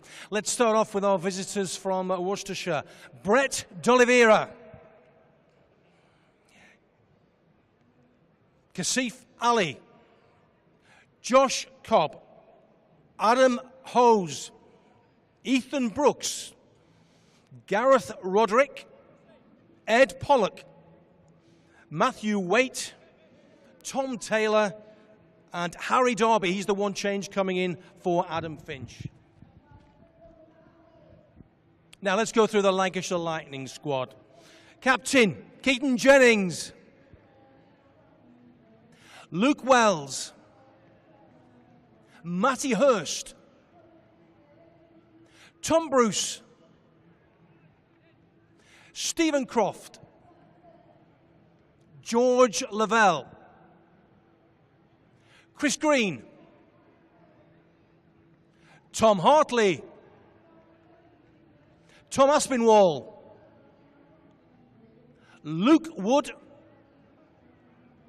And Saqib Mahmood. That's your lineup for Lancashire Lightning.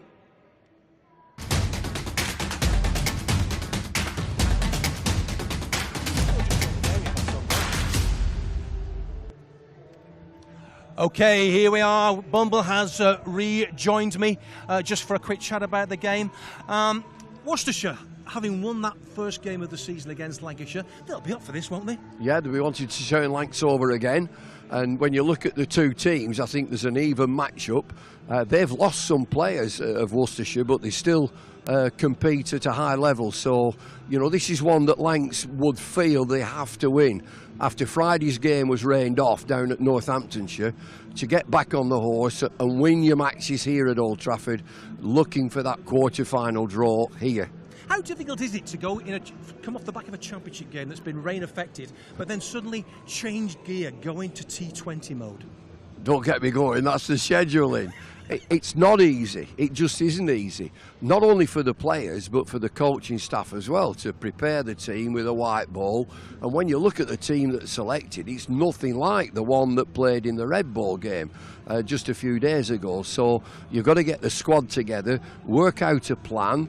And just looking at Tom Hartley coming back into the team from England duty, Tom Aspinwall back in after injury, Chris Green plays as the overseas, Tom Bruce, who's been left out as an overseas player, comes back into the team, Luke Wood is in the team, Sakib is in the team, so it's vastly changed from what we saw at Southport. And so they would say this is our white ball squad. You got to perform. It's a decent day now. Conditions are not great out there. There's a lot of moisture around, but they've won the toss and they'll feel that's an advantage. And in terms of Lancashire, they had that really frustrating journey all the way down to Northampton on Friday and back again. A ball not being bowled. As a player, how frustrating is that? Yeah, very, because you want to play. And there's only a certain amount of games of cards that you can play on a bus going down and all the way back. How did you kill your time when you weren't playing? Play cards. So I mean, you're looking at the table now all the time, and they set off out of the first 6, they won 5, and then you have a stumble, you lose a couple of matches, lose against Yorkshire, hard-fought game, and so it's that time. When you're looking at the table and you've got a game here, you're looking at the weather, yeah, it's okay. Got to win this game, get back to winning ways, and to look forward to winning again and getting a home quarter-final. And Derbyshire to come away, and then Yorkshire back here on the day afterwards. Yeah. It's a really big week, isn't it? It is. It's a massive week, and these games come quickly now. And so, you know, the coaches and I'll have a plan. These are the players that we want, but you've got to be flexible that somebody might get injured, somebody else has got to come in. And so, the eyes on that Yorkshire match as well, because it is a massive game. All you want, all this club here at Emirates Old Trafford, for that game is you want it to be absolutely dead right and a big crowd in. And I suppose when you look at the group table, it's tight. I mean, there's maybe 7 teams still fancy the chances of top 4, aren't they, in that group? Yeah, and again, you come back to Yorkshire, they'll want to turn us over. And so it's a bit of a scramble now, because you want to get finals day is one of the great days in our calendar. It's a fantastic day. 25,000 full house, and it'll have been sold out 12 months ago. You want to be part of that. But you've got to get into that quarter-final. You've got to win that before you get to finals day. And I think it's a while since Lancashire won this. I think it's 2015 since they last won. Yeah, they'll want to win a trophy, won't they? Yeah. Well, this club is all about winning trophies, and this is a passport to it. And so this game is important. There's cloud around. There's a bit of sun. They'll be happy that they're having a chase. I think. You know, he'll want to chase just to see how many we need to get. But also, if there is any rain and Duckworth Lewis comes in, you know, you feel better when you're chasing and you know what score you've got to get. But it'll be all eyes on that Roses game. You know, that is one. It's a special game. It's a private game. But in the log, getting to the quarter-final, it's real important. And what we don't want, do we? We just don't want the weather getting in the way. That's the ultimate frustration. Yeah, I mean, you can't control that, but all the radars for this game, and I'm always an optimist, we're going to get a full game in. Yeah, and when it comes to conditions, I mean, they're not going to change that much, are they, in a couple of hours? I mean, I know we make a big deal of conditions in a championship game, but I mean, this is more or less the same for both sides, isn't it? Well, do you know, even when I were a player, I'm not too bothered. I played league cricket. League cricketers just look at this and think this is heaven. And all these lads are league cricketers. That's where we all start. Get on with it. Don't be precious, get on with it. And we talked about Hartley before. He's coming back from the Caribbean. Maybe a significant inclusion today? Yeah, he'll want to get playing, you know, get back with his mates, get in the changing room with your mates and go out and do the job. In terms of a game tonight, you'd fancy Lancashire today, at home? Yeah, I do strongly. And you'd think that this is a fortress at Emirates Old Trafford. But again, it's all about winning trophies. And so you've got to get that quarter-final and you've got to win this game. This is a real important game after Friday. You know, rained off, they'd have thought we'd get something out of a Northants game. Now you're rained off, you got 1 point. They need full points from this. Crowd a big role to play today? Yeah, it's an extra man, 12th man. You know, I want a big crowd in here. And it is so important when you've got it. We've seen that in the football. You know, you get football, all the Euros are going on, fabulous, and the crowd are pushing you along, and that's what they do here. So Lancashire to win T20, England to win the Euros, that'd be a decent summer, wouldn't it? It would, and yeah, and I'd be thrilled with that. But you've got to work. There's an element of work that comes into it, and there's always that. You know what it's like, a little bit of luck here and there. But yeah, you need a performance. Thanks for your time, as always. So let's have a quick look at the rules, because this is a different kind of cricket. Each match is played by 2 teams of 11 players. Some are batters, some are bowlers, and there's 1 wicket-keeper. Both teams have a chance to bat and bowl. Look out for the coin toss. That's how they decide which team bats or bowls first. Each team has 20 overs to score as many runs as possible. The team with the most runs wins the game. 1 over is made up of 6 good deliveries from the bowler. To score runs, batters hit the ball and run between the stumps. If the ball reaches the boundary, it's 4 runs, and if it gets there without bouncing, that's a 6. While the batting team is scoring runs, the bowling team are trying to stop them and get the batters out by taking wickets. A few ways batters can be out are bowled, caught, run out, stumped, and LBW. Watch out for signals from the umpires, 4s, 6s, wickets, and these when a bad delivery has been bowled. Bad deliveries add runs to the batting team's score, and the bowler must bowl an extra ball. If you see the umpire doing this, the next ball is a free hit, and the batter cannot be out, bowled, caught, LBW, or stumped. And those are all the basics you need to know to get behind your team in this year's Vitality Blast competition. I am here with possibly one of Lancashire's youngest fans today. Hello, can you tell me where have you come from? Why have you decided to spend, luckily, a sunny Sunday, long may it continue, here today at Lancashire? Altrincham, and then my niece has come from Hull. Oh, wow! But you're definitely supporting Lancashire, aren't you? So, yeah. Yeah, that's the main thing. That is the main thing. Well, of course, have a wonderful rest of your day. We also have some future cricketers that are possibly going to be on this in a few years. Can you tell me your cricket club that you play for? Grateford Cricket Club. Oh, incredible. So, can you give me a big... What are you going to do when Lancashire wins later on today? Big cheer? Yeah. Big cheer, big cheer? Yeah! Fantastic. That is what we're going to be wanting lots of today. So we are nearly ready here at Lancashire. If you are watching on the stream or if you are in Lancashire, don't forget to share us some photos at Lancs Cricket on Twitter. But for now, up to Scott.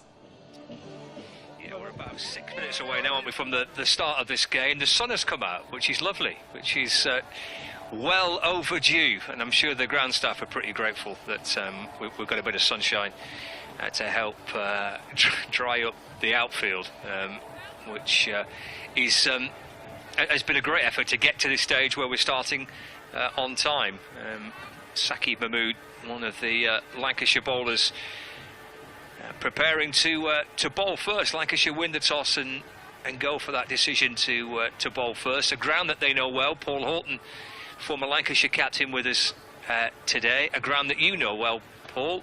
Lancashire bowling first. Do we read much into that or not? I think obviously you read what you read into it is probably a little bit in the wicket. It rained yesterday, didn't it? It rained yesterday morning, probably affected some club grounds around the country, or especially in the north. And then it's rained heavily this morning, hasn't it, as you mentioned. So the wicket is green. There may be a little bit of moisture. Actually maybe want to use it first, see if there's anything in the wicket, nibble around a little bit possibly. I don't think it normally does too much, but it does look a green wicket for Old Trafford traditionally, so you might do a little bit and then they'll be comfortable chasing. Actually, but put Worcester under pressure and then look to chat. The wicket's not going to get any worse, is it? It's a fresh wicket, it's green, it's getting hard, maybe a little bit in it early. It's right bang in the middle of the pitch, of the square too, isn't it? Yeah, it is banging right in the middle, and it's looking great. The outfield is looking incredibly good, considering obviously what's gone on here in the concerts and the success of them, and but the groundsmen have had they had the rain and now they're getting the sunshine. So hopefully what they want is the grass to grow again, isn't it? Because it obviously gets boarded up and trampled on. Of course, this T20 fixture here for Lancashire Lightning taking place in this North Group. The Rachel Hale Flint Trophy is also in play as well. Lancashire Thunder are in action today. That game taking place in Blackpool. Lancashire Thunder 9 for 1. They've got a big target to chase there, and they've lost an early wicket, so 9 for 1.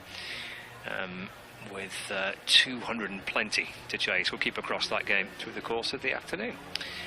For viewers on Lancs TV, we're not too far away from the start. The umpires are hovering about downstairs, and so too is Peter Stevens.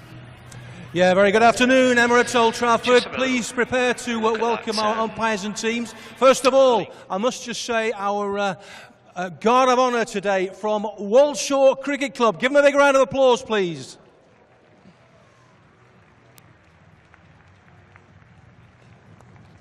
And now can you please welcome our match umpires, Neil Malinder and Naheem Asraf.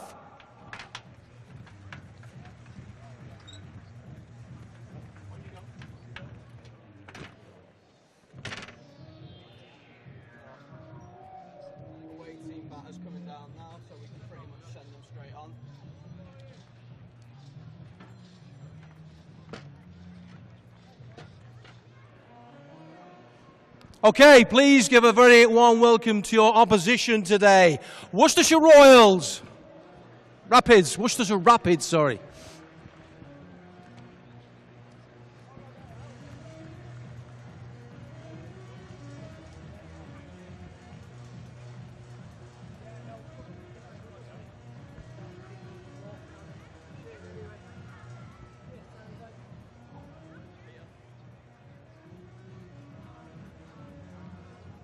And finally, Emirates Old Trafford, the biggest welcome of the afternoon, hopefully, for Lancashire Lightning.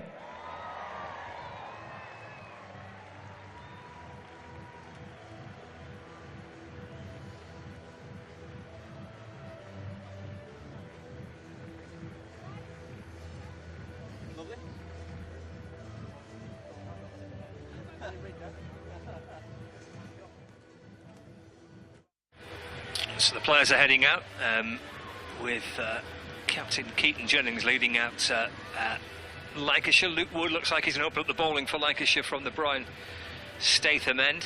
And there's quite a decent crowd in. I was saying that there may be something in the region of 6,000 or 7,000 tickets sold for this. It's kind of family day. There's a Trafford Live event taking place just on the other side of the pavilion.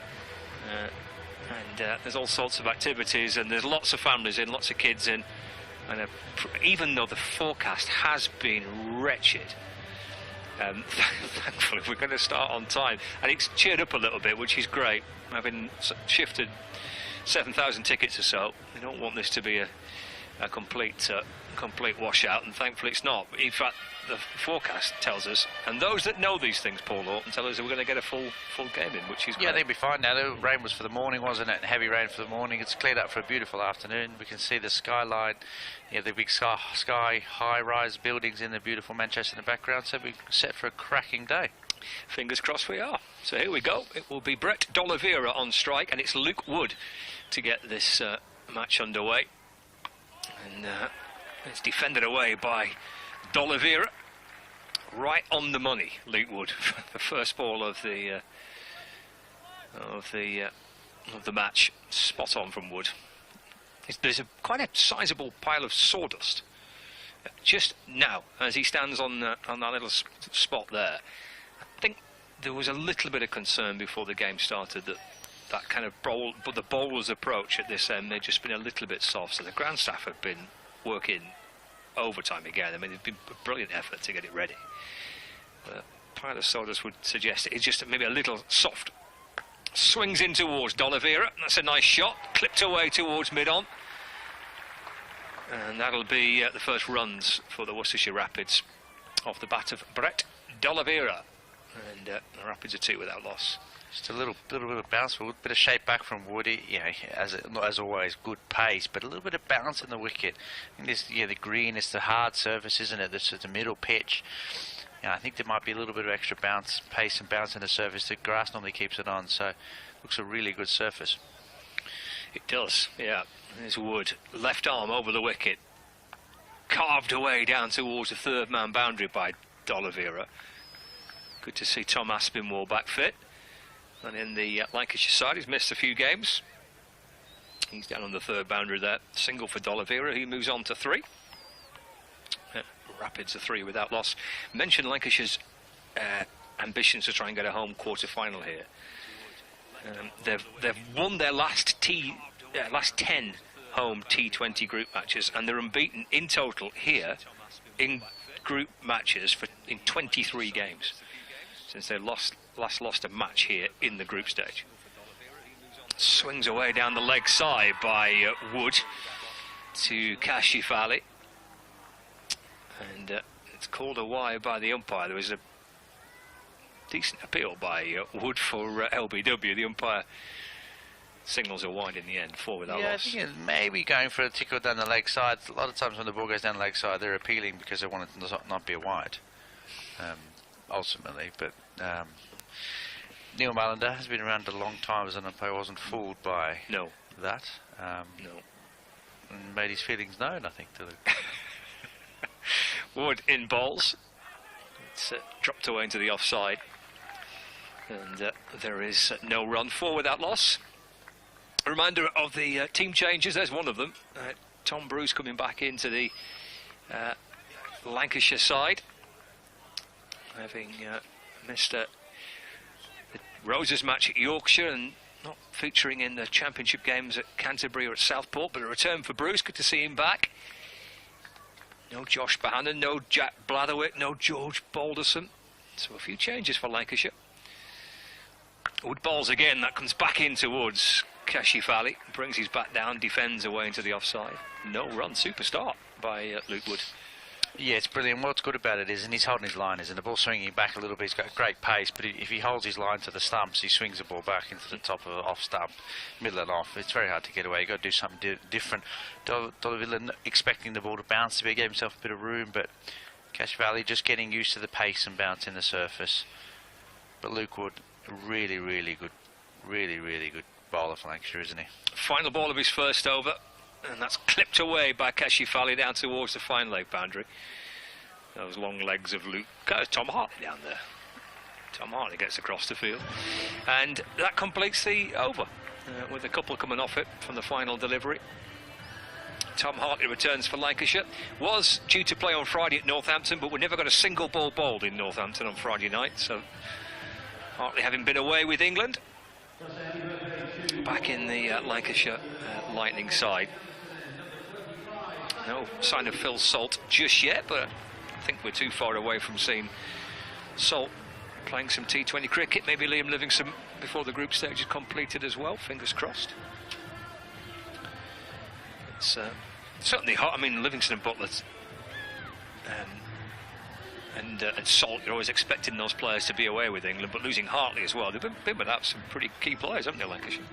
Yeah, they have. You forget the depth of quality Lancashire have. These guys are constantly playing international cricket, aren't they? And travelling around, playing in franchise competitions. You almost forget that they are Lancashire cricketers as well.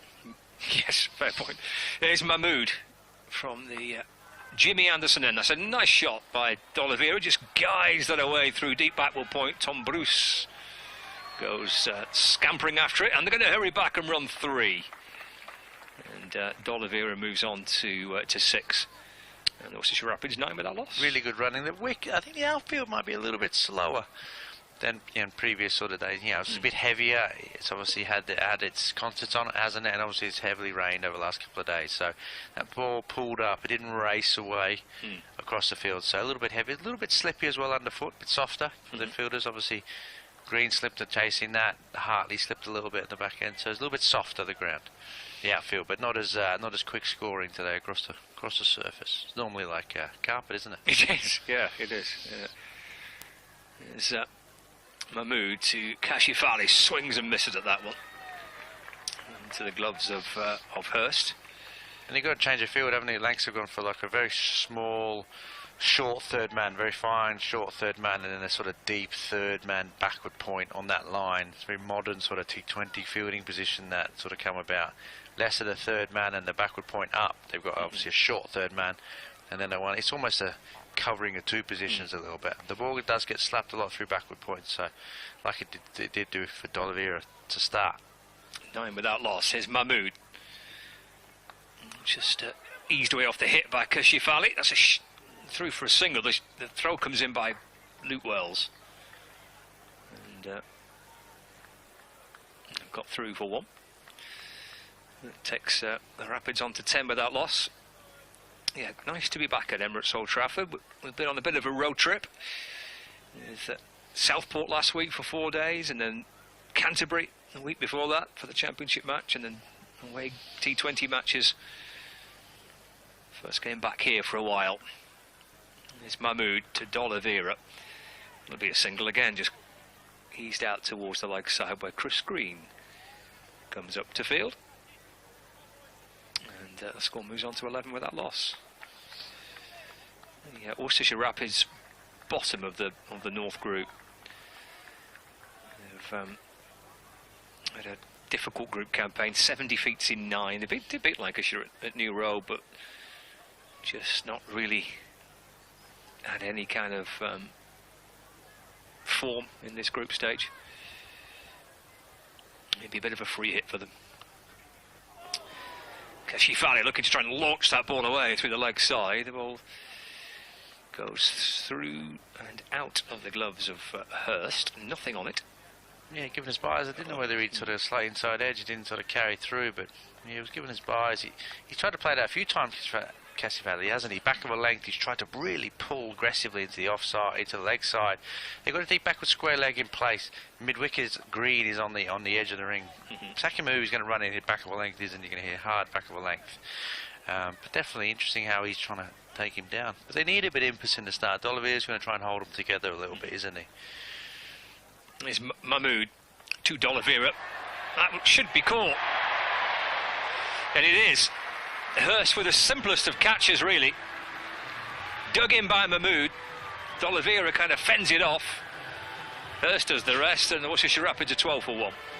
Yeah, he sort of got into an awkward position. It's a good bounce. I think it bounced a bit more than he thought. D'Oliveira's not a big player. He's a small man, actually. But it just bounced a bit. He neither did anything. Neither hooked it or helped it round. It just seemed back at him a little bit, and he just gloved it to the keeper. It's a bit of a free hit, isn't it? Obviously, short ball with fine leg up as well. He's only got 1 man to beat, but it's a good delivery. What did him is it seemed back at him, cramped him for room, and then obviously because he got tired, he hasn't got his arms, and he just gloved it to Hurst. Took a regulation catch behind the stumps. He did, yeah. Pretty routine stuff from Hurst. And D'Oliveira, who probably, I think, as you were saying, will probably look to try and be the anchor of the innings for the Worcestershire Rapids, has gone pretty early on. There's someone with plenty of T20 experience in Josh Cobb, who joins Kashifali. So 12 for 1. We've had 2 overs. There's Wood back in. Ball balloons down towards short third. Wood kind of half up in appeal. And bat on balls, he's the Sees the score move on to 13 for 1, and Keshifali moves on to 4. A little bit of swing for Wood, actually. A little bit of swing. Obviously, cloudy conditions of the sun has disappeared just momentarily here. We all wanted to come back. Hey, we want to come back all the time, don't we? For do, day in, day out. It'd be nice. It is July. It would, yeah. But we are expecting it. But yeah, a little bit of shape back for Wood. Great pace, but a little bit of shape back. Cobb then waiting for the first time on strike. Defending, just snaps the ball away into the offside. Captain Keaton Jennings comes up to field. No runs, so 13 for 1. Yeah, Cobb's got tons of T20 experience in terms of what he's done so far this year in the competition. Top score of 39, averaging 16.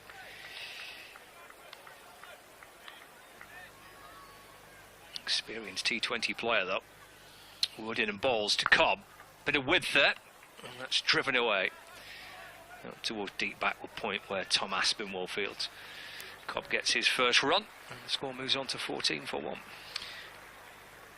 But it's like we expected. It's a steady start, isn't it? Without being blown away a little bit. I think you'll probably see the difference in the sides at the top with Wells and Jennings and potentially Hurst at 3. The sort of the power and impetus they put a little bit into the top of the order with the attack, different attacks as well. It's not easy just like Wood and Mahmood are both international cricketers. They both bowl extreme pace. They are really good T20 cricketers. Swung away by Keshifali down towards the fine leg boundary, and Tom Hartley there signalling it's a 4. 1 bounce and then just over the rope. 4 runs for Keshifali. He doubles his score, moves to 8. 18 for 1 now.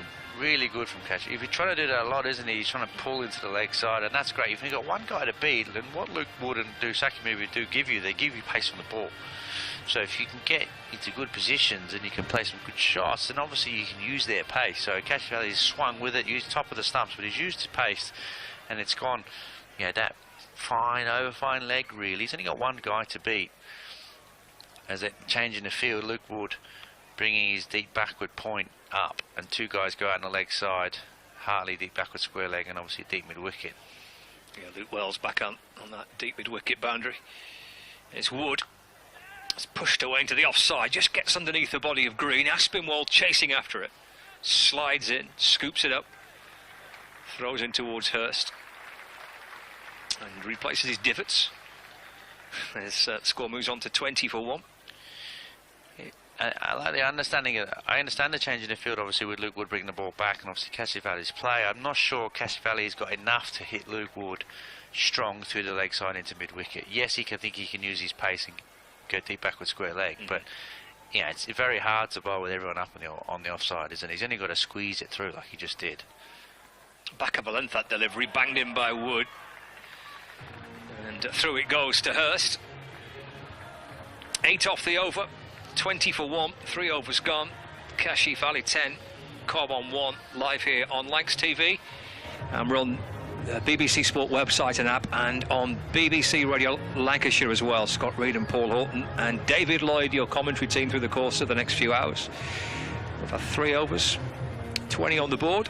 We've had Wood from 2 overs. We're going to see Mahmood back-to-back overs too, Paul, from the Anderson end.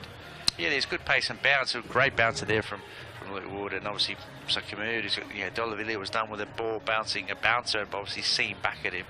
But really good pace and balance, and really good bowling from these 2. They understand what they're trying to do. It really set the scene and set the tone. The Lancs don't need to do anything different. The game they're going away from, and especially with the new ball, these guys need to keep running in the power play. Here he comes then. Over number 4, Mahmood in and balls to Cobb.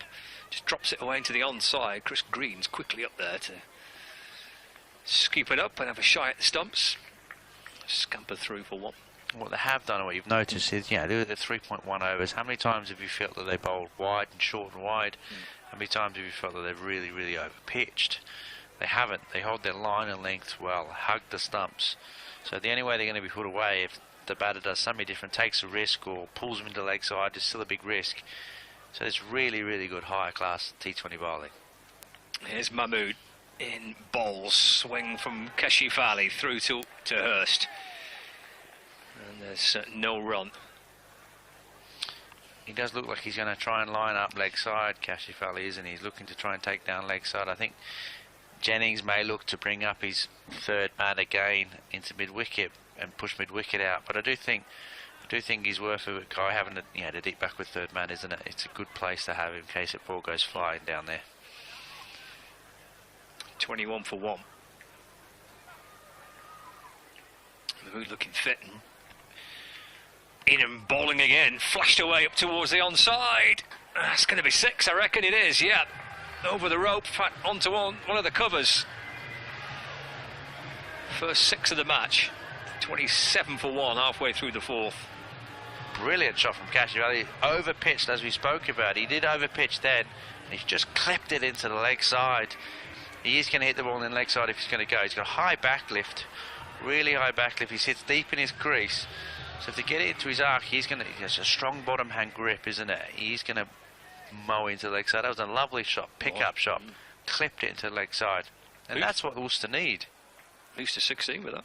Mahmood in balls. He's hammered it down the ground this time. It's in the air. He could be gone here. Yeah, Croft ain't dropping that. Scofield takes the... he's out for 16. Rapids lose their second wicket, and Saqib Mahmood is running in, looking fit and strong as his second of the afternoon.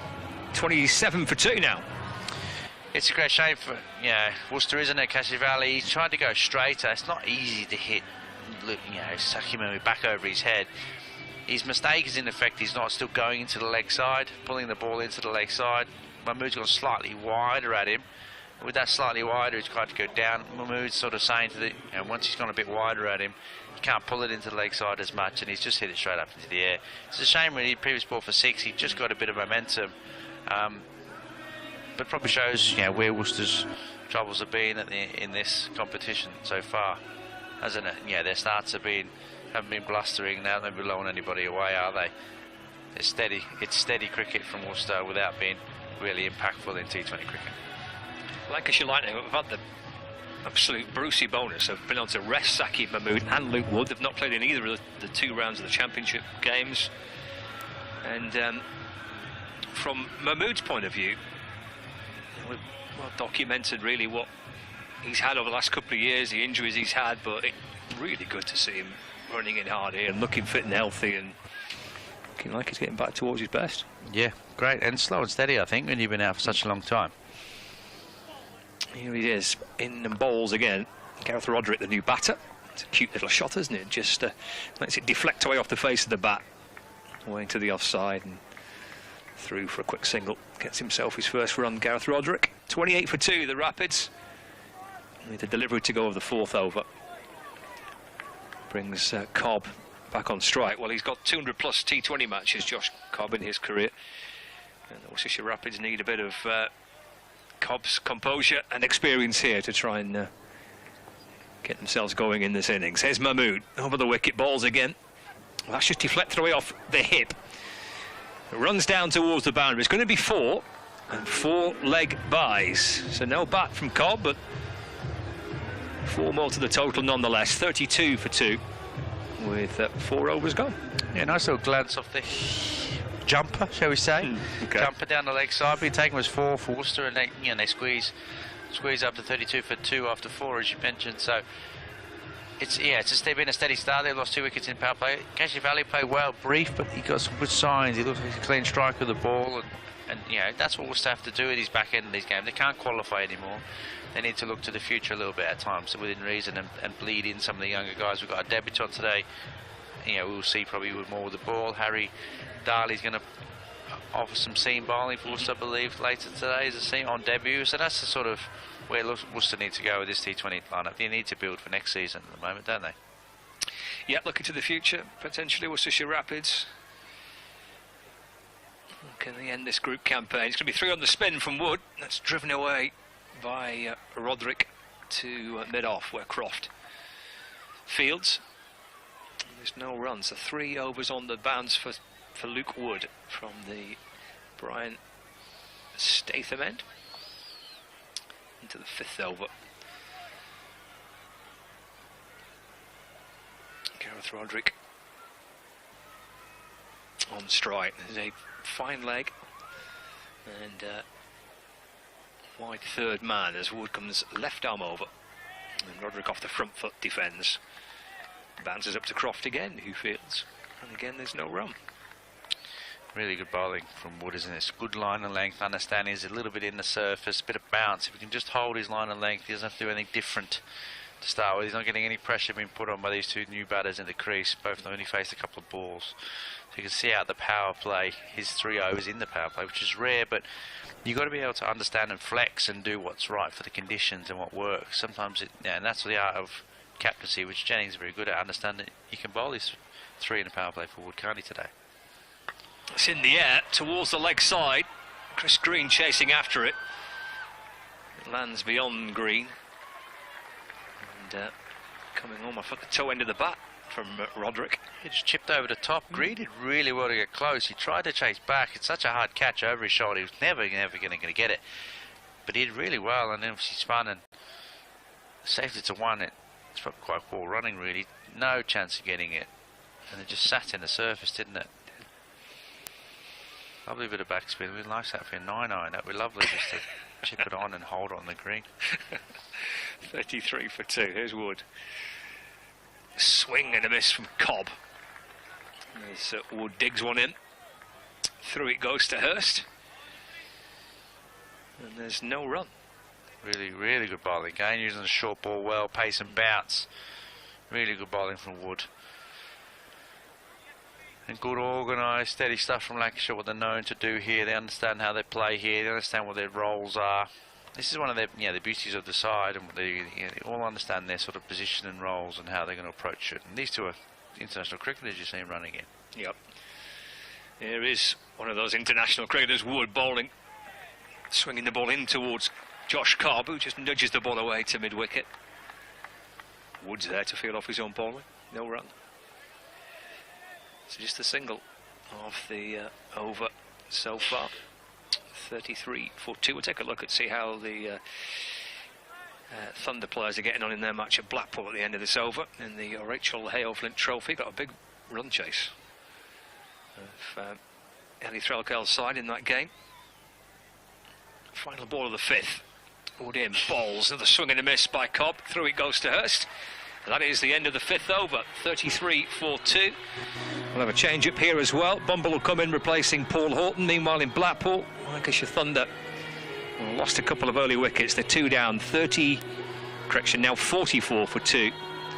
Seren Smell on 26 and Fee Morris on 3, but it's a huge target to chase. 284 for Lancashire Thunder to win that match. Needing thick end of 6 runs and over to do it. The game taking place at Blackpool. Keep you across. Looks lovely in Blackpool, nice and sunny. I'll keep you across how things progress in that game through the course of the afternoon. 3 on the spin for Mahmood as well, and this first over of his first ball of his 3rd over. He's ramped down towards the fine leg boundary for 6 off the back of Gareth Roderick. And the score moves on to 39 for 2. And Bumble's here with us. Good afternoon, Bumble. Yeah, good afternoon. Good crowd in. Conditions are okay. There was a bit of treading before the game. A bit of moisture around, but it's absolutely fine. I mentioned to Peter Stevenson before we started, all these guys start in league cricket and club cricket, get on with it. Yeah, it's good. 39 for 2. Here's Mahmood. Balls to Roderick. Run away down towards the 3rd boundary. Tom Hartley is there for Lancashire Lightning. Do you know I'm big on that? I'm really big on that. There's a bit of moisture around. We've all started playing club and league cricket. Just look, get on with it. A bit of moisture around. So what? Well, we did start on time. And the weather is considerably better than what the forecast was suggesting. Mahmood in and bowls to Josh Cobb, who goes right across the stumps, again trying to scoop it. Playing a miss and through to the keeper. No run. 40 for 2. 2 wickets for Mahmood. It's a good pitch. You can see the conditions. A real close up there. Bit of grass on the pitch. Easy paced. Lancs winning the toss, having a a ball first, wanting a chase. Let's see how many we've got to get. Halfway through the 6th over. Mahmood in and balls again. Shuffled down the pitch by Cobb. Swing and a miss through to Hurst. No run. Oh, he showed him all his stumps as well. He moved away to the leg side, came a step down towards the bowler. Just wide of off stump. Is this just wide? Yeah, just. We don't see many Yorkers at this stage. In international cricket, you see the Yorkers at the back end. A Yorker there would have been perfect. 40 for 2. A little bit of sunshine coming through. Here's Mahmood. Balls again. Another swing and a miss from Cobb. Reaching for it. Unable to make contact. Run rate's dropped below 7 and over, so Lightning will think they're controlling this. Well, that is a swing, isn't it? He's had a few so far. 2 from 10. Josh Cobb. 6 off the first ball of this over. Then the single. And 3 dot balls to follow. Final ball of the power play this. Mahmood balls again to Cobb, who steps to the leg side and again can't make contact. Good end to the over by Mahmood. 40 for 2. That's the power play done. That's 6 overs. Cobb's on 2. Roderick is on 9 for the Rapids. 4 dot balls there for Saqib Mahmood. Hit for 6 off the first ball. But he looks in good fettle, does Mahmood, bowling quickly. Bowled a couple of quick deliveries there. So 6.67. So controlling the game at 40 for 2. End of the power play. It is a decent crowding, and they've done well after the stage. The stage must have been where the temporary stand is. There's a bit of wear and tear from the concert, but blimey, we can put people on the moon. Surely we can grow grass. Tom Aspinwall is into the attack, replacing Luke Wood. In and balls. That's driven down the ground. In comes Croft with a dive, and Wood completes the fielding, and through they go for 2, actually. 42 for 2. So Tom Hartley comes into this team after his stint with England over in the Caribbean. Phil Salt, not yet, might play in the next one. Here's Aspinwall again, balls to Roderick. That gets through backward point. Through they go for 1. Roderick moves on to 12. 43 for 2. Brings Cobb back on strike. Aspinwall coming back into the team after a side strain. He's a solid unit. I watched him training. He had a pair of shorts on and he played rugby. He looks solid. Back fit and back in the Lancashire side. Bangs running short towards Cobb. It's going to be called a no ball, that. The score moves on to 44 for 2. For correction, 45 for 2 with that new ball. That's a no ball called in. Is that no ball for height? Yeah. Yeah. Yeah, not a free hit, this. No. In comes Aspinwall. Balls, that's in the air. Should be enough to clear mid-on. Yeah, Croft chasing after it down towards the boundary, and it's gone for 4 runs as well. Edging towards the 50 now, 49 for 2. And a step down the pitch. It is a banging ball, but it's not high enough to disturb the batter. Able to flat bat it back over the bowler's head.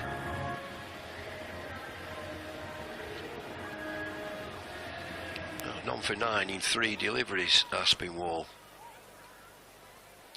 49 for 2 from the Brian Statham end, right arm over the wicket. Balls again, driven down the ground. Woods at mid-off to field. Cobb gets a single, and that's the 50. 50 for 2 in the 7th over.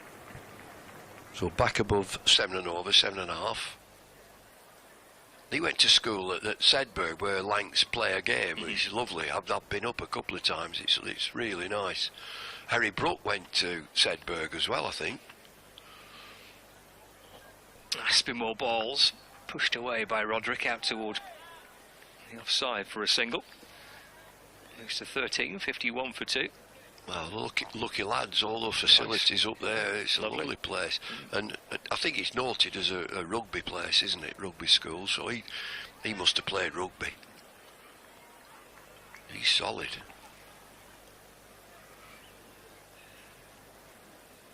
Lancashire back at Sebba in a few weeks, actually. Really? Yep. Right. You coming? I'd love to. Happy days. Yeah. Spin more balls. That'll be 4. Up and over mid-off by Cobb. Rattles over the rope for 4. It's been a good over this for the Worcestershire Rapids. 55 for 2 at the end of it. And I wonder if you'll look at this over, the coaches and the analyst, and he's just bowled the wrong length. He's bowled a lovely length for a batter, and it's proved it in going for 15. So the Sedberg game must be a 50-over game, is it? Against Durham, yep. Last time I went up, I stayed over. It was lovely. Good pitch. It was a quick pitch. Played Durham. First time I'd seen Bryden Carse bowl quickly. Yeah, that was the 4-day match, wasn't it? Yeah, 4-day game, deck chairs, love it. So we're back into festival cricket. That's how it is. And there was a bit of a schmozzle, wasn't there, from Lancashire folk? Why do we have to go up there? It's important. Spread it round. Yeah, 50-over match against Durham at Sebba right at the end of the month. Back to Blackpool as well. Another 1-day match at Blackpool to come. Having spent 4 days in Southport. It's Chris Green for the first time today. And the reverse sweep by Roderick brings him a single as Mahmood fields. Score moves on to 56 for 2. You enjoy your few days in Southport, Bumble? I did. I'd like the weather to be a bit better. It was a bit chilly, wasn't it? It was. I mean, our commentary position was great. I mean, I love that. You're outside, set it up outside. The fella with the dry cleaning, of course. It's Green in and balls to Cobb, who's down the pitch and plays it back towards him. No run. The number of people that came up to you and I, and like we've got these headphones on and microphones and all these machines. They want to chat. We're broadcasting, but carry on. Chris Green in and balls. Cobb turns that away towards the leg side. There's a tumbling Keaton Jennings at mid-wicket to field, and there's no run. Number of people that have come to me and said that sort of exchange they had about the dry clean, and a fella come up. They said, who was it? I said, I've no idea. This is in the air, out towards the leg side by Cobb. 6, big shot. Yeah, all the way. All the way for 6 for Cobb. That's a big hit. That's a long way down there. 62 for 2 in the 8th. So he's got going now, Cobb. Last time we looked, he was 2 from 10. Now 17 from 18. Length. Green comes in and balls. Cobb drives along the ground this time through mid-off. Croft is there fielding in front of the pavilion.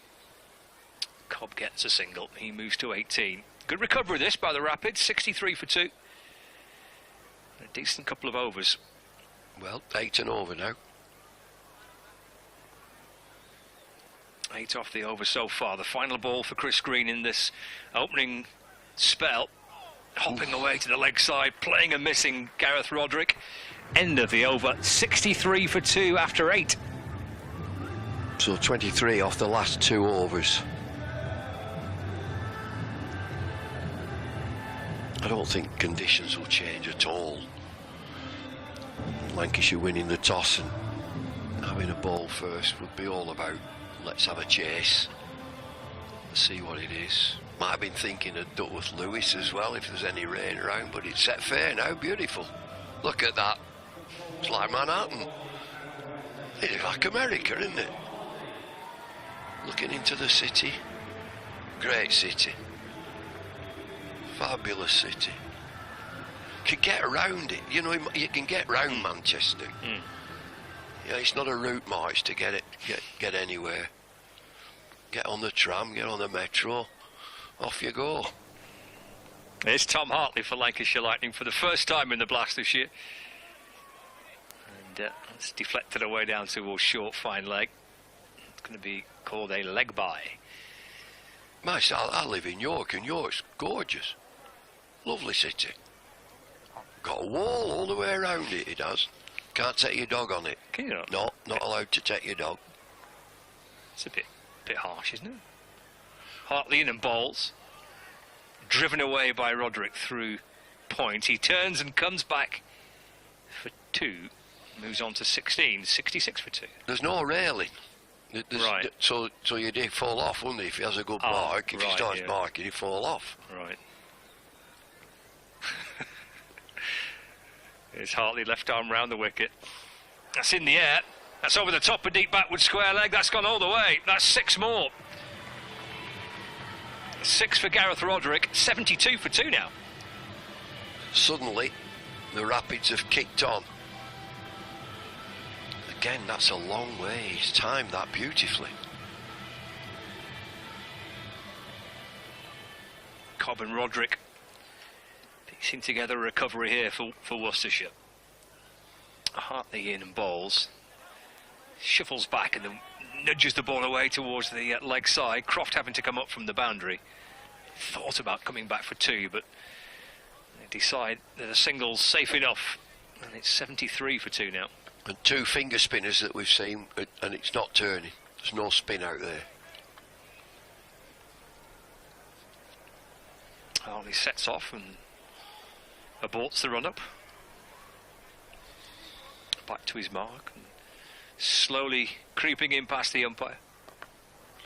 Cut away for a single out towards the point boundary. Bowling it flat, he does do. Tom Hartley. He's gone for 10. Going to finish this over. Roderick on 23 not out. 74 for 2.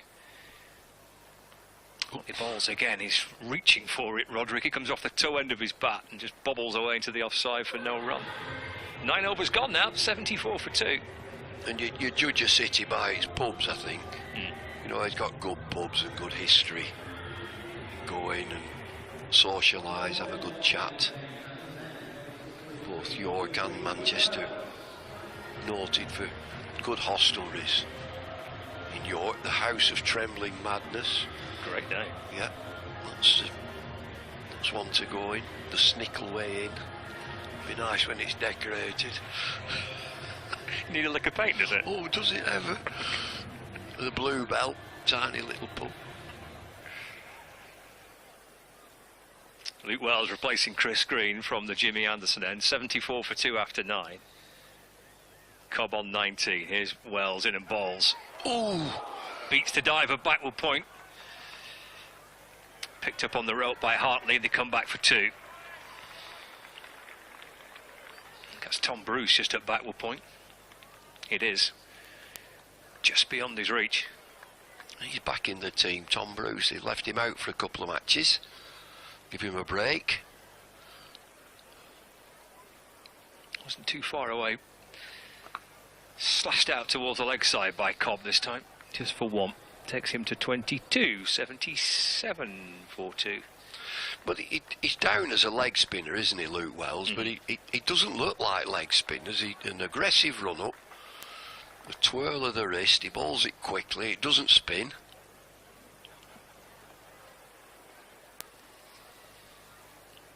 Roderick on 23, Wells in, bowls again, dragged out towards the leg side. Woods having to come charging up from the boundary, long on to field. Through the goal for 1, 78 for 2 now. Roderick to 24, brings Cobb back on strike, edging towards the halfway mark. 3 balls left for the 10th over. So good partnership here between these two. Just brought up the half-century partnership. And this is adding to it, driven down the ground by Cobb for 1.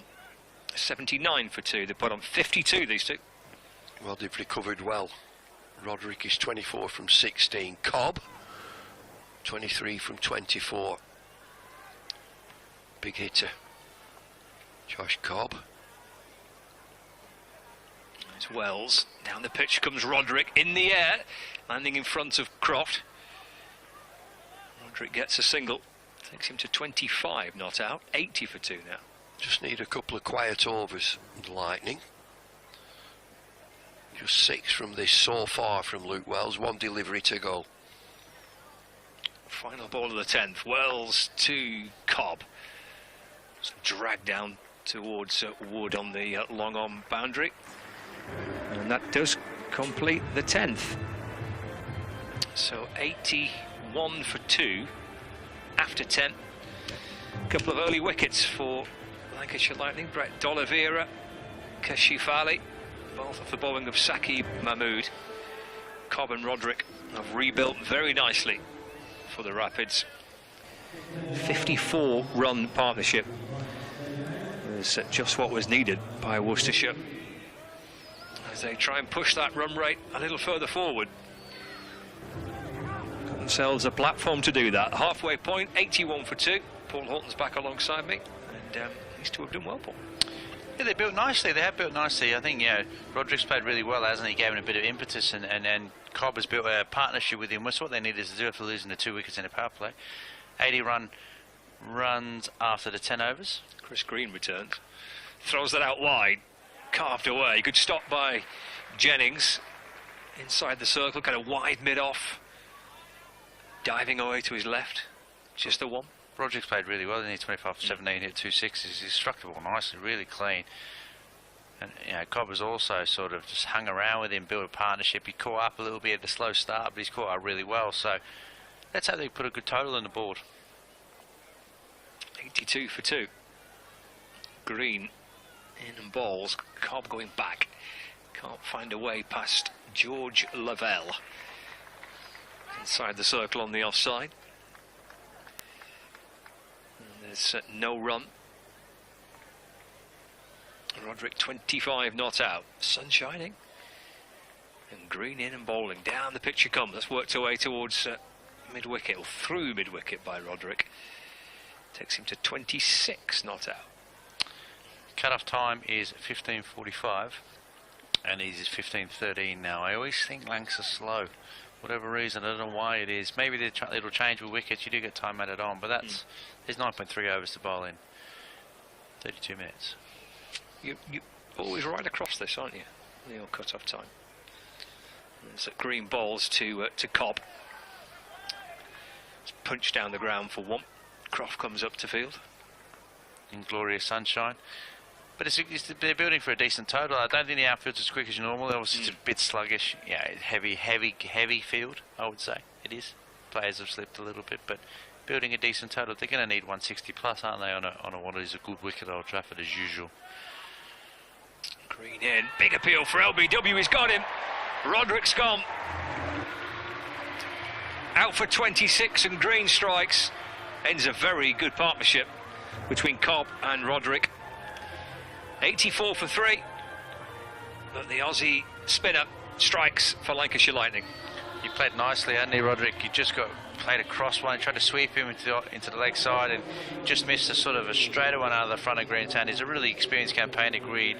He set his cover on the edge, and he's mid-wicket deep, and he knows what he's doing. He's been a really good purchase for Lancashire, hasn't he, for this T20 Blast campaign. He knows exactly what he's doing, got good experience, confident in winning in T20 matches. He understands what he's doing. Really good addition to this Lancashire team, hasn't he? Fitted in really well. I think he has, yeah. I think he's been excellent. Played, of course, in the championship match at Southport last week. But in this format in particular, with the ball, with the bat and in the field, he's someone that seems to make a pretty sizable contribution at some point during the course of a game. Yeah, and I don't think it's just that. I think he's a really good man to have in the dressing room. He's experienced. I think he's a calm cricketer. calm and confident cricket they have in the dressing room. I think that's good on the younger side, a younger playing nature. This team is a team that's in development, shaping a little bit. You know, hasn't it? Some younger players as you look around. You know, the Hurst, even Aspinall, Hartley, etc. In comes Green, bowls, and Adam Hose on strike. Turns it out towards mid-wicket, and that's the end of the over. It's a terrific comeback from Green. Maybe a touch expensive in his first over, but that can happen. He's only gone for 3. He's picked up the wicket as well. 11 overs gone, 84 for 3 here on Lancs TV and on BBC Radio Lancashire for this T20 Blast fixture. We're back at Emirates Old Trafford. The first time it feels like an age. Good to be back. It does. But just on Green, what you want is when you bring in players, overseas players, you want them to obviously perform as cricketers, but how they are as people and how they are in the dressing room is a huge part of it. And Green is fitted that mould. I'm going to see Luke Wells to continue. 84 for 3. We start the 12th. In and bowls. Swing and a miss by Cobb, taken by Hurst. And I suppose you know people, you can speak to people who know people, but until someone actually walks into your dressing room, Paul, you're not certain as to what they're going to be like, are you?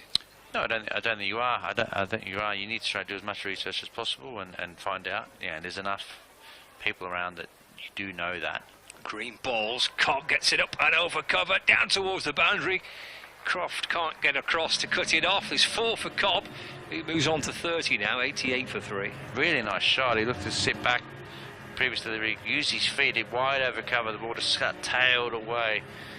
Lovely sort of slight fade on the golf course there for Cobb. And so cricketer's group, and he's just gone over cover, hasn't it? And Crofty not getting around to that one. That's your second golf reference. Have you been on the course? No. Oh. Wells in, balls 2. Cobb muscled away towards the leg side for a single. 31 to him now, 89 for 3. Well, I've played once this year, so you could say I've been on the course once. I wouldn't say that's a huge amount of cricket. He's a golf, is it? I beat Stephen Moore, so... Oh, excellent. Yeah. Good for you. He wasn't that happy about it. Are you a fair weather golfer?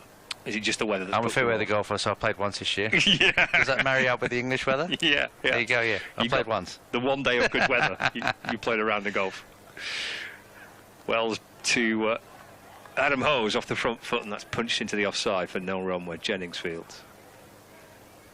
89 for 3. 5 off the over so far. Wells, his second of the afternoon. Long off, long on, deep mid-wicket, deep backward square leg. Deep point as well. Wells to Hose. Just work that towards the edge of the circle at mid-on for 1. Gets his first run with that. He does, and Adam Hose is a really good T20 cricketer. He's played some franchise stuff, hasn't he, around the world. He's a powerful. He played nicely in the return fixture of this. Previously, is he a bit low at 5 in this lineup? For me, like it's, what is it, the 12th over he's got to come in? Can you make an impact if you're the best player? Wells to Cobb.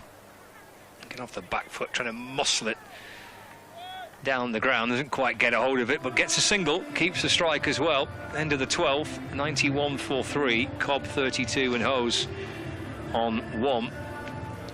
As you say, he's an experienced T20 player. Adam Hose plays in plenty of different franchise cricket around the world. Over 150 T20 matches. Just over 3,500 T20 runs as well. Strike rate of 140. He's a extremely experienced cricketer. He's played 150 T20 games. He averages 29 and strikes at 141. You know what I mean? Batting index of 170, the old language, isn't it? You know, batting index.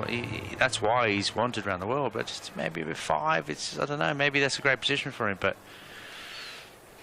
it's Hartley left arm round the wicket, up and over Keaton Jennings. That'll be 4 for Cobb to start the 13th over. Worcestershire Rapids edging towards 3 figures. 95 for 3. Playing nicely here, Cobb, isn't he? That was a bit wider from Hartley.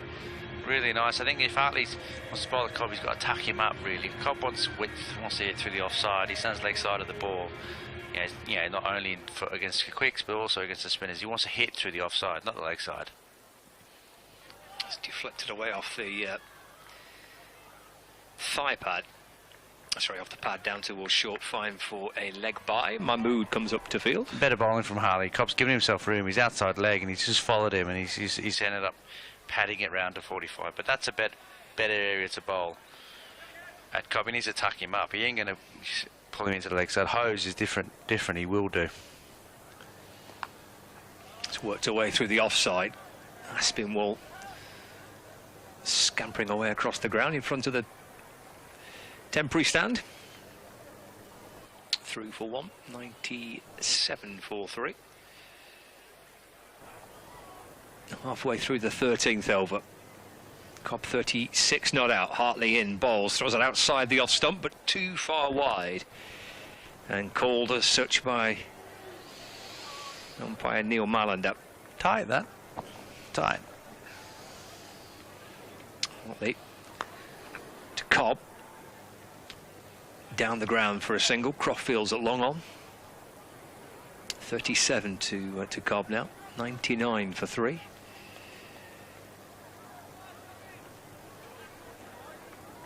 Two balls left of the 13th over. Hartley to Hose. It's worked away through the offside for 1.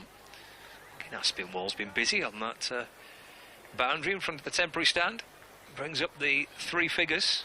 100 for 3. Worcestershire Rapids, a ball left of the 13th over. That'll be 101 for 3. So that's just chipped down the ground for a single. And he keeps the strike as well. Cobb 38. Hose moves on to 3. It's 101 for 3. 13 overs gone, so 7 left for the Worcestershire Rapids. Try and get somewhere north of kind of 165. Probably is what a minimum perhaps target really here. Yeah, I think slow enough. You don't see too many scores above 180 plus here, do you? Unless it's an absolute, outfield's quick and it's sunny and baking hot, isn't it? Yeah, you don't see that as much. It's right in the middle as well. Yes, big boundaries. Wells to Cobb. Off the back foot down the ground for a single. I think if they could get 170, 175, that'd be quite a big, really good score. I think if they get to 160, they're just about average. I think this is about par. I would say about 160 is about par, which is similar to what they got in the return fixture, wasn't it? It was about 160. Wells to Hose. That's run through the offside out towards deep point. Hartley's there to field. Hose gets 1, moves to 4, 103 for 3. 14th over, it brings Cobb back on strike, so he's looking out towards the leg side. There's 3 boundary riders on the leg side. Long on, deep mid wicket, and the deep backward square leg. Croft on the long off boundary, Hartley on the point boundary. Cobb swings it away towards the leg side. Oh, it bounces and spins to the left of Wood, but it's okay because Chris Green's there.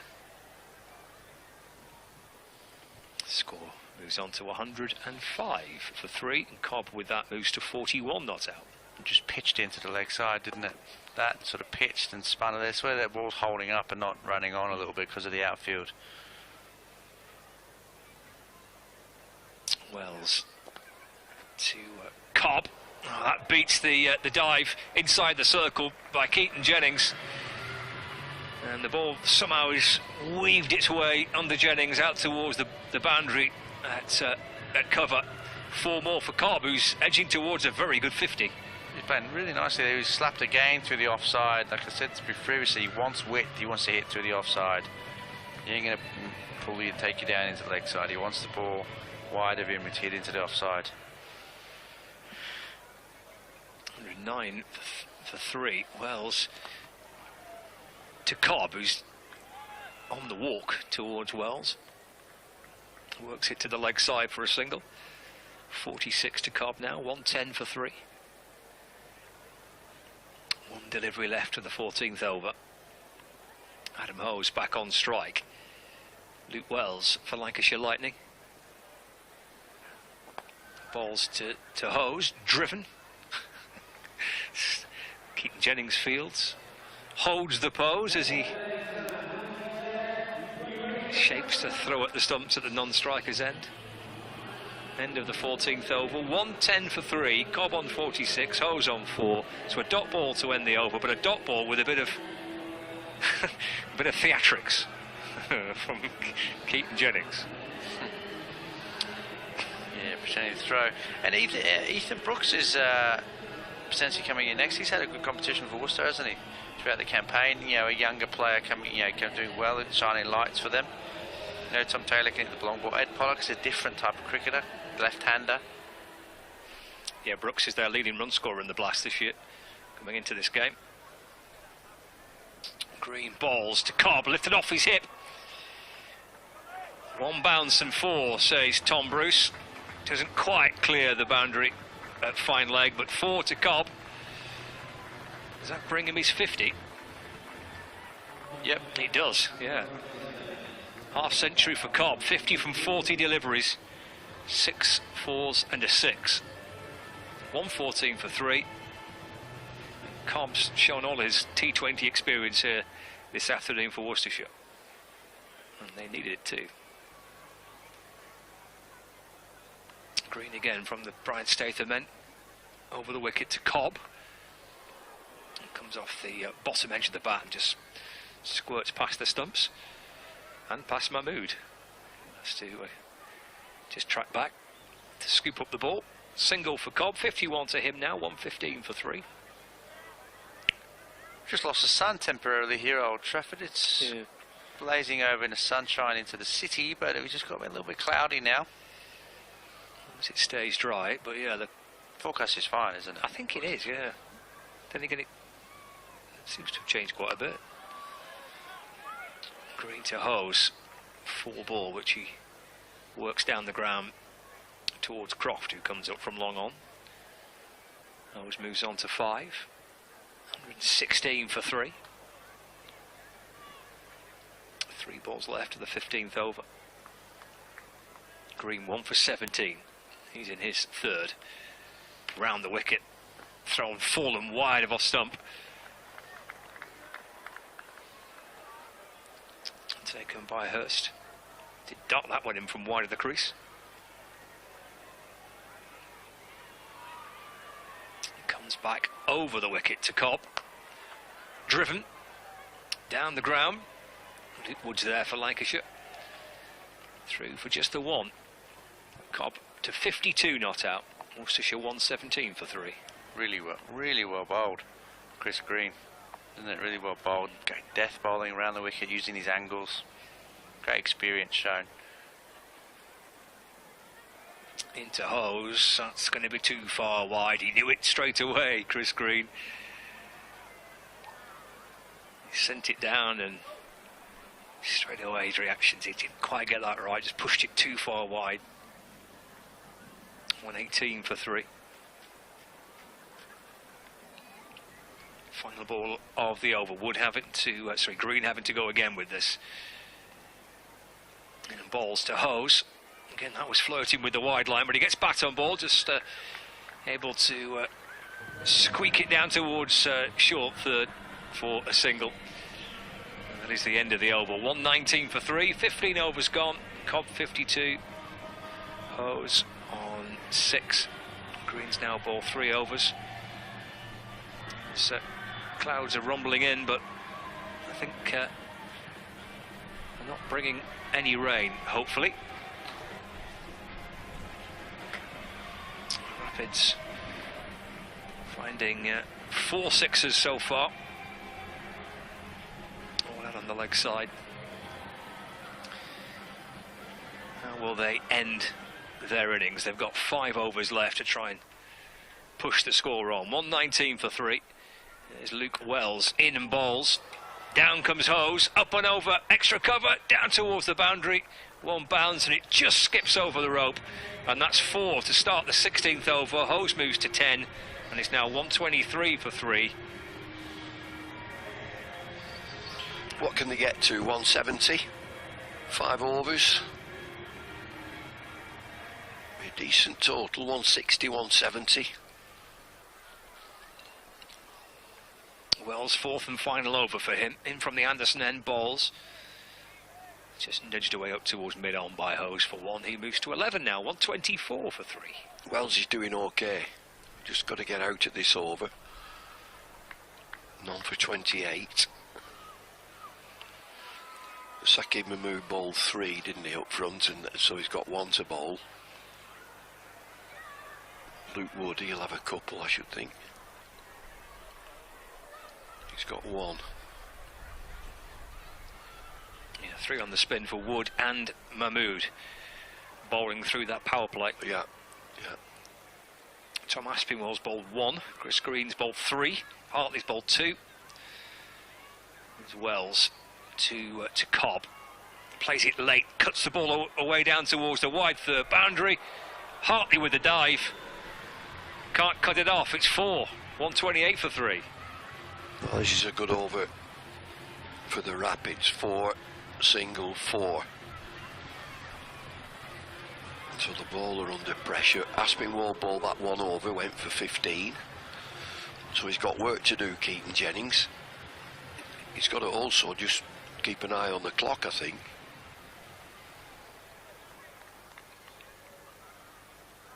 Nine off the over so far. 3 balls to go. Wells in. Cobb down on 1 knee, trying to launch the ball away towards that leg side boundary. Playing a miss. You know, I've watched a couple of times when the fielders at the end of the over have got very quickly into position, very quickly. Batter's not ready. And it's the bowling side that gets penalised. It's Wells to Cobb. It's in the air, just beyond the reach of Bruce, out towards the leg side. Cobb moves to 56, 129 for 3. The cut-off time is 3:47. And it's just after 3:30, well, 3:32. It's worth, as Bumble was saying, keeping an eye on that time. Wells to Hose, top edges it. Oh, great effort. The ball's going to trickle down towards the boundary, flicked it back by Mahmood. Would have been the most spectacular one-handed catch from George Lavelle.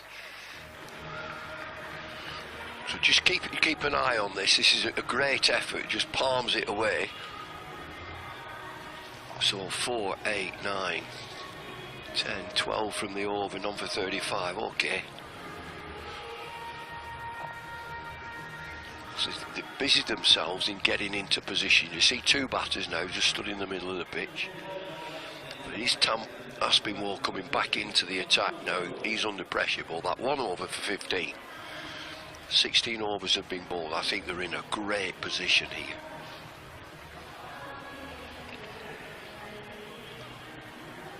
Going to be Tom Aspinwall. Comes back into the attack for Lancashire. Ball a little earlier on. In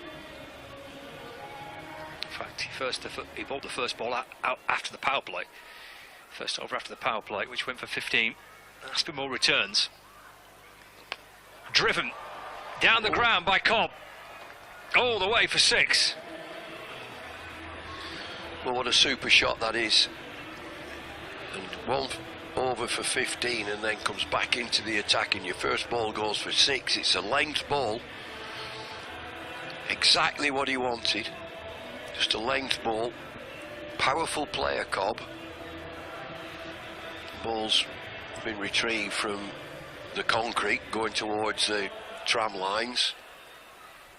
So a word from Luke Wood to Aspinwall. Just looking at the field, just short fine leg, short third man. 137 for 3. Full and wide of off stump. Work down towards deep backward point for 1. Score moves on to 138 for 3. Cobb to 64. If you'll get absolutely tanked if you bowl that just a normal length. You can just hit through the line. These are powerful players. Cobb 64 from 48. He was 2 from 10. Aspinwall to Hose. It'll be fielded by Wood at mid-off. Hose moves on to 14. That's a better length. It's a fuller length. Just shows you, I mentioned Cobb 2 from 10. You know, he's just hogging it. He's got to see it through. Well, he has done. He's mortared 64 from 48. Halfway through the 17th over. Aspinwall for Lancashire Lightning over the wicket, bowls, throws it out wide of off stump, hammered away for 4 more. It's a belting knock this for Worcestershire by Josh Cobb. He moves on to 68, 143 for 3. Oh, it's a lovely length again. Well, they're getting a good total here, the Rapids. There's 3 overs to go after this. 12 off the over so far. Aspinwall sets off again. Cobb waits and bowls. That's muscled out towards the leg side. That's 6 again. Hammers its way towards the stand and at deep mid-wicket. Edging towards the 150 mark. 149 for 3 now. This is clever batting.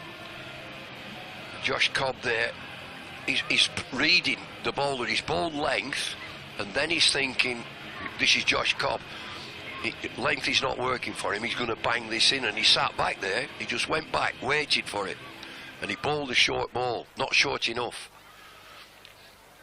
74 to Cobb, final ball of the over. Aspinwall bowls and Cobb chips it back down the ground on the bounce back to Tom Aspinwall.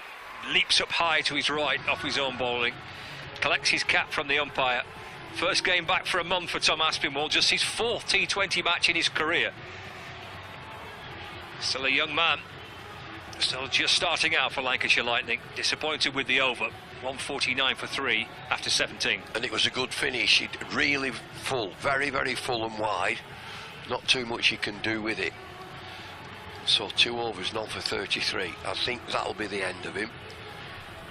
3 overs to go. Great position, the Rapids, 149 for 3. Going to be Chris Green.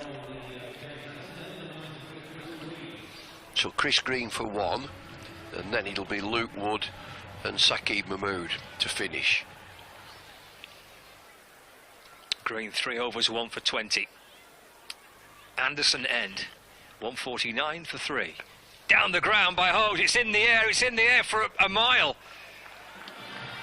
6 or 7 rows back in front of the pavilion. 6 for Hose, brings up the 150 for the Rapids, 155 for 3. Chance of 180 now. Look out, members, he's coming your way. No catching the crowd. I think they run away from it. Hit hard by Adam Hose. He moves on to 20 from 14. Chris Green creeps his way back in, around the wicket, bowls, throws it outside the off stump. Batter steps right across the stumps. Makes no contact as he swings through it into the gloves of Hurst. And that's a dot ball. Long off, long on. There's a deep mid-wicket, deep backward square leg. Fielder on the cover boundary, goes high again. That's going to be 6 more. Glorious hitting. Hits the front of the point. It's a really big hit by Adam Hose. Monster hit for 6, really. 161 for 3. This has got airtime. Right under, look at that follow through.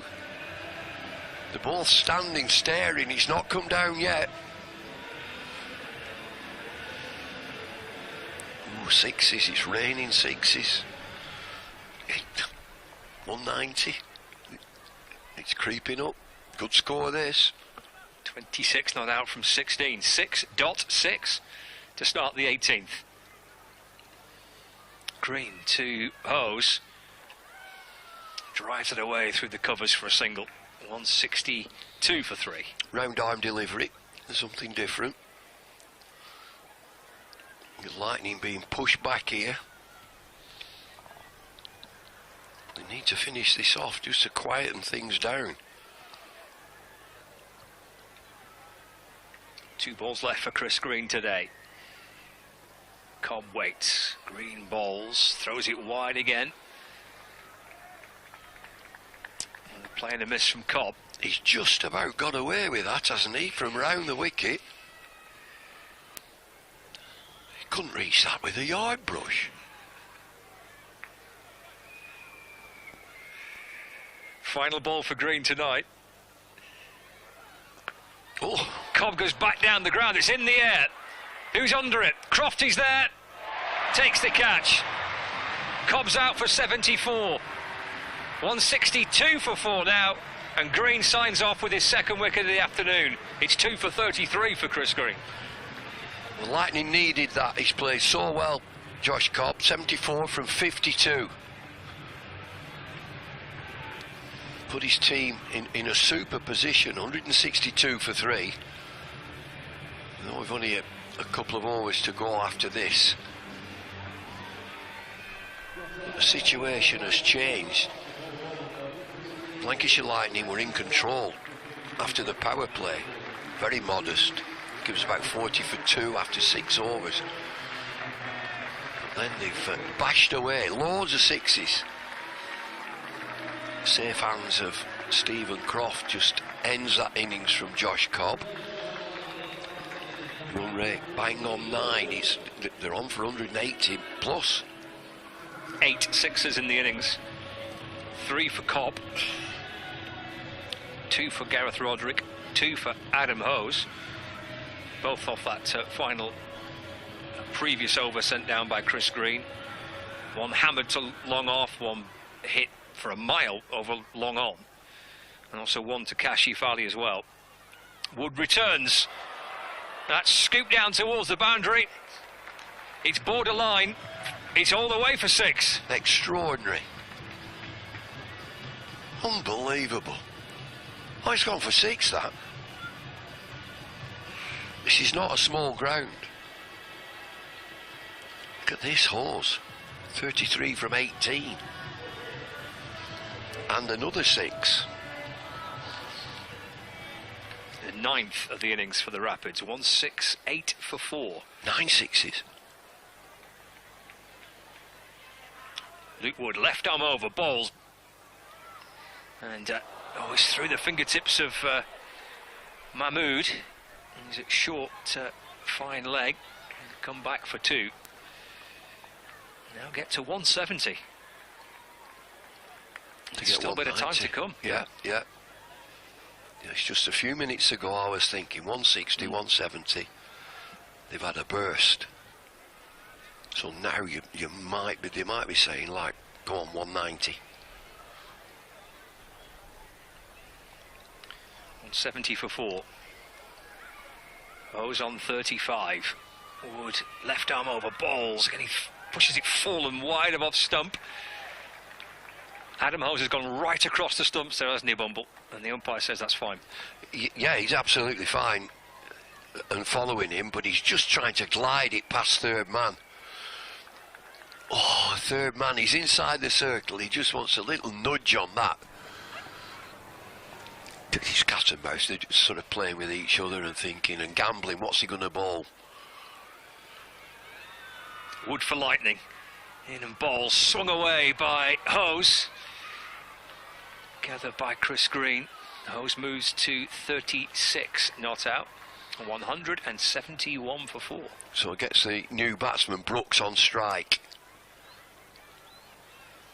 So Wood starting 6-2 dot single. Now he's got the new batter, Brooks. Coming into this game as the leading run scorer in the group stage for Worcestershire, Ethan Brooks. Is he? Good lad. Almost 200 runs in the group so far. Striking at just under 140. Wood bowls to Brooks. Just tries to run it down towards third. Taken by Hurst, the keeper. So I suppose that's the gamble that Luke Wood has. Third man is pacey, he's got pace. Third man's inside the circle, he's left arm over, so he's bowling full and wide, really full. So he's gambling that he doesn't just get a little nudge on it because it'll just run away for 4. But he gets a dot ball again. Wide third man, deep extra cover, backward square leg, deep mid wicket, long on. Brooks in position to try and ramp it over over the keeper. Through it goes to Hurst. Good way to end the over for Luke Wood. 171 for 4, 1 over left.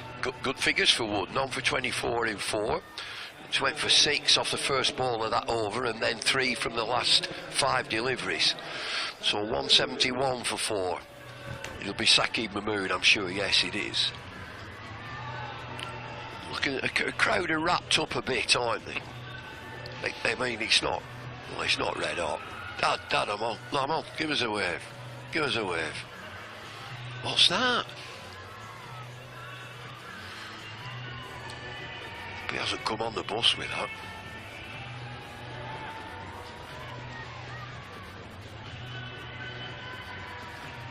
So Saqib Mahmood, 6 deliveries. Again, I'm looking at third man has dropped back to the boundary now, so he can bowl that full line again, full and wide. It's a great end to the over from Luke Wood, wasn't it? Very good, really good. After going for 6 off that first ball. Well, they've got in position in time. No punishments with regards to fielding restrictions. Mahmood sets off again, bowls it wide. Through it goes to Hurst, no run. I love this situation, and you just know what's going through the combatant's mind.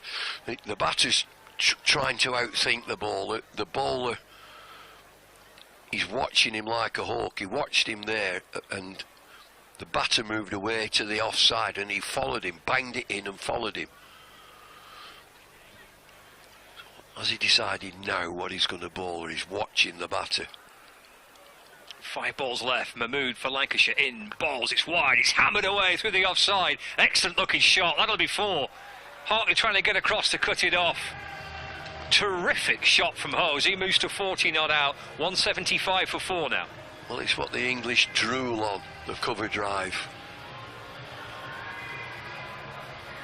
I see so many kiddies, and I get sent little clips. This is my this, that and the other who playing a lovely cover drive. It's nice, it is good. What's he or she like when he's round about shoulder high? That's the business end. The better you get, shoulder high. What you like then? 4 balls left. Hose on 40 from just 23. Mahmood in, balls to Hose.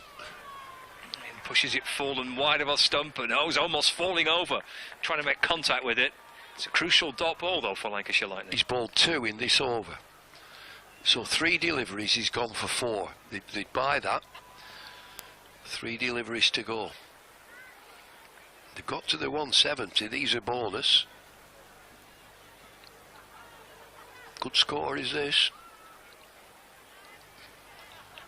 Mahmood 2 for 24 today. Halfway through his final over. Balls to Hose, down on one knee, cracks it away, tumbling stop by Croft. They might want to come back for 2, they decide, rightly so, against it. Just a single for Hose, he moves to 41, 176 for 4. Terrific fielding from Stephen Croft. Another blazing drive, just wide of mid-off. He took a dive. Who's on strike now? Brooks. So no real damage from him. Long on, deep mid-wicket.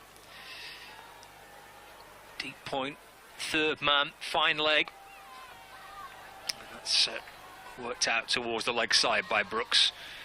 Chris Green there to field for Lancashire, just a single.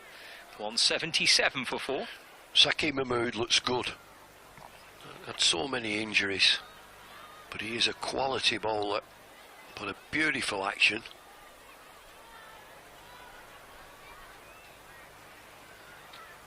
Final ball for him tonight. Final ball for Worcestershire Rapids. Hose, the key man on strike. Free hit almost this for Hose. 41 not out. In and bowls, and he lifts it up and over mid-off. Down towards the boundary. And they'll get to that 180 mark. It's gone for 4. Great knock this by Adam Hose. He finishes on 45. It's 181 for 4. And it's 182 to win for Lancashire Lightning. Super shot to finish. all power, all the wide mid-off. I think this is a very, very good score. 45 from 26 deliveries, Adam Halls. I think they've rescued a situation here. Yeah, it's a really good end to it's a really good second half of the innings, isn't it, for Worcestershire Rapids? And Hose and Cobb, in particular, Roderick's 26 from 20 as well. But Cobb and Hose have been kind of the beating heart of the innings, really, for Worcestershire. It's a fine knock, 45 not out. I think we might be able to have a little bit of a chat with Saqib Mahmood as well in the next moment or two. 182 to win. Let's get outside and hear from Saqib with Peter.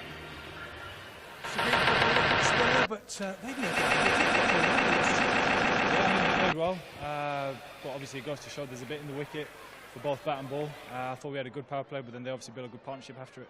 A couple of good wickets for you early doors, that must do wonders for confidence. Yeah, look, obviously I feel good anyway, but just felt there was a little bit in the wicket up top, slightly tacky, so wanted to be more attacking than defensive, and it paid off. In a way, a little disappointed you've let him get to that sort of total? Of course, but look, it goes to show that if you play strong shots on that wicket, you can get a big score. So if we have a good power play, there's no reason why we can't get that. I'm going to say your batsmen are now going to have to do a bit of work. Yeah, I'm sure they'll be fine. Thanks for your time. Thank you. Thank you. There you go. Saqib is walking off to join the rest of the Lancashire squad. I'm going to go down here looking for Lanky. Where is Lanky? Somebody's done something with Lanky. Where's he gone? Okay, let's go to a break while we look for Lanky.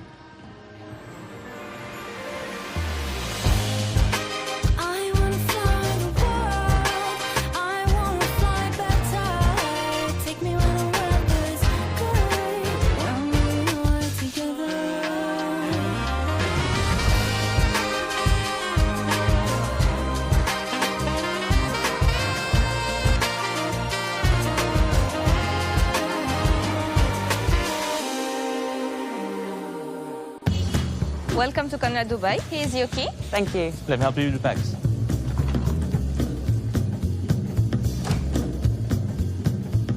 Nice room. How's that?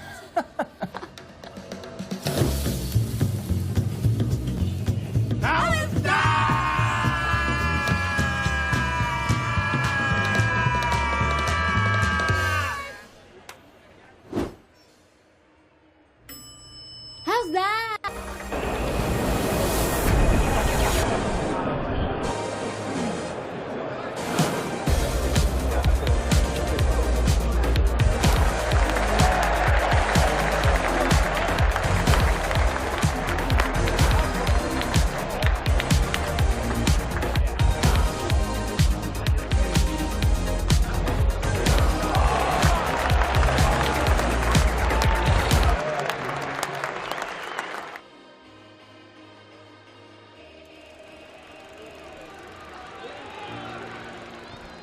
"1864. We were first class then, and we're first class now. With a dream to spread cricket through Lancashire's towns, where girls and boys, with willow and leather, become more than a badge, but the red rose together." A club where more than legends are made, but friendships, obsessions, moments replayed on our screens, in our minds, in our hearts forever. Because it's who we are, our DNA, the red rose together. Statham, Briggs, Jimmy, Freddie and Joss, Chappie, Sir Clive Lloyd, Carol Hodges, Kate Cross. What a roll call. It's a hard one to measure, with future names still to be written on the red rose together. We're all about people. It's what the red rose really means. Yeah, the ones signing autographs, but the ones behind the scenes. Our community, grassroots, the ones that feel tethered. Whether you're from here or belong here, we're the red rose together. And what about this place?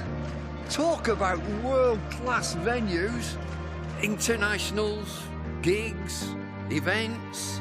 You can choose from a menu of triumph, of disaster, of pain, or pleasure. We've seen it all at Emirates Old Trafford with the Red Rose together. Red ball, white ball, lightning and thunder. Have you ever sat back? Have you ever just wondered how far we've come? The storms we've weathered, or how far we'll go as the Red rolls together.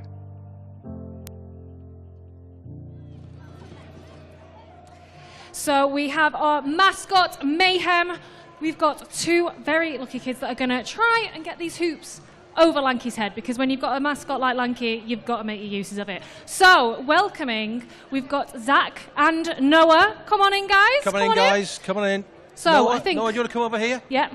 Right. Do you know what the technique is? Got to get it over his neck. Yeah? There you go. You've got three tries. I'm sure you can do it. Go on. Try and get it up over. Go on. Oh, not far off. Good technique. Good technique. Okay.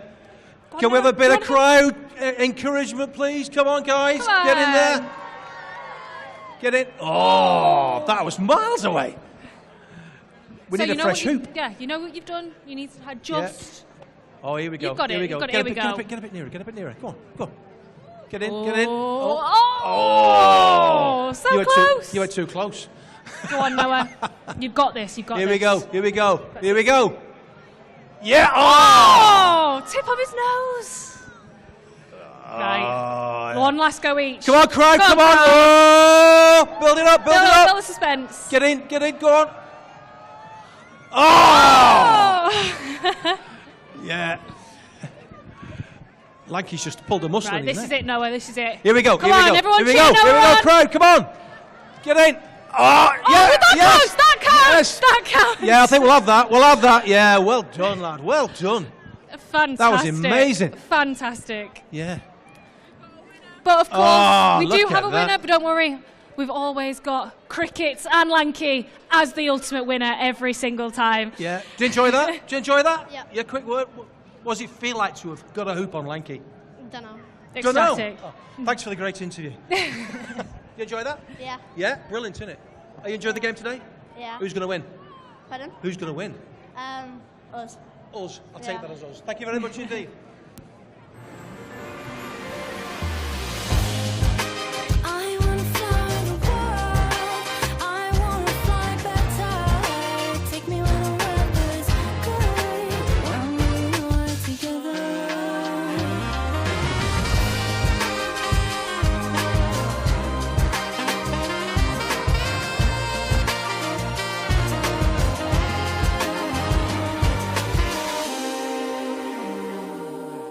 This is a call for hungry dreamers and hard-working self-believers. Success is down to more than just luck and talent. It's striving to be the best, breaking the boundaries and never giving up. Are you ready to become your best self? Are you ready to unlock your greatness? So what are you waiting for? This is Education Evolved. This is UA 92.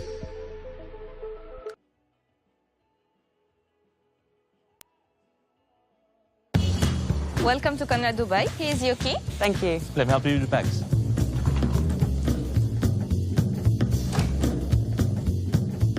Nice room. How's that?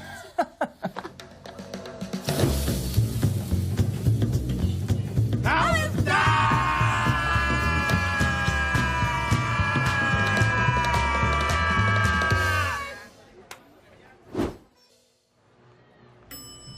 How's that?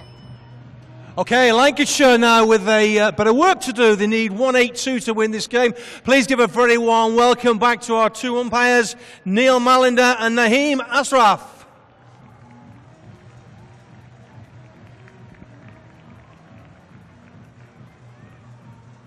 Okay, a warm welcome back to the pitch for Worcester Rapids, please. And now the two Lancashire openers. Come on, guys. They've got a bit of work to do. They need a bit of support from this crowd. Give your two openers a big, warm welcome for Lancashire Lightning.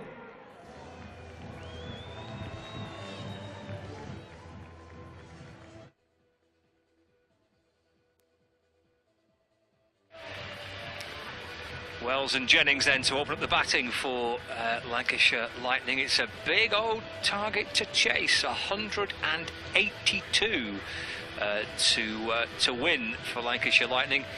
Will take some getting here at Emirates Old Trafford. That is a very, very good score from Worcestershire Rapids. Josh Cobb 74, Adam Hose making 45. Gareth Roderick's 26 as well, but it was Cobb and Hose that were the beating heart for the Rapids. Take some getting, Paul. 182 to win. Certainly will. It's more than what we thought, but I think you'll see a different style of play in this innings, won't they? I think Lancashire will be very, very powerful up top with Wells and Jennings, and they will, will go and try and make use of this power play. I think the power play was the weaker part of Worcestershire's innings, so if Lancashire will try and start fast and a big chase on. The average score is about 1 at 60 here. Yep. Since they rotated the pitches around. So here we go. Tom Taylor to open up from the Brian Statham end. Left alone by Wells. And through it goes to the keeper, and there is no run. So Wells and Jennings to open up for Lancashire Lightning. A reminder that there's 1 or 2 changes for this in this Lancashire side. Tom Bruce returns. Tom Aspinwall returns, and Tom Hartley returns. All the Toms are back. Speaking of which, here's Tom Taylor. And balls to Wells. His runs here. As he is able to force it away towards the leg side for a single. Lancashire Lightning get their reply underway. 1 without loss, chasing 182 to win. Keep an eye on what's happening at Blackpool as well in that Thunder match. I'll take a little look after this at the end of this over. We'll have a look around some of the other scores as well in the blast. It's Taylor with a slip in place, in and balls. Nicely worked away by Jennings through the offside for his first run. Ethan Brooks comes up to field from the deep point boundary. Jennings moves to 1. Lancashire Lightning at 2 without loss. And although Lancashire obviously is second as well, there's a few teetering around them, isn't it? It's quite bunched up at the top. So obviously still 5 games to go. Still 10 points in play for Lancashire. They can obviously finish on 21. They're on 11 now. I think they can win or 5. We're on 21. How many games do they have at home? They have a few at home, don't they, Lancashire? They do. Yeah. Get on the road a bit. They've got 1 away game left. Taylor in and balls. Edged. Gone. Yes. Wells is out. Finger eventually raised by the umpire. Sharp catch. The bowling of Taylor. Lancashire Lightning lose their first wicket. 2 on the board, 1 wicket down. Big swing. He's played across the line. Wells, he tried to sort of flick it through the leg side. Swung from way outside leg stump, and he's got a edge through to the keeper. A lot of swing from Tom Taylor. He's got a slip in place. He's looking to run the ball right across these 2 left-handers. Interesting to see if he does the same thing, but he can run the ball in as well. But a lot of swing.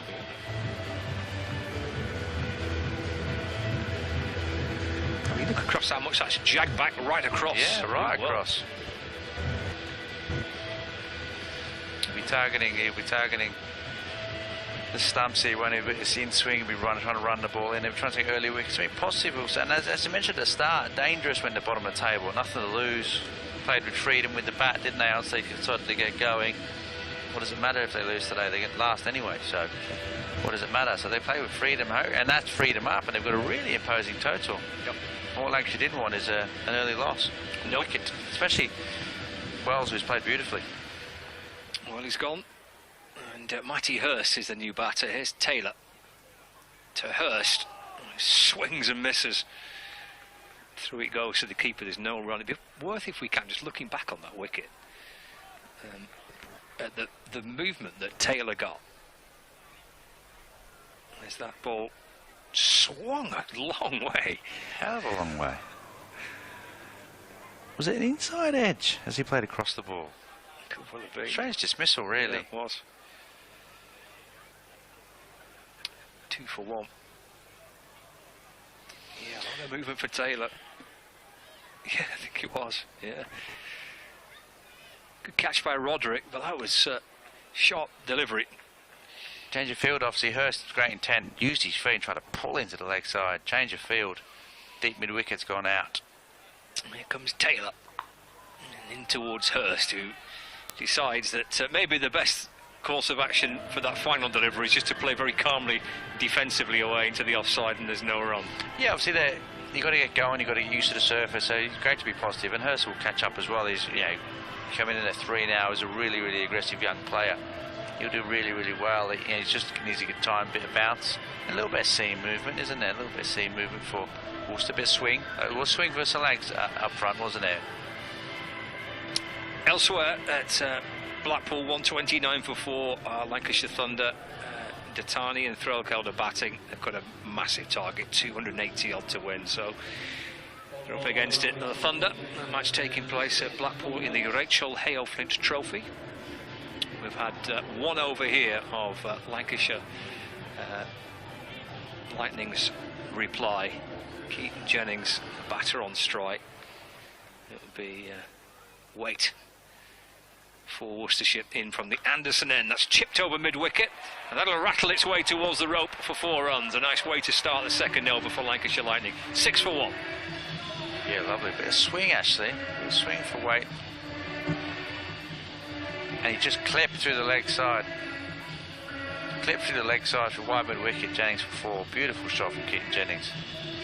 And he's in some good form, isn't he? In 4-day cricket, he was brilliant at Southport for Lancashire. He's been brilliant for a number of years for Lancashire at the top. Jennings on 5. Waite in bowls, dragged out towards the leg side. Fielded at mid-wicket, and there's no runs. 6 for 1. In the North Group today, there are games taking place elsewhere between Derbyshire and Yorkshire, and Nottinghamshire Outlaws against the Birmingham Bears, and Northamptonshire against Durham. So at the end of the over, we'll have a look at some of those scores. There's a few surprises. The game at Trent Bridge has been an interesting one. We'll let you know how those scores are looking. Oh, Keaton Jennings needs a new bat. Oh dear. It's snapped in half. It has. Completely in half. It's in 2 pieces now. Not much you can do with that, is there really? No, start a fire. Everybody likes to have a good look at this, though, don't they? When this happens. Josh Cobb's come up. He wants to have a quick look at it. Gareth Roderick, the keeper. Advertising for bat sponsor. Snap straight now. Strange that, but they snap like that. Really strange. They're dry though at the moment. These bats, and they're so sort of ready to go. Another beauty comes out of the bag. I'll get set back, but it's snapped in half. That from that beautiful clip through the offside. Legs off for 4. Yeah. Snapped in half. Yeah. 6 for 1. Jennings on 5. Put that one into the fire. That'll do for a bit of. Bit of firewood. Here comes Waite in and balls down the leg side to Jennings. And Jennings thought that might be called a wide, but as the umpire is suggesting, they kind of shuffled across the stumps a little bit, and maybe that's altered the umpire's decision. He did say that, but I still think the ball's down the leg side. It's down the leg side, isn't it? I think so, yeah. So I don't understand why it was not called. Waite. Over the wicket to Jennings. He's in place to get that overshot fine leg. 1 bounce towards the boundary. No, it's over the rope. It's gone for 6. I thought it was 1 bounce and 4, but goodness, he's played that beautifully, Keaton Jennings, all the way for 6. 12 for 1. Brilliant shot from Jennings, and showing his versatility as a player. He's sort of added this little scoop into his game. Also, they put deep mid-wicket out, deep back and square leg, but he's just using the pace of Waite and just very, very elegantly just guided it over short foot and fine leg for 6. Change of field again. Square legs coming up, fine legs going back now after he's played. Scoop shot. So they're going to have a deep mid-wicket and a square leg up in the ring. 12 for 1. Fine leg. 11 off the batter, Jennings. 10 off the over so far. Wait to Jennings.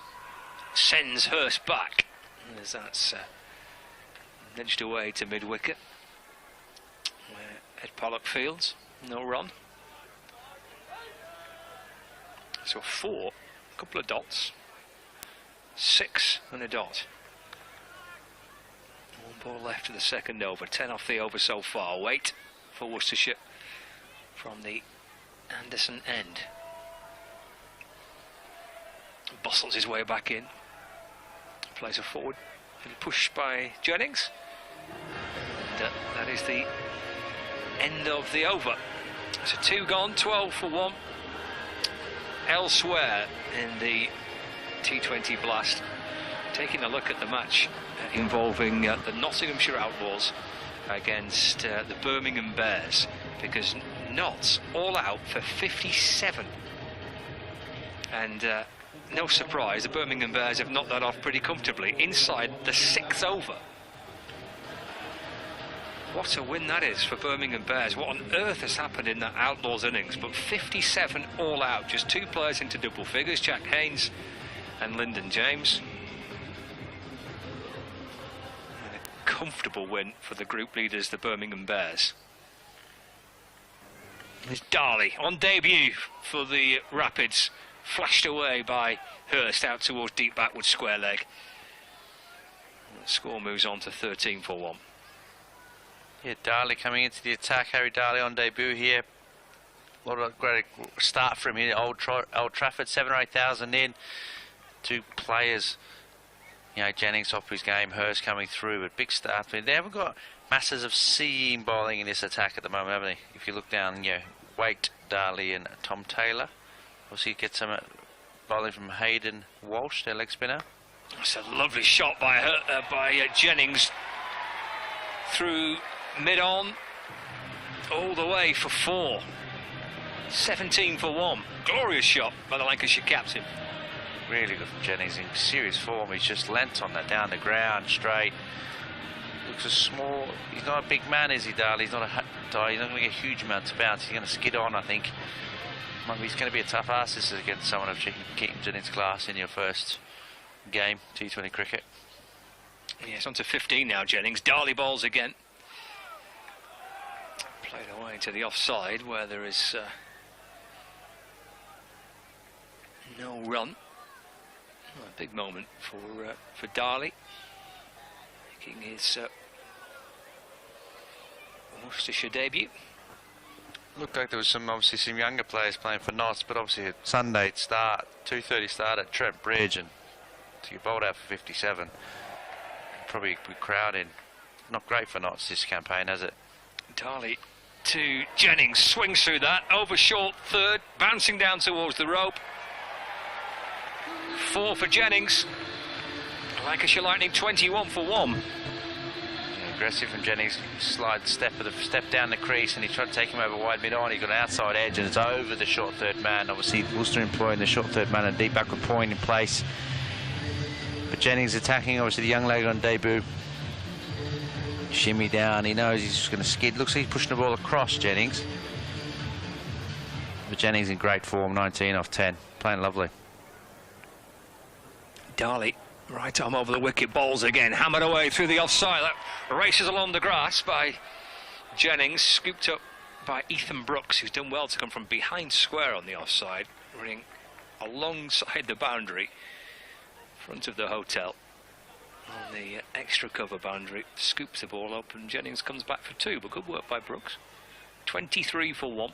1 ball left of the third. We'll take a look at some of the other games at the end of this over number 3. Darley to Jennings, lifts it over, short third man, and down towards the boundary. It's another 4, 3 of them in the over, 15 coming off it, 3 overs gone. 27 for 1, Lancashire Lightning. Target to win the match of 182. Yeah, he just pulled into the leg side and he got too close to him and he just pulled into the leg side over. Yeah, wide at backward square leg, went for another 4. Tough introduction in, yeah, bowling a Keaton Jennings in your first over in T20 cricket. But, yeah, great for the experience for Darley. But they do look a bit thin of seam bowling. This power play is where their challenge is going to be. Out of the power play, they're probably going to a bit of spin, won't they? Hayden Walsh, and who else do you think they'll go to as their 5th bowler in this lineup? Ethan Brooks. Also, you've got Darley, Waite, Walsh, and Taylor as a 4. Brooks Josh Cobb to bowl some off spin. D'Oliveira. Is flashed away, caught at cover. Hurst goes. Waite picks up Lancashire Lightning's 2nd wicket. Good catch at cover inside the circle. Down the pitch, Hurst came. Ed Pollock with a good low diving catch. Waite celebrates, as indeed do the Worcestershire Rapids. Lancashire Lightning at the start of the 4th over, 27 for 2. Great catch. Waite bang it in a little bit. He's used his feet, Hurst. He's trying to take him down wide, long on, which is strength, isn't he? He's trying to take him down, and he just sort of skewed one, didn't he, to cover, really. Skewed one to cover in his court. Well, Lancaster T-string here, look, it's heavily relying on Jennings, isn't it, at the moment? Jennings, and obviously you're waiting for obviously got Bruce and Croft and Green in the middle order, have their seniority of international overseas player. Crofty's played hundreds of games, stalwart, so Green's played really nice for the bat, hasn't he, this year for Lancashire. So for Jennings to get off to a big start here for Lancs, and then obviously keep building throughout the middle period. 27 for 2. So Hurst out, Wells out. Jennings has got most of the runs, and George Lavelle's the new batter. Wicket off the first ball of the 4th over. 27 for 2, target of 182 to win. And Waite with his first wicket of the day. Slip in place on the attack, the Worcestershire Rapids. Here comes Matthew Waite. In and balls to George Lavelle. Run away down towards 3rd man. And they'll come back for 2. Lavelle up and running. Lancashire Lightning are 29 for 2. Great chance this for George Lavelle. Lancashire making changes from the last T20 match. Didn't play on Friday night at Northampton. Previous game to that was the Roses match. Bruce coming in. Aspinwall returns. Hartley's back. Lavelle waits. Lets it go through to the keeper, Gareth Roderick, and there's no run. Good shape here from Waite, isn't he? Running in hard, shaping the ball. Really good shape. Remember this time, during the reverse fixture, we were discussing the reasons for him opening the batting. Seems that experiment seems to have gone by the wayside, which we thought it may. He did all right, though, didn't he? Yeah, well, not that well. He's not doing it now, is he? He did all right against Lancs. Appealing for an LBW there is Waite, but it was a bit of a lonely appeal in truth. Defended away by George Lavelle. 29 for 2. Yeah, Lancashire losing at New Road. We're at the start of the group campaign. Rapids have not had too much success since then. 7 defeats in 9 matches. Waite to Lavelle. And just chopped away into the offside. And, gathered by Kashifali at cover point. No run. Good start though with the ball here. Yeah, really good start with the ball. He's seeing the ball away, but he's on his line really well, isn't he? Lavelle, his leg side of the ball, he wants to hit really square. He's trying to hit the ball through square, through point, saying leg side of the ball. And what Waite's doing is trying to hog into off stump, not give him any room, any width. He will slap through the offside. Waite to Lavelle. That's chipped up. It's in the air, bouncing in front of mid-off. And the ball lands safe. And Lavelle still there, 4 overs gone, 29 for 2. So elsewhere, I mentioned the Trent Bridge match, that whopping win for the Birmingham Bears. They are the leaders of the North Group. Elsewhere at Chesterfield, Derbyshire against Yorkshire. Yorkshire finishing on 130 for 9. This match taking place at the lovely Chesterfield ground, and it's through the course of the interval there. So Derbyshire yet to start their reply, but their target is 131 to win.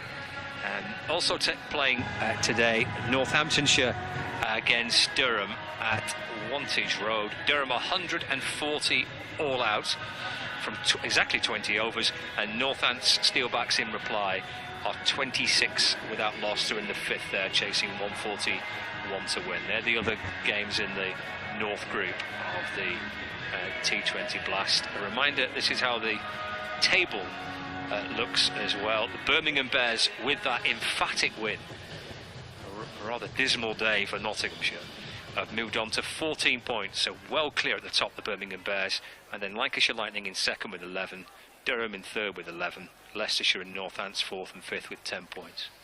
Here's Darley, over number 2 for him from around the wicket, driven down the ground by Keaton Jennings, beats mid-on, down in towards the dugouts. It's gone for 4, and Lancashire Lightning move on to 33 for 2.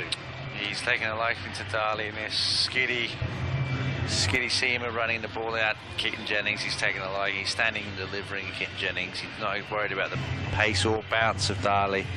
Young leg on debut, he's really going to attack this hard, especially with weight seaming the ball, swinging the ball a little bit. This is not going to be easy for Darley. Who's in again to Jennings, who hits him back over his head, over mid-off, down towards the boundary, one bounce and over the rope. And it's a one-man attack here for Lancashire Lightning. It's the captain, Keaton Jennings, who's got 33 of the 37 that Lancashire have scored so far. 37 for 2 in the 5th. Yeah, it's not easy. You're going to stand and deliver. You've got a deep backward square leg and a deep mid-wicket, and if he keeps going into that leg, Keaton Jennings is just going to look to hit straight. He's looking to take him down. It's a big ask. I'd maybe bring him a square leg up and give him a bit of protection straight. At least get Keaton Jennings to play across the ball. Balls to Jennings, that's muscled out towards the leg side. It's a hat-trick of 4s. One bounce out towards deep mid-wicket. 4, 4 and 4 more. Jennings powers his way to 37 not out. And Lancashire Lightning are 41 for 2. Brilliant from Jennings. He's walking at him, but he's bouncing, but he wants that, Jennings. When he walks down, he wants you to bowl into the pitch. He's almost trying to get you to do that, so he pulls in there. He knows that's coming, and at Darley's pace, he isn't going to upset Jennings. Change of field, obviously they brought the square leg in, and they've gone for a deep point, deep backward point, and a deep mid-wicket. So he's come back over the wicket. He may push the ball across, try and go wide of Jennings. Still needs a bit more protection than that. Darley balls to Jennings from over the wicket this time, just nudged away towards the edge of the circle at mid-wicket. And Aidan Walsh comes up to field. Jennings moves on to 38 not out, 42 for 2. 2 balls left of the 5th over. Brings George Lavelle back on strike. 13 off the over so far. So there's a deep square leg and 3rd man, the 2 fielders outside the circle. Darley to Lavelle, down the ground, it's high, it's got a mile in the air. Will it land safe? More than that, all the way for 6. And Lancashire Lightning pushing up towards that half-century mark, and George Lavelle having a swing here. 48 for 2 now. Yeah, it's a tough ask for this for Darley. He's obviously a young lad on debut, and he's getting taken down. I can't help feeling he's been loaded up a little bit by his captain here. Tom Taylor's got 1 over, and he's going to bowl 2. So there's 3 overs of power play, and you're going to have the young lad on debut bowl 2 of them, and Tom Taylor bowled 1 of them, and he took a wicket in that over. You've got to give players a chance. Why is he bowling a 2nd over? Why is Tom Taylor not bowling this over as a senior bowler? In and bowls low full toss, which is thumped to mid-off by Lavelle. And a pretty brutal second over for Darley. Lancashire Lightning with that powerful over. They've managed to push up above where the Rapids were at this stage. Run rate looks good. A decent start. Lost a couple of wickets, but got themselves 49 for 2. A couple of sixes in this as well for Lancashire Lightning. Target of 182 to win here at Emirates Old Trafford. Live on Lancs TV and on BBC Radio Lancashire. It's 49 for 2. Bumble's back alongside me. And the Lancashire skipper here, Bumble. He's leading the way for his side. Again. 38 from 16. Lavelle waits. Lavelle gets more runs. Able to scoop it over his shoulder, over short fine leg to bring up the 50 for Lancashire Lightning. 53 for 2 now. Rate's good. Nearly 10 and over. So they're winning the power play. Contortionist shot from George Lavelle. Family day here at Emirates Old Trafford. It's not just sunny enough. It's Taylor, balls to Lavelle. More runs, 6 of them. Helped around the corner, over fine leg. Lavelle to 19, 59 for 2. Oh, he'll get a come into the office for that delivery. Bangs it in short, down the leg side, fine leg inside the circle. Help yourself. Just swivels and just keeps the ball going down to fine leg. Is that a 6? Yeah. Yep. Oh, what a start this is. 4-6. 19 off 9, George Lavelle. Tom Taylor from the Anderson end. Balls to Lavelle down the track, carved away through the offside. Just be a single. Good work by Kashif Ali at point. And Lavelle to 20, 60 for 2 now. That's a famous name, Tom Taylor, isn't it, round these parts? Tommy Taylor. Man United centre forward, wasn't he? It's right up your street, that is it? Tommy Taylor. I'm absolutely certain. Go and have a look, you've got one of them machines.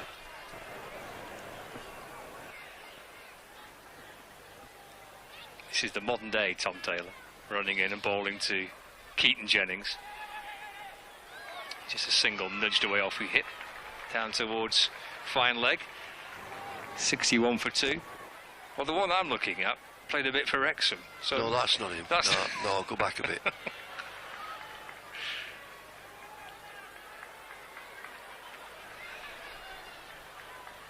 My memory playing tricks with me.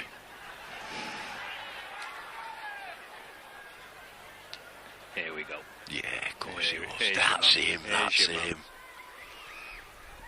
There's Taylor to Lavelle. That'll just be a single. This could be tight. This will be out. Yeah. Sharp work. Lavelle's been run out for 20.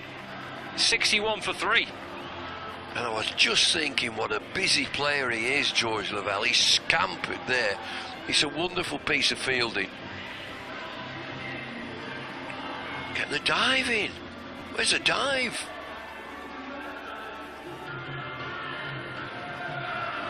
Oh dear. He was going so well.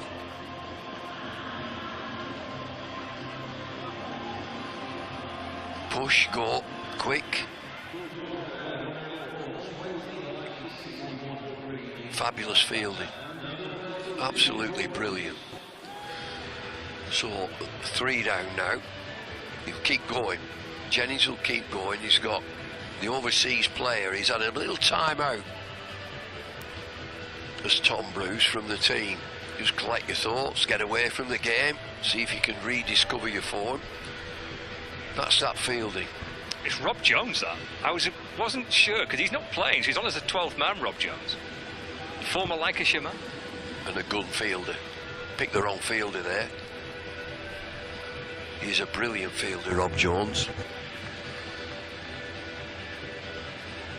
He's He's run George Lavelle out. 61 for 3, 1 ball left of the power play. And Jennings back on strike. Taylor in and bowls down the leg side. Wide called. Here's your Tommy Taylor. He died in the air disaster in Munich. A very special player. Marauding centre forward he was.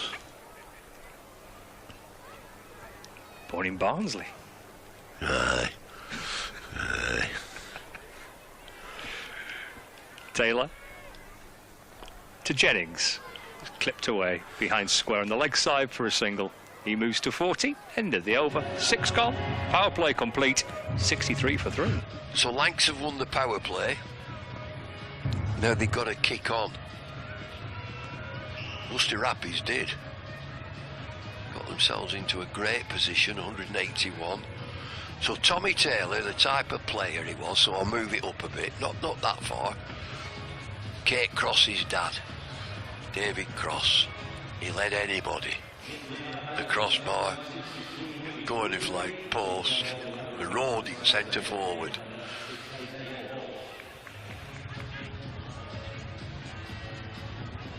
So if we have that sort of centre forward these days,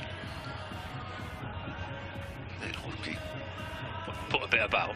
Oh yeah, I'll put one on you. Yeah, put one on a centre half.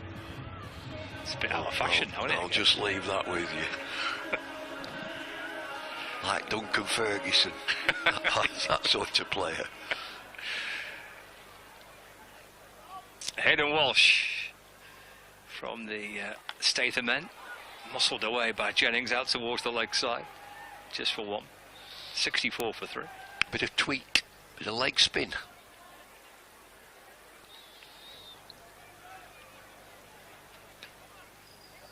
I heard you read that score out. Notts Outlaws, they're having a torrid time, aren't they? Hammered at Trent Bridge today. All out for 57. Birmingham Bears reaching their target in the 6th over. So they're 14 points at top of the group now, the Birmingham Bears. Bruce cuts this one away through the offside for his first run. 66 for 3. Brings Jennings back on strike.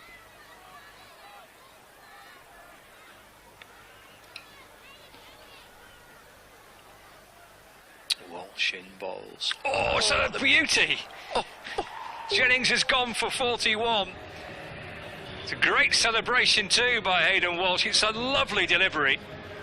Right through Keaton Jennings. 65 for 4 now. Oh, show me that again. This is an absolute beauty. Lovely action. Pitches. It's a googly. That is quality. It's at the top of off stump. It's a leg spinner. I mean, it's gone as a googly. Whether he's bowled it as a googly. Let's have a look. It looks like a legger. Absolutely on the money. Now that is a big wicket. Croft, the new batsman. Bruce on a single. The big player just gone. So Lightning with it all to do here. The run rate is absolutely fine. But the 4 down. Stephen Croft, the new batter. So Walsh. Oh, bowls another beauty to Croft, who's playing and missing. What a lovely action. Beautiful action for a leg spinner.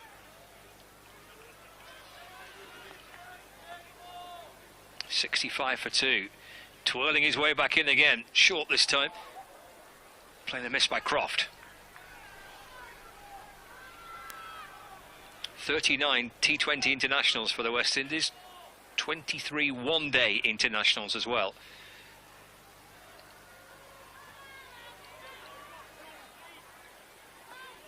Big impact here with his first over of the afternoon. Final ball of it. Croft getting forward, comes off the inside edge of the bat, just squirts away past the stumps, scampers through for a single. Super stuff by Hayden Walsh. That's the end of the 7th over. 66 for 4, Lancashire Lightning. Target to win is 182. But they're coming out as googlies. Not seeing whether it's actually just out in the back of his hand or they're not spinning and just going on with the angle. But a lovely action.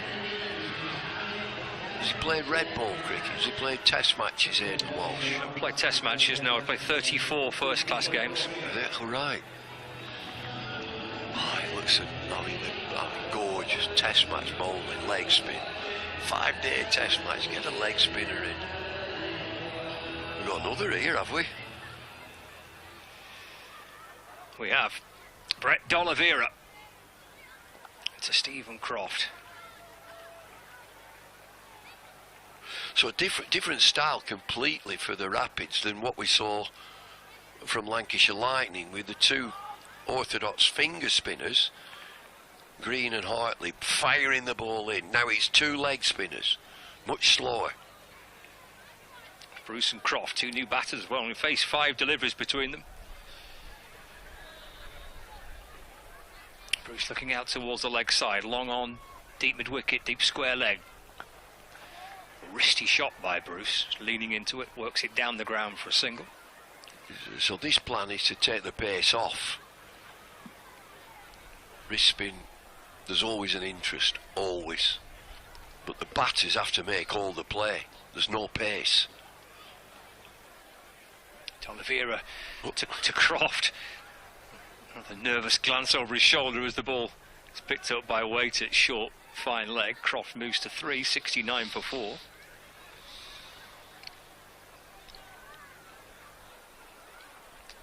Into Bruce.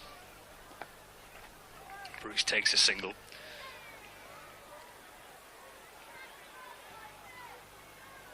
Looks it to mid-off for 1. 70 for 4. Spin from both ends for the Worcestershire Rapids.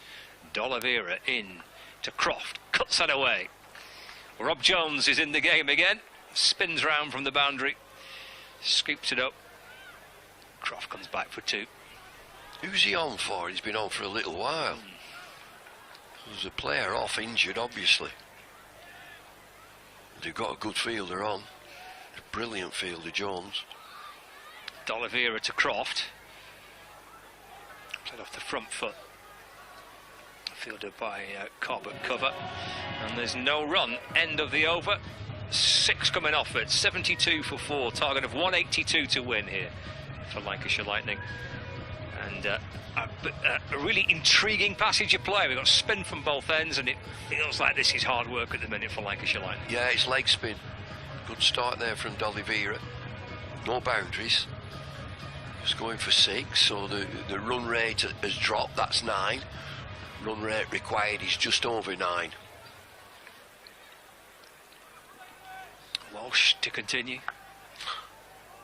Punched away by Bruce off the front foot, back down the pitch, no run, dot ball to start the 9th. Loops the ball from one hand to the other, twirls his way back in again. Swings as Bruce, and it comes off the inside edge past the stumps for a single. They've not fathomed him. They haven't. Not worked him out. It looks like he gets through his over quickly.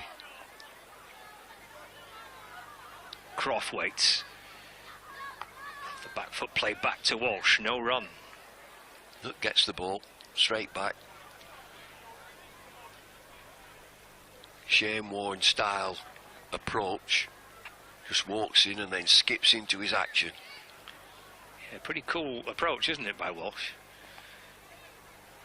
Croft cuts it. Fielded at backward point. 1 run. It's a good action, is this? I always get excited with leg spin. Beautiful action. 74 for 4. Walsh to Bruce, is off the back foot, tall in the crease, and works it down the ground. Jones is there again. Bruce gets a single, moves to 5. 75 for 4. Brings Croft back on strike. Walsh to Croft, forward again, just works the ball away across that front pad in front of square on the leg side. Through he goes for one. And that's another one done, isn't it? Yeah, through him pretty quickly. Yeah. 9 overs gone, 76 for 4. He just gets through totally unscathed. 2 overs, 1 for 7. And it really is excellent bowling. No spin from this pitch. It's a change of pace, it's a slower pace. So Lightning have to think quickly. Where are your scoring opportunities? Where are the big shots? D'Oliveira to Croft. Drilled away to Jones on the cover boundary. He's seeing a lot of the ball, Jones. They've got him in the best positions. 77 for 4. Bruce back on strike. D'Oliveira to Bruce. Thumped down the ground. Gathered it long on. He's clothed it, hasn't he? Low full toss and he's clothed it. The clunk on the back, right at the bottom. Takes him to 6, 78 for 4. That might be 4. Drilled away by Croft through the covers all the way to the boundary. Tom Taylor's at long off, can't get across to his left to cut it off, and Croft moves into double figures. 82 for 4, Croft onto 12 now. Good shot. Little trigger movement. Stays sideways in that shot. D'Oliveira for the Rapids into Croft. That'll be 1.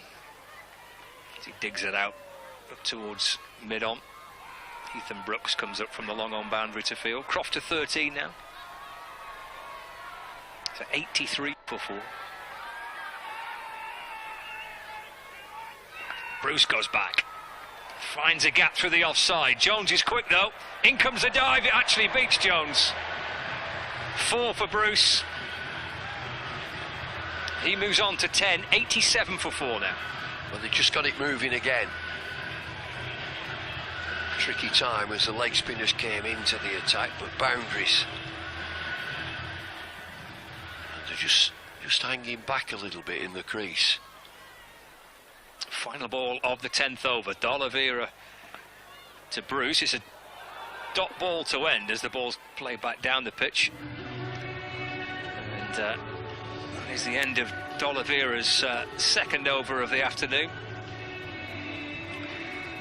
Not much between these two sides. The rates just dipped a fraction. Those couple of wickets as Bruce and Croft try and find a partnership. I guess you know they've got to keep going. 95 needed, 60 balls left, just under 10 and over for Lancashire Lightning to win this match. Bruce and Croft are batting together. This trial by spin continues as Walsh is back in. That's cut away by Croft. It gets through backward point. Croft gets a single. He moves on to 14. And it's 88 for 4 as we start the 11th over. Set up to be a cracker, isn't it? They need 10s, don't they, Lanks? Really set up to it. Lost probably one too many wickets they probably want, but these two hold the key. Full toss. Bruce wallops it away. Catch it in the crowd if you can. 6 for Bruce. He moves to 16. 94 for 4. He's not got many wrong, the leg spinner, but got that one wrong. Yeah, it was a bit of a floaty full toss, wasn't it? Bruce baseball styled it into the gods, did he, up there? And it's flat. Wasn't a great delivery at all. Strange from Walsh because he's normally I'd say he's more of a skiddy drag down to the bowler, isn't he? If anything, he's going to bowl it into the pitch like that one. Pulled again, leg side, 4 more. And that's where that's where I think they'll look to target him. You know, he pulls the ball down, halfway down, doesn't he, a lot. Skidded on. Bruce has started really well. He's smacking them after we sort of said, why is he playing at the start, but he's smacking them and he's, you know, set up for him, isn't it, in this middle period. 98 for 4. Walsh to Bruce. cut away through the offside for a single. Moves on to 21, 99 for 4. But you would think these two hold the key, wouldn't it? Once they get 6 down, obviously any time side 6 down will struggle, but after Croft, her and Bruce. It's dropped away by Croft out towards the leg side, no run. Just need to build a partnership. It's set up, really set up well here for a big finish. Yeah, 83 to win. 55 balls left. Walsh to Croft. Croft gets a single through the leg side. Keeps the strike as well. That does bring up 3 figures for Lancashire Lightning. 100 for 4. 11 overs gone. Bruce on 21, Croft on 15.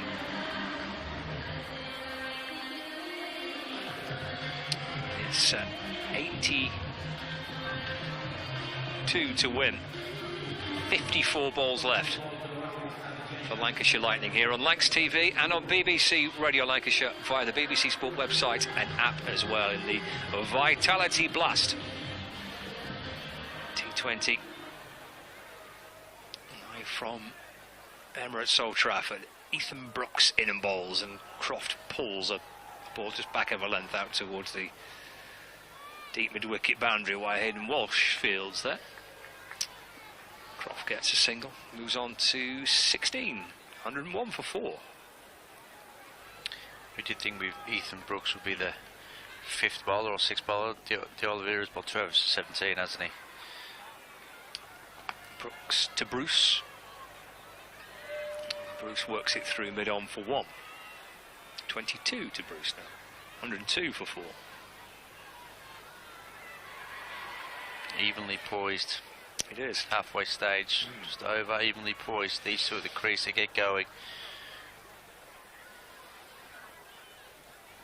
Brooks to Croft.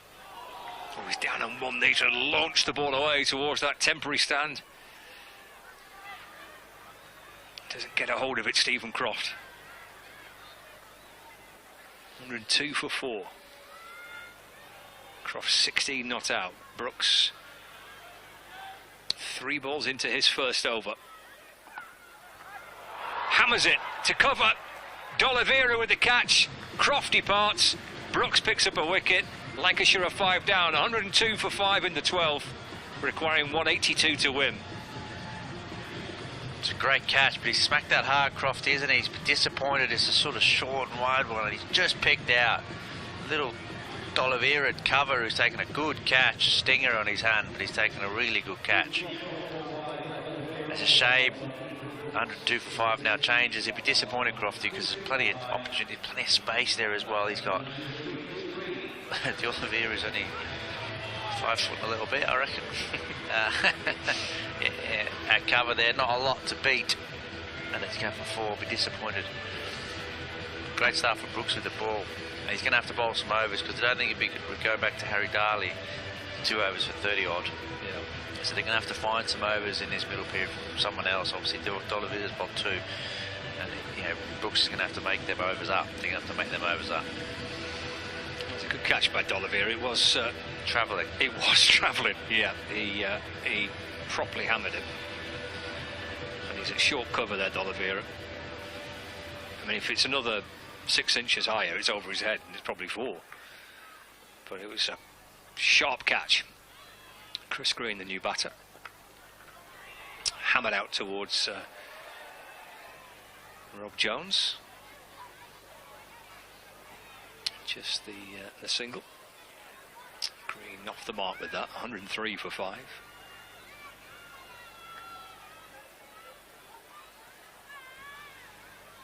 Final ball for Brooks. And there's Bruce again. And there's Jones again. And that is the end of the over. Good start by Ethan Brooks. Just 4 runs conceded and a key wicket as well. 12 overs gone, 104 for 5. And that's 78 more runs to win. And got 48 balls to get him. Yep, 48 balls to get him. Great stuff from Brooks. 1 over, 4 runs. D'Oliveira changing ends, coming down switching from the James Anderson end. And we take balls to Bruce. Drilled down the ground. Just for a single, 106 for 5. Correction, 105 for 5. Hell of a delivery to get rid of Keaton Jennings. It was. I don't think it was a googly. It looked like just a normal leg sweep. It ran the other way, didn't it? Slid on and past his back. It was a beauty, wasn't it? D'Oliveira to Green. And that's played along the ground through long on. And scored now. Just tick along to 106 for 5. Bruce back on strike. Great chance for Bruce. It's back in the side. He's back into the crease. There's no other fielder out there apart from Rob Jones. He's the only man out there, it would appear, for the Rapids. Who's he on for, Rob Jones? Sure.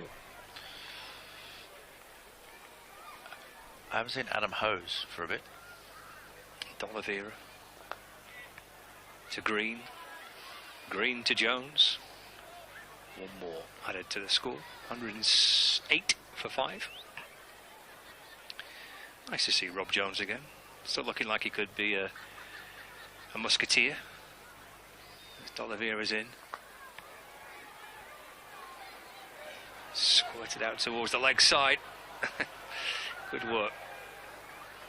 Coming up from deep mid-wicket. So a single off every ball of this 13th over. 5 from the over so far, but no boundaries conceded. Good stuff by D'Oliveira. And no boundaries with this ball neither, as Green just drives away through mid-off for 1. And that is 4 to Green. Bruce on 26. It's 110 for 5. 13 overs gone. And it's 72 to win. 42 balls remaining. And Lancashire Lightning are going to take it deep and need a partnership here. Bruce could be key. He's in. It's the 2 overseas players batting here together for Lancashire Lightning, Bruce and Green. It is. Bruce is key for this chase, isn't he? 72 required of 42 balls, 10 and over. Bruce is key for this. Ethan Brooks is going to continue. Long off, long on, deep mid-wicket, deep square leg. Jones on the cover boundary. Brooks in and balls. Chipped up towards mid-on by Chris Green. Josh Cobb waits for it. On the long on boundary. Green gets a single, moves to 5, 111 for 5. Tom Bruce waits for Brooks. In and balls. Asking for an LBW there. As Bruce tries to get into a position to try and scoop it over the top, wasn't it? It was actually close, I thought. Really close. Maybe just missing leg. 112 for 5. Brooks in and balls to Green, forced away down the ground. He moves on to 6, 113 for 5.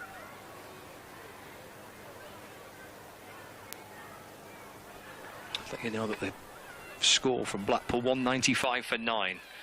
Lancashire Thunder in the Rachel Hale Flint Trophy game. As Green works that back to Ethan Brooks. Dot ball.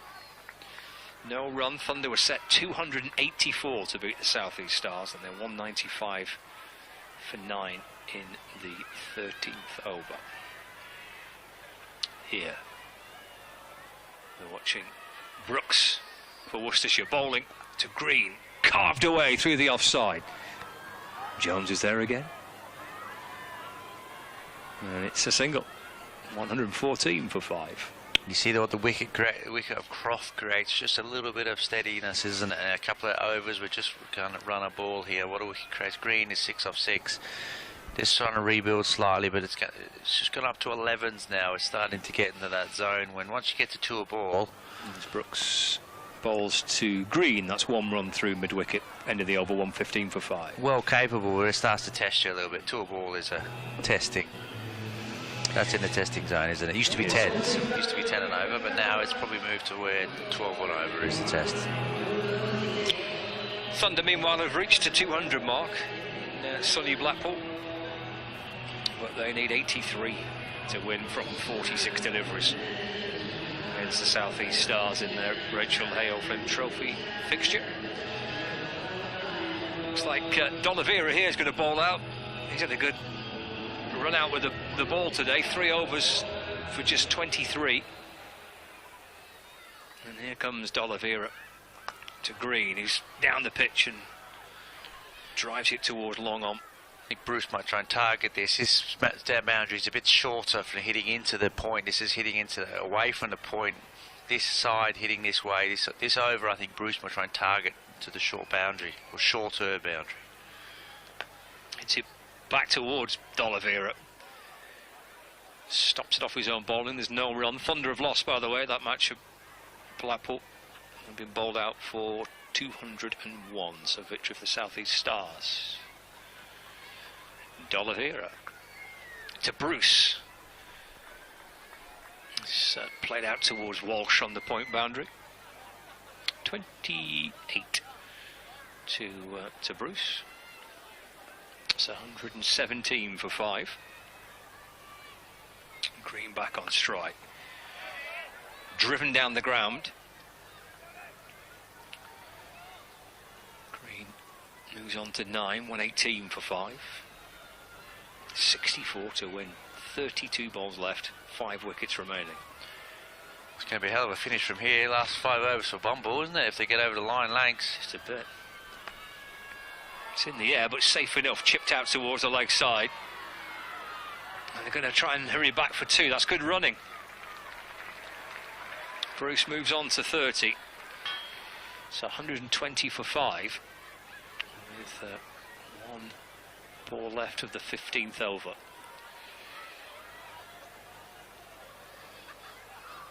And the players heading off there at Blackpool in that Rachel Hale Flint Trophy match. And he's dragged away towards the leg side by Bruce. And again they'll come and force 2. They managed to nick 4 runs off the final 2 deliveries. 60 for win. That's a Thunder match, despite Smale and Fee Morris, Threlkel making contributions, all out for 201. Lancashire Thunder losing to the South East Stars. Sunny old Blackpool.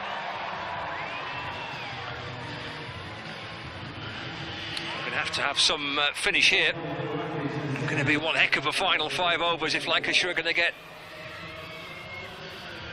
this game pretty deep. 30 balls left, 60 to win, 5 wickets remaining, and Walsh returns from the Anderson end balls. That's cut away by Green towards Rob Jones on the cover boundary.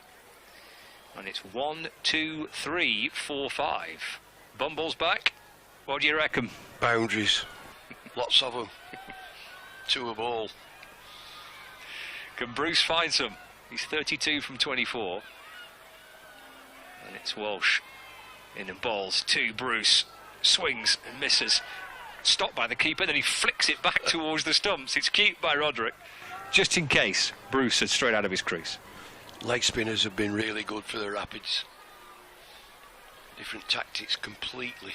Just taking the pace off, bowling quite slowly. Yeah, final over this for Hayden Walsh, 1 for 21. Very good. He got that brilliant wicket of Keaton Jennings, didn't he? Jennings for 41. There's Walsh in and balls to Bruce. That's in the air. Looking for boundaries, Lancashire Lightning. They find one there. 1 bounce and 4 out towards the point boundary. Just short of 6. It's down to these 2, you would think. Flick down to square third man.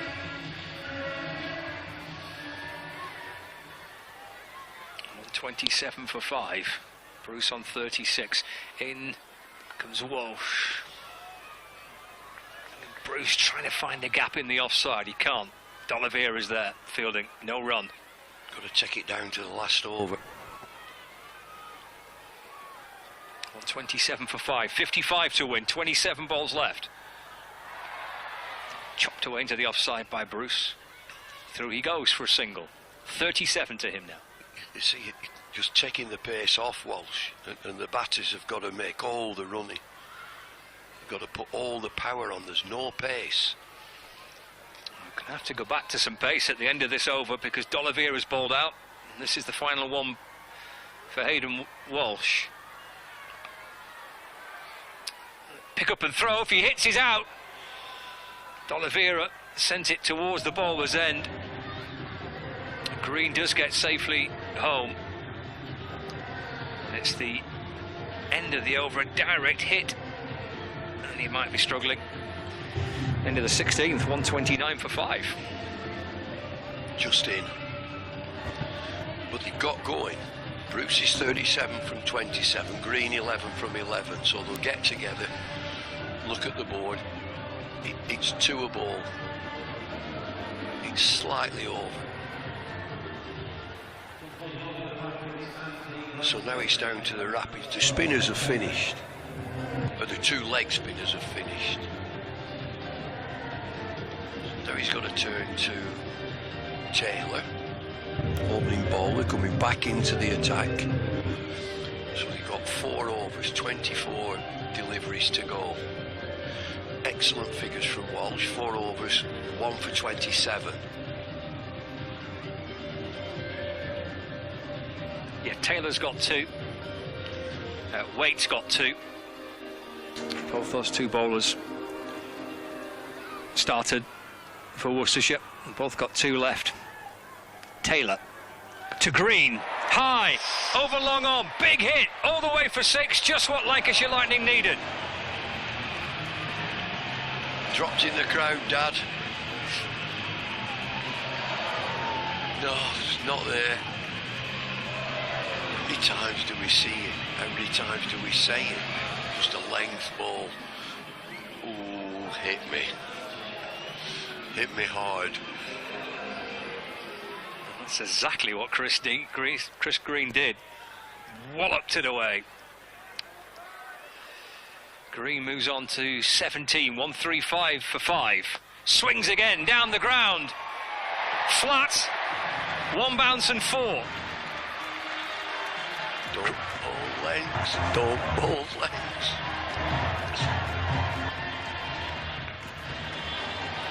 They're in this, aren't they? Lancashire Lightning are in this. It's going to be a great finish, this game. What a start to this over. Taylor back into the attack and getting pumped. 6-4. 10 off the first 2 balls. And a word of advice from somebody, it doesn't matter, he's got to collect his thoughts and decide. Cannot be length.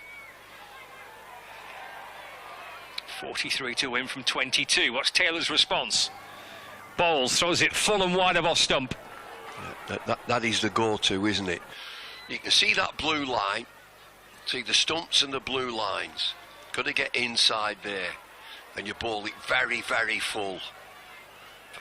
There's not many cricket shots that you can play to it, but the gamble, if a nick, any little touch on it, and it races for 4, because the fielders are at short third man and short fine leg.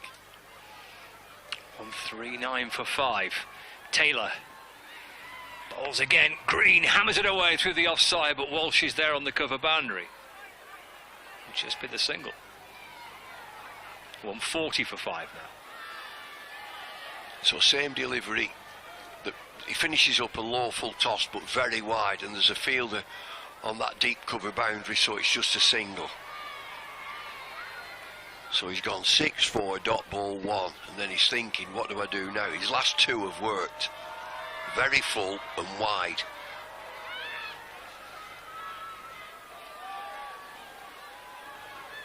First couple of deliveries of this over belong very much to the batter, and the final 2 belong to the bowler. 140 for 5. Taylor throws it full and wide again, just steered away down through that backward point region where Cobb fields. Just for 141 for 5. Well, that's better. They've worked it out, whether it's the bowler himself or the captain. 6-4 length balls went the distance, and then wide. Get it wide and get it full. Wide and full has been successful for Taylor for the previous 3 deliveries. Well, the final ball of the 17th over produced something similar. Taylor to Green. Oh, hammers it to cover. He's run out. If he hits, he misses. In fact, he might come back for 2. He will. Straight to D'Oliveira. Green hit it. Hesitation between both batters. D'Oliveira had a shy at the stumps at the bowler's end. He missed it and he hit. Green's gone, and he actually come back for 2. 143 for 5. 39 to win from 18. Comedy cricket, this.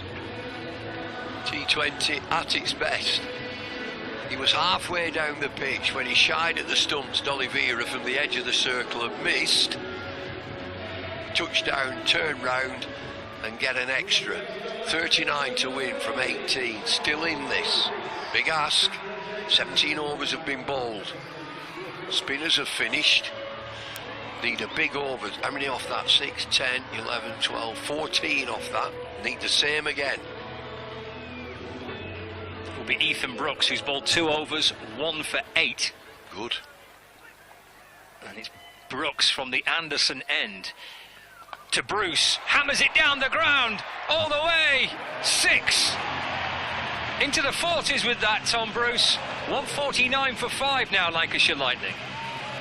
And Brooks holds this back, a slow delivery, but Bruce also hangs back, stays in his crease, immensely strong. Look out, members, it's coming your way. 33 to win from 17. Bruce to 44. Long off, long on, deep mid-wicket, deep square leg, deep extra cover. Brooks to Bruce. Might just be a single. Sends it down the ground towards that long off boundary where Tom Taylor fields. That's the 150 for Lancashire Lightning. 150 for 5 and Bruce to 45. 32 to win from 16. Still 2 a ball. Get it down to the last. 12 to win. These will all be slower deliveries. Just look at him holding the ball, hiding the ball. He's no pace. Wicket keeper up to the stump. Slower deliveries. Green waits. Brooks in, balls. Hammers it towards long on. Cobb's under it. Oh. Takes the catch. Green goes. 6 down, Lancashire Lightning. Brooks having a good evening for the Worcestershire Rapids. Green out for 24. And a dot ball. Puff of the cheeks from Josh Cobb. Not over yet. 6 down, and there's that slower delivery. He doesn't get underneath it. I feel he didn't find the middle of the bat, but he did find Cobb. Dot ball as well. Tom Hartley. Yeah, Tom Hartley. Not over yet. Hartley can hit it. He can. Oh yeah. Bruce 45 from 31. Ethan Brooks 2 for 15. They need another boundary or 2 in this over.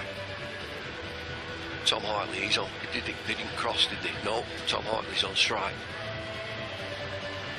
150 for 6 here on Lancs TV and on BBC Radio Lancashire and on the BBC Sport website and app. It's Ethan Brooks for the Worcestershire Rapids, in and balls to Tom Hartley. There we go. That's what Hartley can do. Back over the bowler's head. all the way for 6. 156 for 6. What a super shot. Said these last 3 deliveries you need at least 1 boundary. Now there's 2 deliveries to go. What a strike. What a stride. He's a big fella. Cool as you like. He's always stony faced, isn't he? It's the first ball he's faced in T20 cricket this season for Lancashire, and wallops it for 6. He's down the pitch and wants it again, and gets it again, I think. He does. Successive 6s for Hartley. He's in the game straight away, and Lancashire Lightning still in with a real chance here. 162 for 6. Look out, members, it's coming your way. Oh, this is super play. He's just saying, Tom Hartley, bowl what you like. I know that he's going to be a slow, because he can't bowl with pace. He's just got to be slow and slower. 6-1, wicket, 6-6. 18-19 from the over. Bonus ball, this. 20 to win, 13 balls left. Brooks around the wicket to Hartley. Down the pitch he comes again. Up and over, extra cover. Watch out, Lanky. As Hayden Walsh gets across to his left-hand side, just in front of Lanky. And Hartley hustles back for 2. What an introduction to the blast this season for Tom Hartley. His first 2 balls of the campaign is hit for 6, and the third ball he's managed to run 2. End of the over, 164 for 6, 18 to win from 12. Swinging Lightning's way, this. 18, 20, 21 from that last over. 12 deliveries to go, 18 to win. What are we on again? Lancashire TV, Radio Lancashire. Go on, tell us what we're on. We're on Lancs TV, we're on BBC Radio Lancashire as well, and on the BBC Sport website and app. We're on everything, aren't we? Everything. Yeah, you can't get away from us. Here's Waite in, and balls to Bruce. That's kind of got through him and past the leg stump. Through his legs. Bit of a nutmeg. Yeah. Well, that's crucially, it's a dot ball, isn't it, to start the over? Yeah, that's good. You want to look at the Rapids, you look at their eyes now, look at the faces. Do they think that they've just blown it? 21 from that last over, they've got to get it back together again. Great start, this. A dot ball. Bruce on 45. There's Waite. Down the pitch he comes, it's chipped away towards the leg side. And it'll be 2. Bruce moves on to 47. 166 for 6, 16 to win. We've got a bit of sunshine as well. It's still okay that he's gone for dot ball 2. This is Waite, isn't it? Yeah. Sets off from the Brian Statham end, bustles in, balls, Bruce swats it out towards the leg side just for 1. Takes his total to 48, 167 for 6, 15 to win. Well, he's just had a break out of the team as Tom Bruce. Overseas player, it not just happened for him, but you know, sometimes you have a break, get away from the game, come back in a bit refreshed. 48 from 34. Now then, Tom Hartley, 14 from 3. 9 balls left, 15 to win. Waite for Worcestershire, in, balls, Hartley hammers it down the ground, bouncing towards the long on boundary, all the way for 4. Almost into single figures for Lancashire Lightning, 171 for 6. Hartley straight away from 4 balls up to 18. And he's took the game away from the Rapids. They were controlling the game.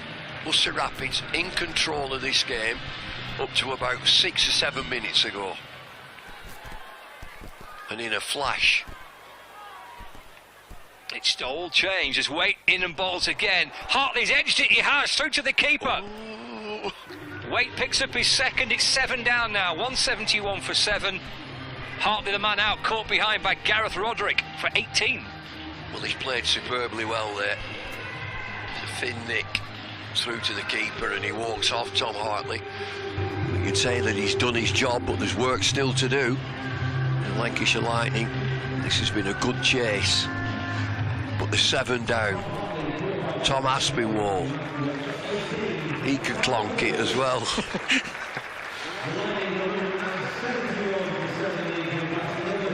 Dot ball, Wicket, dot ball, 7 down. Bruce still there, 48 from 34, 11 to win from 7. They can't lose this. They can't lose. It's impossible. Aspinwall and Bruce both back into the side for this game. That's a chance with the bat here. Tom Aspinwall, 11 required. Final ball of the 19th over. Wait to oh, he's bowled him. It's 2 in 2, 8 down now. First ball duck, Aspinwall departs, and the Worcestershire Rapids are right back on top. 171 for 8. It swung back to the Rapids, 8 down. But Tom Bruce still there. It's Tom Bruce time. This is his time. He got 6 deliveries. We're into the final over. Tom Bruce is on strike. Lightning have got 2 wickets left, that's all. Stumps are shattered. 2 full pints. Off stump's gone, middle stump's gone. We're back into the pubs. The house of trembling madness here at Emirates Old Trafford. Who's in? Who's the batter? Luke Wood. Well, he can bat.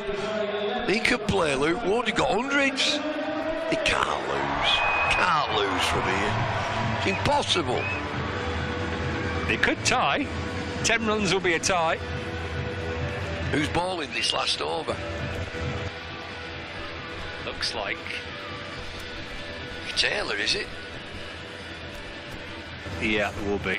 Yeah, will be Taylor's got 1 left. Yeah, Tom Taylor from the Anderson end for the final over. 6 balls, 11 to win, 10 to tie. Leg side is the shorter boundary. It's still a big hit, but it is the shorter boundary. 11 to win. Here's Taylor to Bruce. Drilled away through the offside just for a single. 172 for 8. Where's his area, Luke Wood? He scored. I'm sure he's got hundreds in red ball. He has, yep. Definite. Yep. Used to have good partnerships with Danny Lamb. Yes, they both got 100 in a match at Kent a couple of years ago. Yeah, well, he's got it all to do here. 10 to win, 9 to tie, 5 balls. Get something on it, Wood. Get some wood on it. 172 for 8. Here's Taylor from around the wicket. Bowls to Wood. It's full. He just digs it out. He's going to come back for 2. Yeah, Bruce has already made up his mind to come back for 2. The ball's run towards the edge of the circle at mid-on, and Wood does come back for 2, and it's now down to 8 to win from 4. That's trickled to the edge of the circle. Fielder is at deep long on. 2 a ball. 2 a ball. Great chase this, but they've work to do. Who would you fancy? Who's going to win it? Taylor sets off. Sun shining. In and bowls. Wood hits it down the ground. It's in the air. 1 bounce up towards long on, so just a single. 175 for 8. Oh, he's unlucky there. It's a low full toss. Might have hit it. He'd have been in a bit. He might have hit that to mid-wicket. Fimes long on, brings Tom Bruce back. He's on 49. 49 from 35. 7 to win. 3 balls remaining. Don't overstep. Don't bowl a wide. You get all the advice from his captain and probably from all the batters who are not bowlers. It's a terrific knock by Tom Bruce. Back in the Lancashire side. Taylor in to Bruce. Over extra cover. Bouncing in front of Rob Jones. Through they go for a single. It's a really good 50 by Tom Bruce. Excellent response by Bruce. Back into Lancashire's side and repays him with a really good 50. He's played superbly well, 50 from 36, but this is an excellent over from Taylor. 1, 2, 1, 1, 2 to go, 6 to win, 5 to tie. Who's on strike? Luke Wood. Boundary. Got to get a boundary. If he hits a 6, he wins it for Lancashire Lightning. 4 takes it to the final ball of the match. There's Taylor in and bowls. Wood swings, it's in the air. Big shot, 6, 6, 6. 6 to win it. Lancashire get over the line in the most wonderful way. Wood hammers it high out towards the leg side boundary, all the way for 6. Lancashire win by 2 wickets. Super game of T20 cricket. T20 blast at its very, very best. The game swung either way. Luke Wood was the new batsman. It was a superb over from Taylor. 1, 2, 1, 1. 2 balls to go, 6 to win. Rapid's favourite.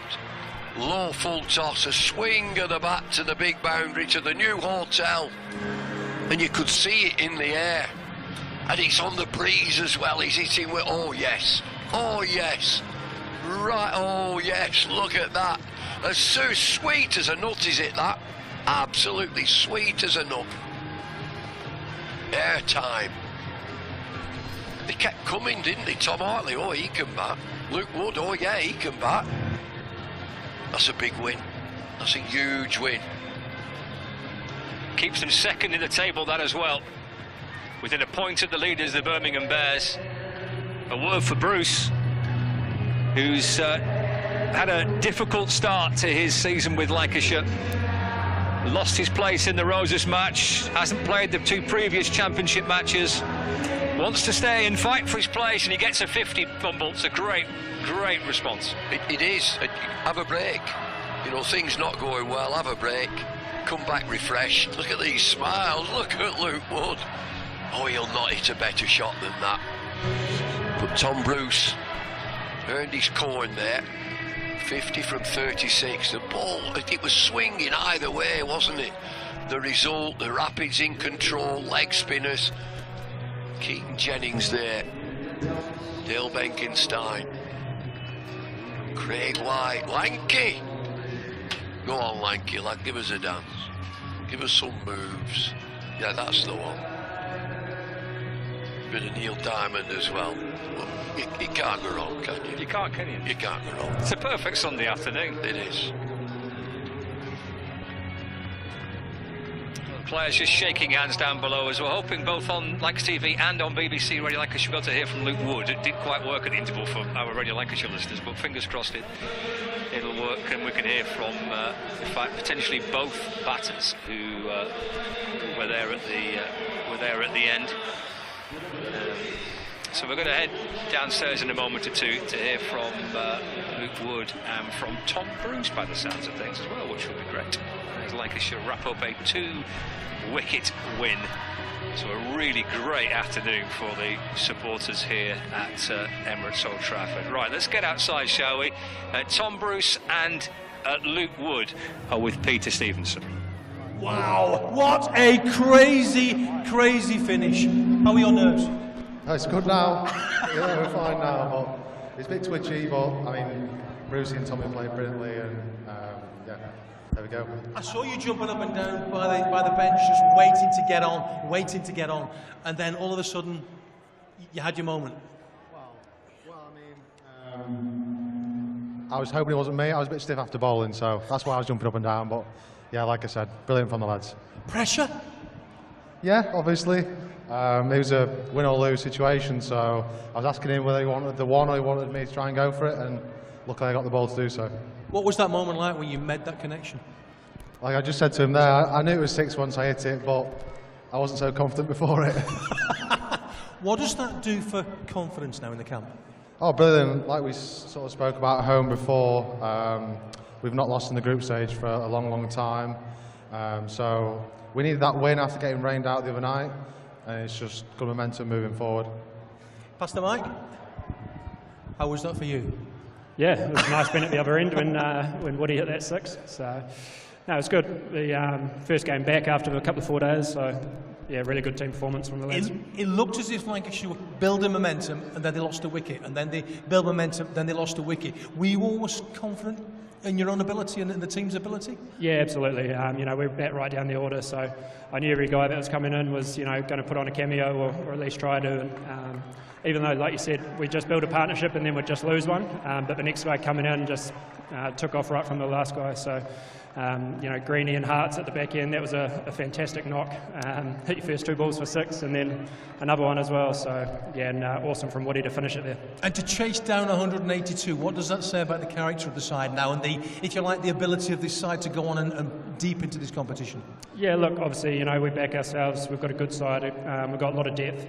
Any guys that come in, you know, you back them to be able to do a job. So we like to think we can probably win from any position.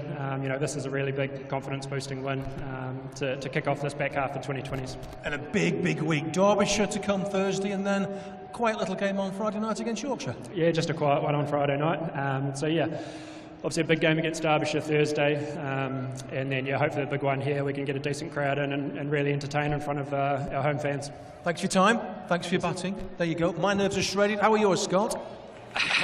Yeah, pretty decent actually. That was quite good fun, that wasn't it? That was pretty good fun. Thanks to Peter and to Tom, Bruce, and Luke Wood. How are your nerves at the end there, Bumble? No, absolutely fine. That's a great finish to a T20 Blast game. You know, the home team on the ropes, Lancashire on the ropes. You could tell the crowd lifted them, definitely. And then you get that big cameo from Tom Hartley. That's a cameo that he was talking about. We bat all the way down. He stayed and was very, very good. 50 from 36 balls for Tom Bruce. And he had these little cameos coming in. 2 sixes, 6-6, bang, bang from Tom Hartley. And then Luke Wood, we said, oh, here's another 8 down. Who is it? It's not a number 10, it's Luke Wood who scored centuries. He got the ball that he wanted. Low full toss. And he hit it as sweet as you like, and he's hitting with the breeze towards that hotel. As soon as he hits it, we knew that that's gone for 6. With regards to Hartley, Bumble, I mean, he's not played any T20 cricket for Lancashire all season. He's been obviously away with England at the World Cup. Yeah. The first ball he faces, he hits for 6. The second ball he faces, he hits for 6. These lads have the ability just to not played any white ball cricket. I know he's played out in the nets for England and train with England, but to rock up and do that from the word go, how impressive is that? Well, his reputation is he can hit a cricket ball a long way, and to me, Tom Hartley, I've never met him, but he looks ice cool. His facial expression never changes. So what has he got? What's he got in his favour? He's very tall, he's got long levers, he has a big stride, and he used all that in the 2 sixes. Where did he hit them? Dead straight down the ground. And they're not baby 6s, just dropping over the rope, they're straight into the crowd. And so his 18 that he scored just flipped the game. They were winning, Worcester Rapids were winning. And he flipped the game on its head, and Bruce was still there, very important. They had a batter there at the end. And, you know, we said coming into about 4 overs to go, get down to 12 and over. Well, they needed 11 off that last. Then they lose a wicket. I think this has been such an important win for Lancashire Lightning. For the home crowd for a start, keep your home crowds coming. Yeah, special win. And just to put that a little bit into context as well in terms of the run chase, I mean, in T20 cricket, a team chasing 180 to win doesn't seem that extraordinary now, does it really? But here in particular, you're looking at an average first innings score of 160. For an away side batting first here, since they rotated the square, for the away team batting first, they average about 140. So that actually, for here, is a really sizable run chase, isn't it? It is. You know, I didn't fancy Lancs at the halfway stage, and they'd have to get off to a good start. Now they did in the power play. They had a real good power play, but they lost 3 wickets. But they bat all the way down. Now, I think the strategy when they selected this side, if you've got Luke Wood coming in at 10, who's the poor beggar who's coming in at 11? Saqib Mahmood. So So you've got to keep coming. I thought that interview there with Tom Bruce, it just hit me that I needed somebody to play little cameos. So Croft got 16, Green got 24 from 17, Hartley 18 from 5. Those are these little cameos that he's talking about. And he was in there at the end, 50 from 36. Wood comes in, 2 deliveries to go. They wanted 6 to win off 2. Smacks it for 6, game over, thanks a lot. And 182 with a delivery to go for Lancashire Lightning. And you look at that side and look at who they've brought in. The return of Bruce, we've talked about him. Hartley playing his first game for Lancashire in the Blast campaign this season. No Bohannon, Balderson or Blathwick, who've all featured. Aspinwall returns. You've got Salt to come back, and potentially Livingston as well at the back end of the group campaign. It's quite a healthy looking squad that to pick from, isn't it? Well, I think Hartley coming back has helped them, and I think that Salt will play in the next game. So I'd say the next game he'll probably play from now on in. And so they've got a strong squad, and when I look at that batting line up there, I'm trying to second guess, you know, the coaches and the captain and the strategy. That strategy was to pick a long batting lineup, and then to mix and match with the bowlers, which they did. They've got some good bowlers in there. Nevertheless, they went for 180. You know, they won't be happy with that we've gone for 180. And they've a bit of work to do there, I think, in the lengths that they bowl and the pace. They kept bowling pace and didn't take any pace off, but they've kept the nerve on a big run chase, and they've just got home.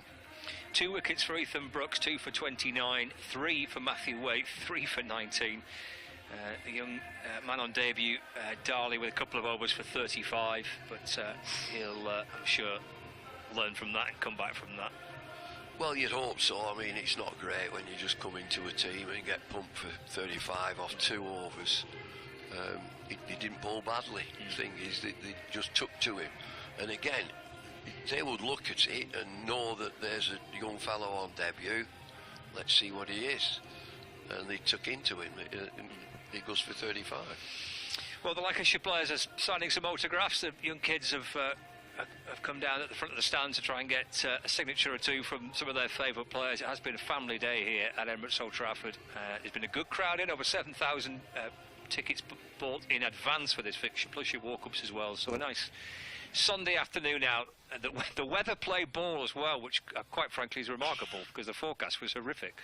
But we've got an entire full T20 game in, which is great. And Lancashire Lightning coming out on the right end of it. A really good run chase for Lancashire. Derbyshire next, Bumble on Thursday, and then Friday here against Yorkshire, the next 2 games. Lancashire well on course here for a quarter-final spot, and well placed for a home quarter-final spot, aren't they, as well? Yeah, that's what they're after. Latter stages now of the T20 Blast, and they've got a couple of good games coming up. And they're like, I mean, the local derbies, aren't they? Derbyshire, they'll bring some. Yorkshire will bring plenty. Friday night, T20 Blast night against Yorkshire, fabulous. But you know, they've got to keep this momentum against Derbyshire. Derbyshire won't be a pushover. They've a little bit of work to do with the bowling, but all in all, that's such an important win. Yeah, they're back on the bike. Elsewhere today, just to wrap up, results from the T20 Blast in the North Group today. A victory for the Northamptonshire Steelbacks, beating Durham by 5 wickets, which is a good win for Lancashire because Durham and Lancashire were level on points coming into this fixture. So Northants beat Durham by 5 wickets. The Birmingham Bears are the group leaders. A 9-wicket victory over the Nottinghamshire Outlaws at Trent Bridge, who were all out for 57 in the 18th over. And the Birmingham Bears reaching their target before the power play had finished. So the Birmingham Bears beat the Notts Outlaws by 9 wickets, and the Derbyshire Falcons beating Yorkshire Vikings at Chesterfield by 7 wickets. There's a good crowd on there too as well. Good result, that. Yeah, good win for Derbyshire. So that's it from Emirates Old Trafford today. I'll be at Derby on Thursday, and if you want to follow that match with a bit of a Lancashire feel, because we won't be on the live stream, it'll be on BBC Radio Lancashire and the BBC Sport website and that from Thursday. It's 7 o'clock start, and then back here on Friday for the Roses fixture against Yorkshire. Many congratulations to Lancashire Lightning. Great finish, 2-wicket win. That's it from us. We'll catch you soon.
Welcome to Canada Dubai. Here's your key. Thank you. Let me help you with the bags.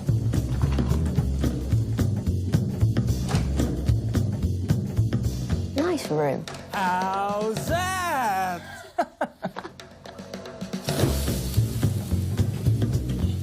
How's that?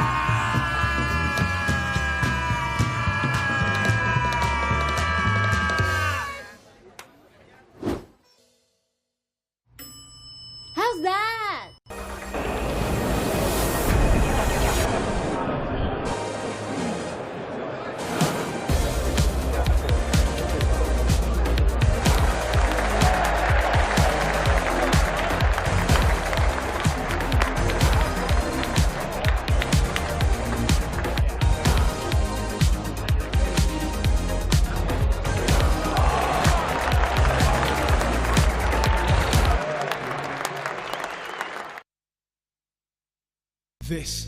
call for hungry dreamers and hard-working self-believers.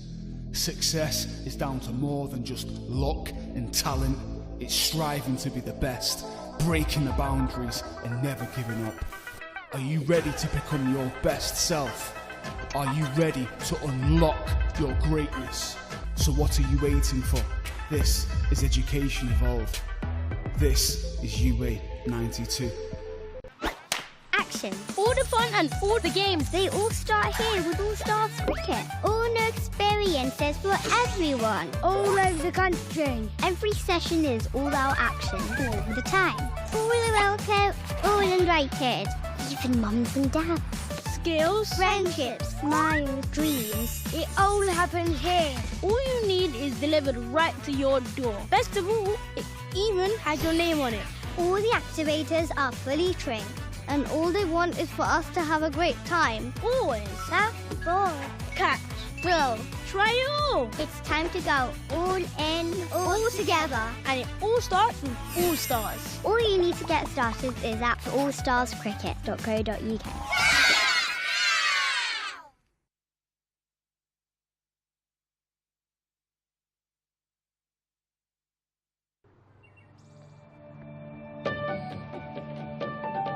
Certain bits of it, but the heritage of the club is actually everywhere you look. So there will be a new heritage of it being over last year. So many people say they're both.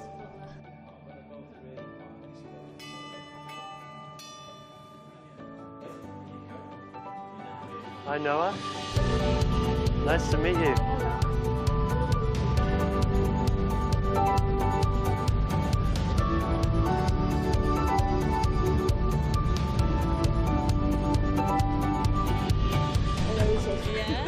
Can you believe it? No. I can't stop smiling. I'm trying not to.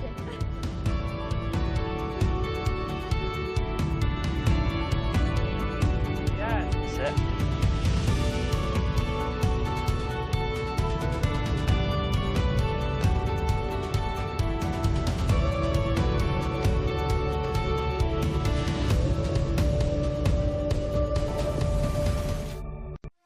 When I was a kid, there was no professional women's cricket.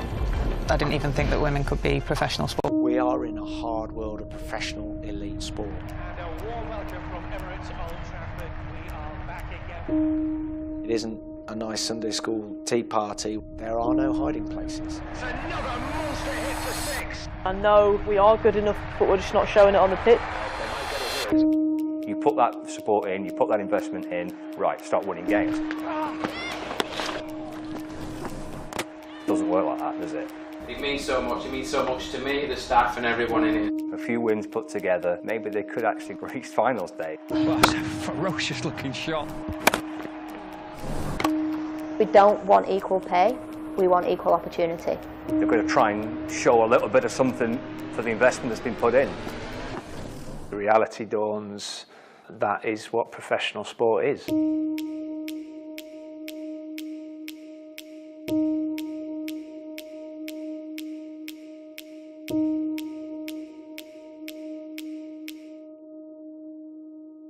Two local favourites are staying at the Hilton Garden Inn. She's gone for the chip. My goodness me. It's over to the Hilton review system. A big bite. Gone. When lunch is the best part of the day, it matters where you stay.